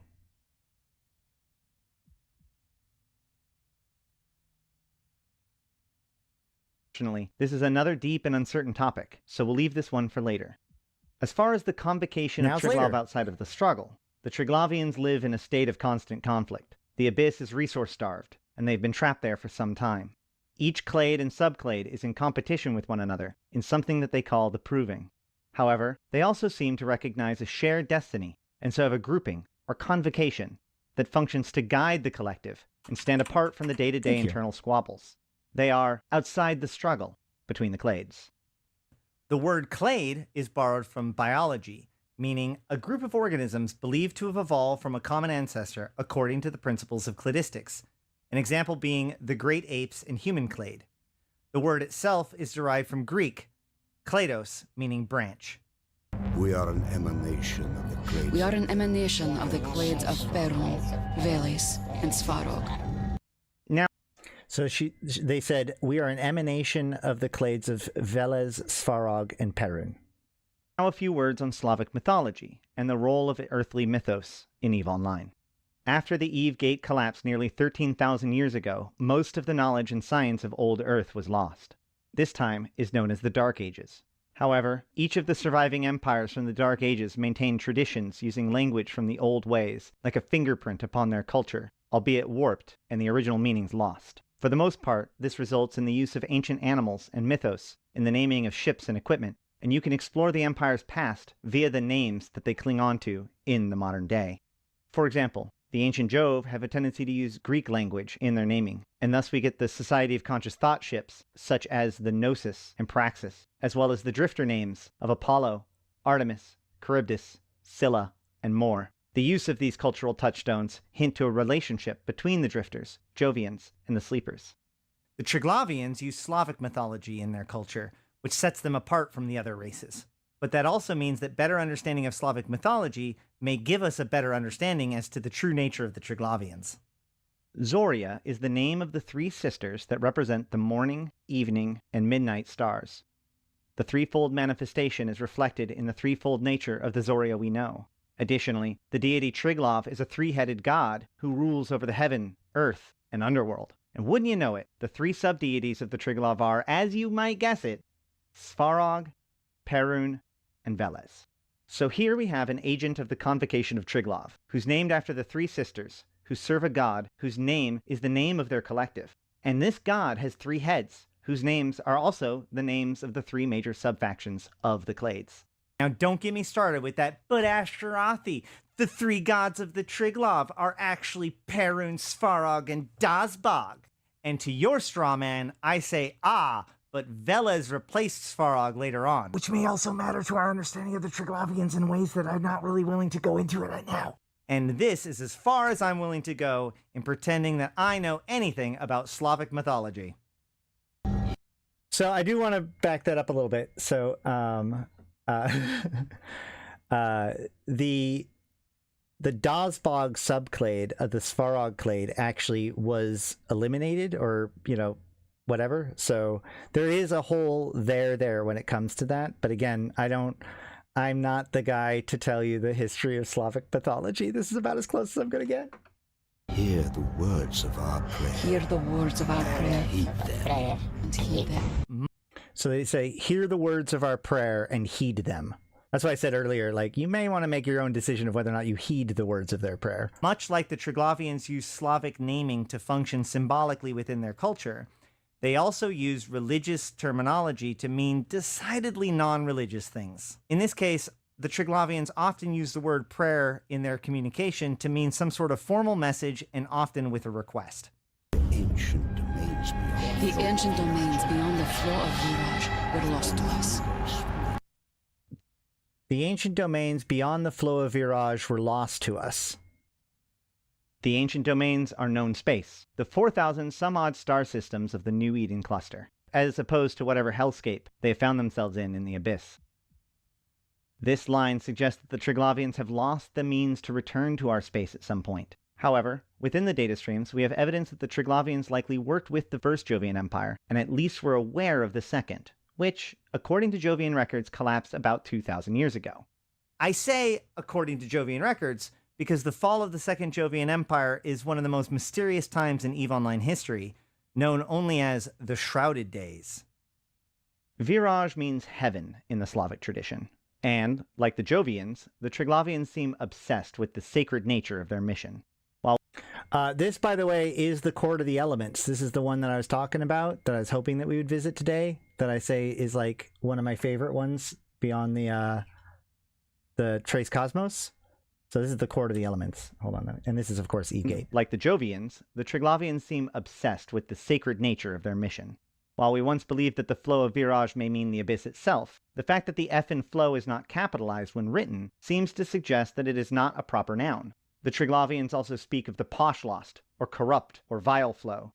This shows us that the flow, in this case, represents a path, or shared destiny, and shared goals. Likely this flow of Viraj is what keeps the convocation together, a unified understanding of shared purpose. We will be discussing the flow of Viraj and the Poshlost flow quite a bit in the future. Intruders from the ancient domains have entered the flows. This line Intruders from the ancient domains have entered the flow. is one of the reasons why we once suspected that the flow was the Abyss itself. It has long since been speculated that the flow is the flow between the three conduits of the Abyss. However, they have another name for these sites, namely conduit loop constructs. With that in mind, it would seem that they are saying that the intruders from our world have entered into their existence, their shared experience, or flow. Intruders seek to corrupt the flow of Viraj and the domain of Pujan. Intruders seek to corrupt the flow of Viraj and the domain of Boyan. Besides us, there are records of 3 other groups that have encountered the Triglavians in the Abyss. Each of them have a set of 6 data streams about them that help us understand the Triglavians' experiences and opinions about them. We also get the Triglavians' name for each of these 4 forces. The 4 groups, including us, are as follows. AEA, Ancient Enemy Azdaja, Drifter and Sleeper Forces. DAV, Deviant Automata, Rogue Drones. HFN, Hive-Linked Foreign Narodnia, Sanchez Nation. And AFN, Augmented Foreign Narodnia, Empyreans, or us. Their data streams describe their largely unfriendly encounters with each of these forces. However, the actual corrupting was done by the Hive-Linked Foreign Narodnia, or Sanchez Nation. In other words, we can probably lay the blame on all of this invasion nonsense on Master Kuvakai himself. But more on that in another video. The ancient enemy Azdaja must be extirpated. Deviant Automata must conform or be extirpated. Corrupted Narodnia must be extirpated. Human augmented Narodnia must prove the direction of their flow. From here, So what they just said was the ancient enemy Azdaja must be extirpated. Deviant Automata suppressor, or Deviant Automata must conform or be extirpated. Corrupted Narodnia must be extirpated. Augmented foreign Narodnia must prove the direction of their flow. So no, it wasn't just kill them all. In fact, there's a lot of arguments in there where it's like if things are salvageable, they should be welcomed an opportunity within the flow of Viraj. And that's where like their relationship with the road drones is pretty complicated. But for Sancha and for the drifters, no, they have ancient rules against hive linking and against whatever the drifters are doing that makes them want to kill them on sight. Here we can see the overall relationship with the Triglavians in each of these 4 factions. The term extirpate means to root out and destroy completely. The Sancha and the Drifters are beyond redemption. However, Rogue Drones and Empyrean Capsuleers are a bit more nuanced. Narodnia Moving with the flow of Viraj may be fit to enter. Narodnia without fitness will be expelled from the flow. So Narodnia work within the flow of Viraj may be fit to enter Buyan. Narodnia without fitness shall be expelled from the flow. So there's well, I'll let myself explain this. This describes their 2-step process for analyzing those of us Capsuleers whom they have encountered. Those who move with the flow of Viraj, as in align with their goals and path, may or may not be fit to enter the domain of Buyan. Those who are within the flow of Viraj but are unfit will be expelled. The convocation of Triglav outside the struggle. Invoke cladistic proving. Testing. The convocation of Triglav outside of the struggle invokes cladistic proving. Testing between like types has been invoked. The original proving conduits, or PvP sites in the Abyss, are shown as they say this. Glorification for the fit and mortification for the Unfold in the flow. The glorification of the fit, mortification of the unfit shall unfold in the flow. Unfold in the flow. The fit will be glorified. The unfit will be mortified. Triglav outside the struggle will be glorified anew. glorified. Triglav outside of the struggle will be glorified anew. Nothing can halt the flow of Viraj. Nothing can halt the flow of Viraj. We speak for the convocation of Triglav outside the struggle. We are Zoria Triglav. We are Zoria Triglav. And the ending of the first video is characteristically triumphant. And finally, the same formal phrasing as the opening, but in reverse. Prior to the end of Invasions, Zoria sent a total of 3 messages. Thankfully, the other 2 weren't quite as information-dense as the first one, so we'll be able to work through them quickly enough. As the World Ark emerged for the first time in known space, in a site known as the World Ark Proving Conduit, which was laid out like a giant proving conduit as seen in the Abyss, we received the following.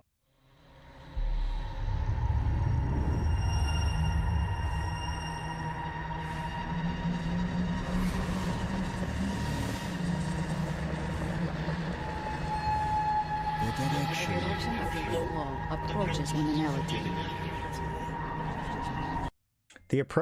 The direction of the flow approaches liminality, which liminality means transition. Things are going to progress into the next stage. The word liminality is Latin for threshold. It's also worth noting that some of the stronger forces within the Triglavians' invasion were known as liminal. Well, the Zoria is the detached executive troika for the sublimation of Poshlost flow. So basically, Zoria is one of the main agents that's designed to go and root out corruption and to patrol the areas at their periphery already, just based on what their logs and records are from back and forth.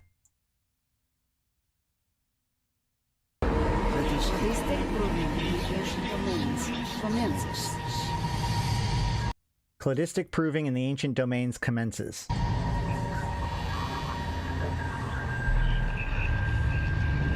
This line helped lock in our understanding of the ancient domains as New Eden. It is describing the World Ark Proving Conduit.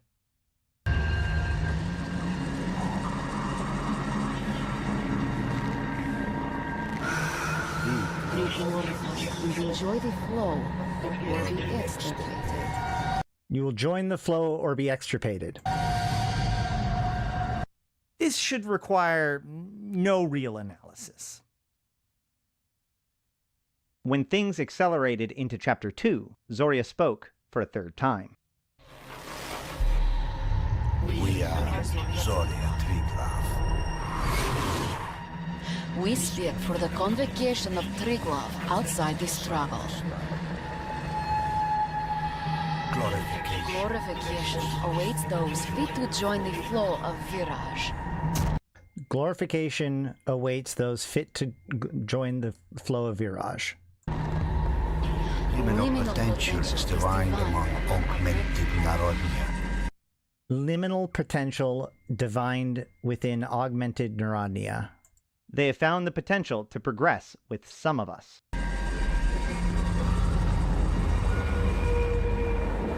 We invoke a proving of Kybernauts in the ancient domains. We invoke the proving of Kybernauts within the ancient domains.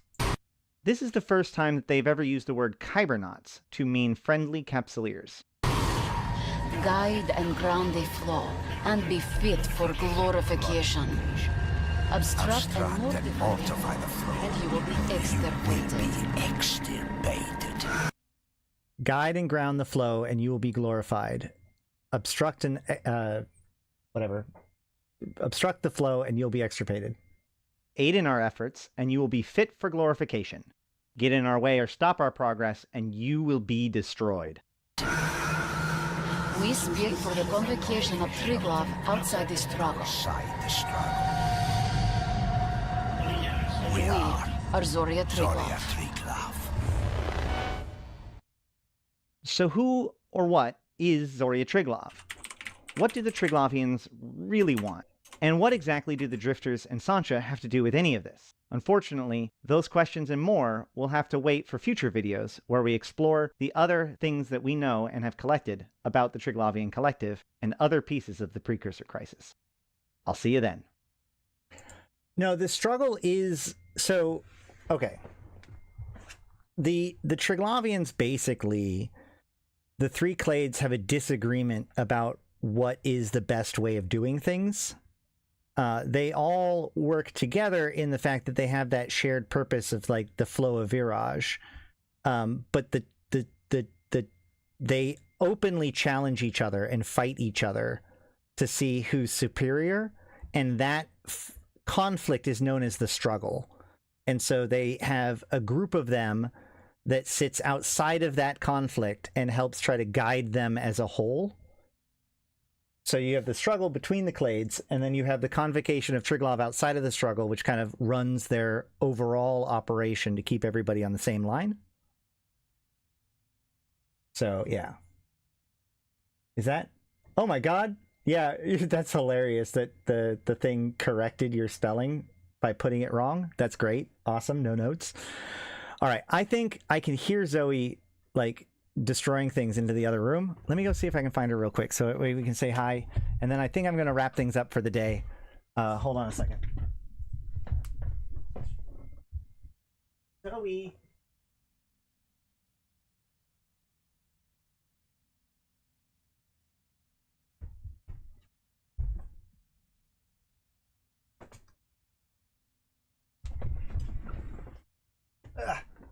Come on. Oh. It's Zoria Triglav, the detached executive troika for eating biscuits. Sorry.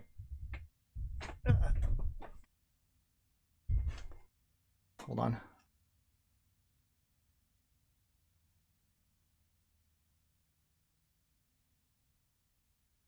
Let's see. This is probably going to be a bad mistake, but whatever. You can see part of the room. Who cares? Oh, that. Whatever. I don't care. Zoe. Hey. Do we have treats? I thought I had treats here. Do I not have treats here? This is a bad mistake.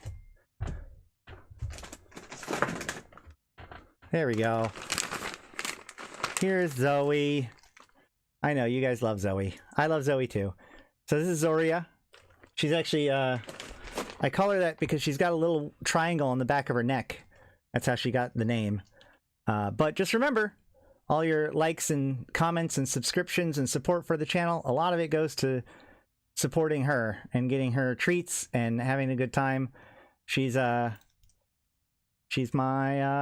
girl. I mean, obviously, like, you know, I have my son who's doing well, but she's the one I take care of day to day right now. So, yeah. Either way, probably need to take her out for a walk. Yes, she's an agent of the Triangle people. Exactly. I like to tell people, oh yeah, here's the detached executive troika for the sublimation of Posh-Lost Flow. And let me tell you, that gets you some strange looks in the real world. But all that said, I think that should about wrap things up. Uh-oh. What have you done? Don't drop things. Yes. Yes, she's so cute. Oh. Oh no, I'm dropping more things. Whatever. Like the stream. Oh, shoot. Hold on. That's also not right. That wasn't right. Here we go. This is what I was looking for. Hold on. Can I point this down a little bit? No, maybe not. All right, well, whatever. So we'll be back on Thursday to do our 10,000 celebration stream. where we will be making skins for people and doing prizes and celebrating and chatting about stuff and probably covering the next week's announcements for the election. So hope to see you all then. People don't understand people like me. I mean, I feel like if people understood me, then I must be doing something wrong. So it's fine. I know people. The fact that people don't understand me doesn't bother me at all. Yeah, 10K party, man. It's a good time. 10,000 subscribers. Yeah, we got 10,000 subscribers. So we're going to be doing giveaways with Skinner. I'm going to be making custom skins for people and talking about whatever it is that we end up talking about. I don't even know.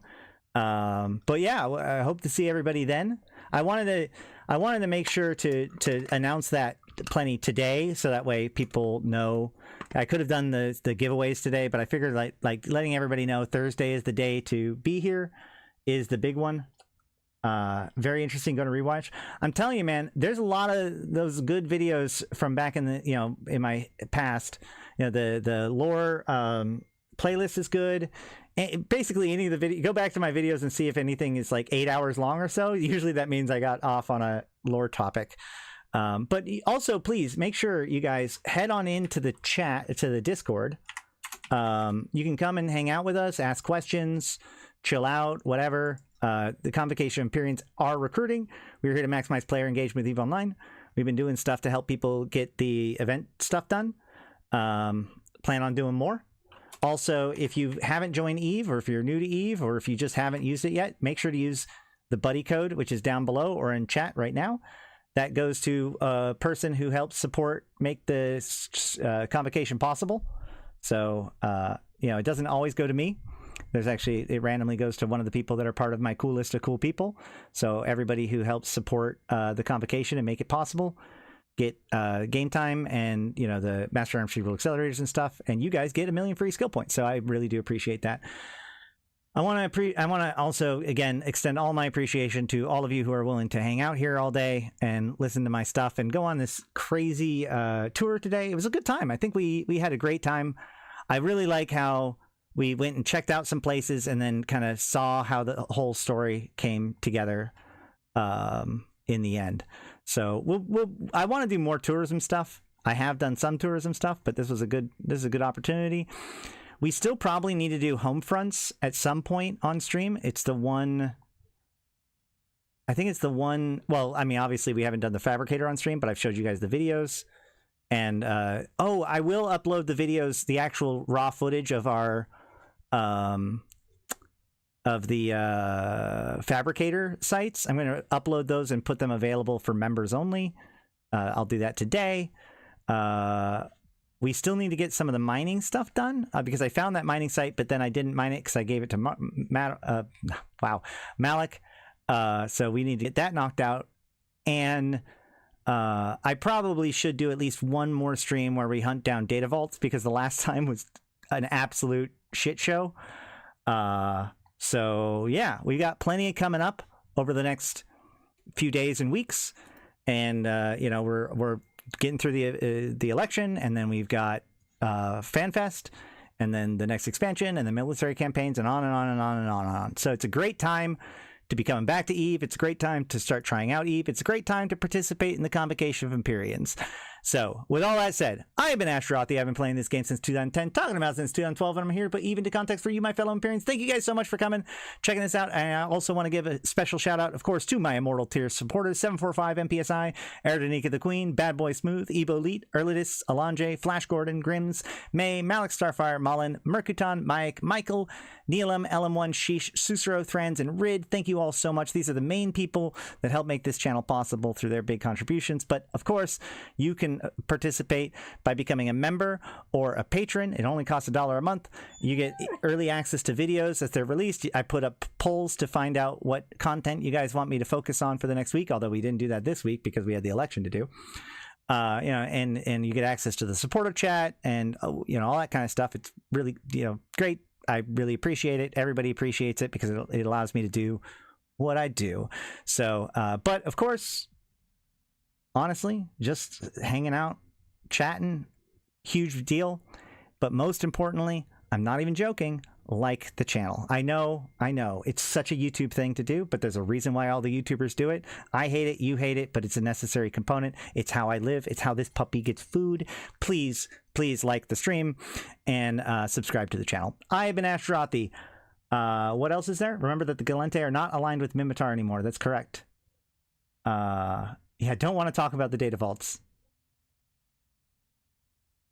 I'm glad that you guys had a great time. I will be back again Thursday, almost certainly. I hate saying things guaranteed because that's a really good way of me, like the world falling apart.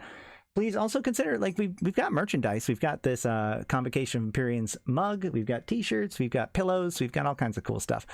All right. I've been Ashrothi, the voice of New Eden. Until next time, I'll see you in space.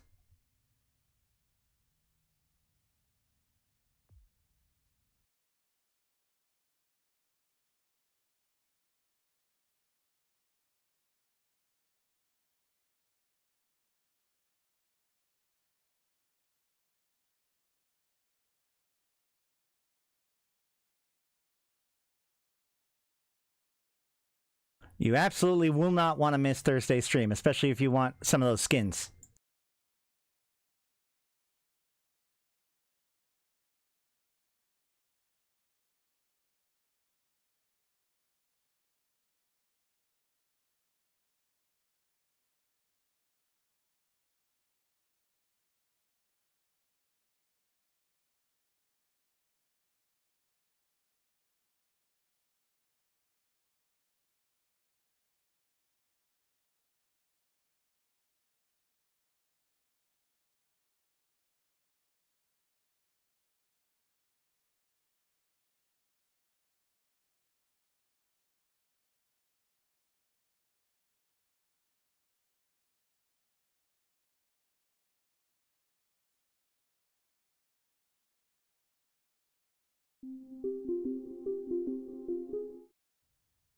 Wait.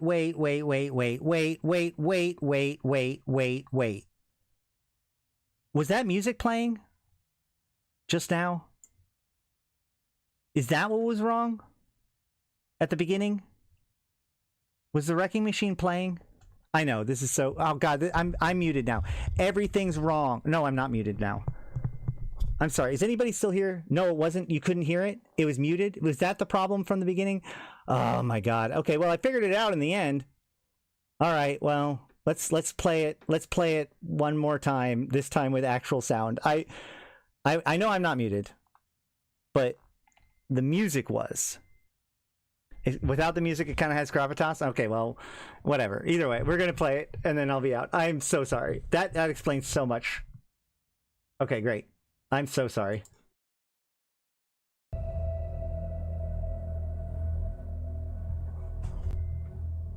What's funny is it played it like the monitor was working, so I could hear it, but you couldn't. That's wild. All right. Sorry. Bye.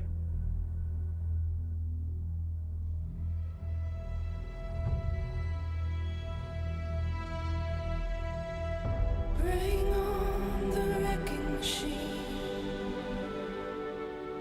Bring on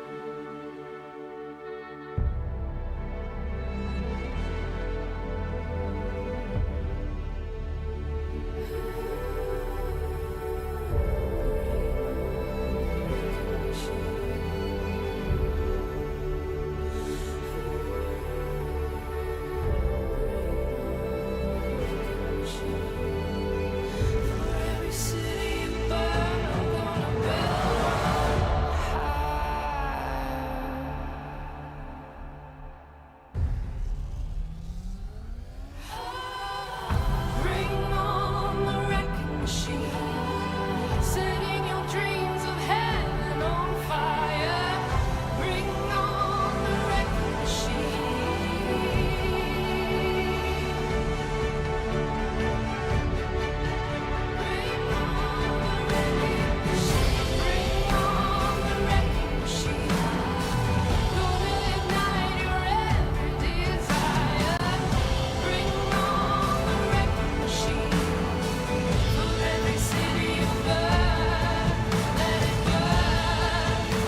every city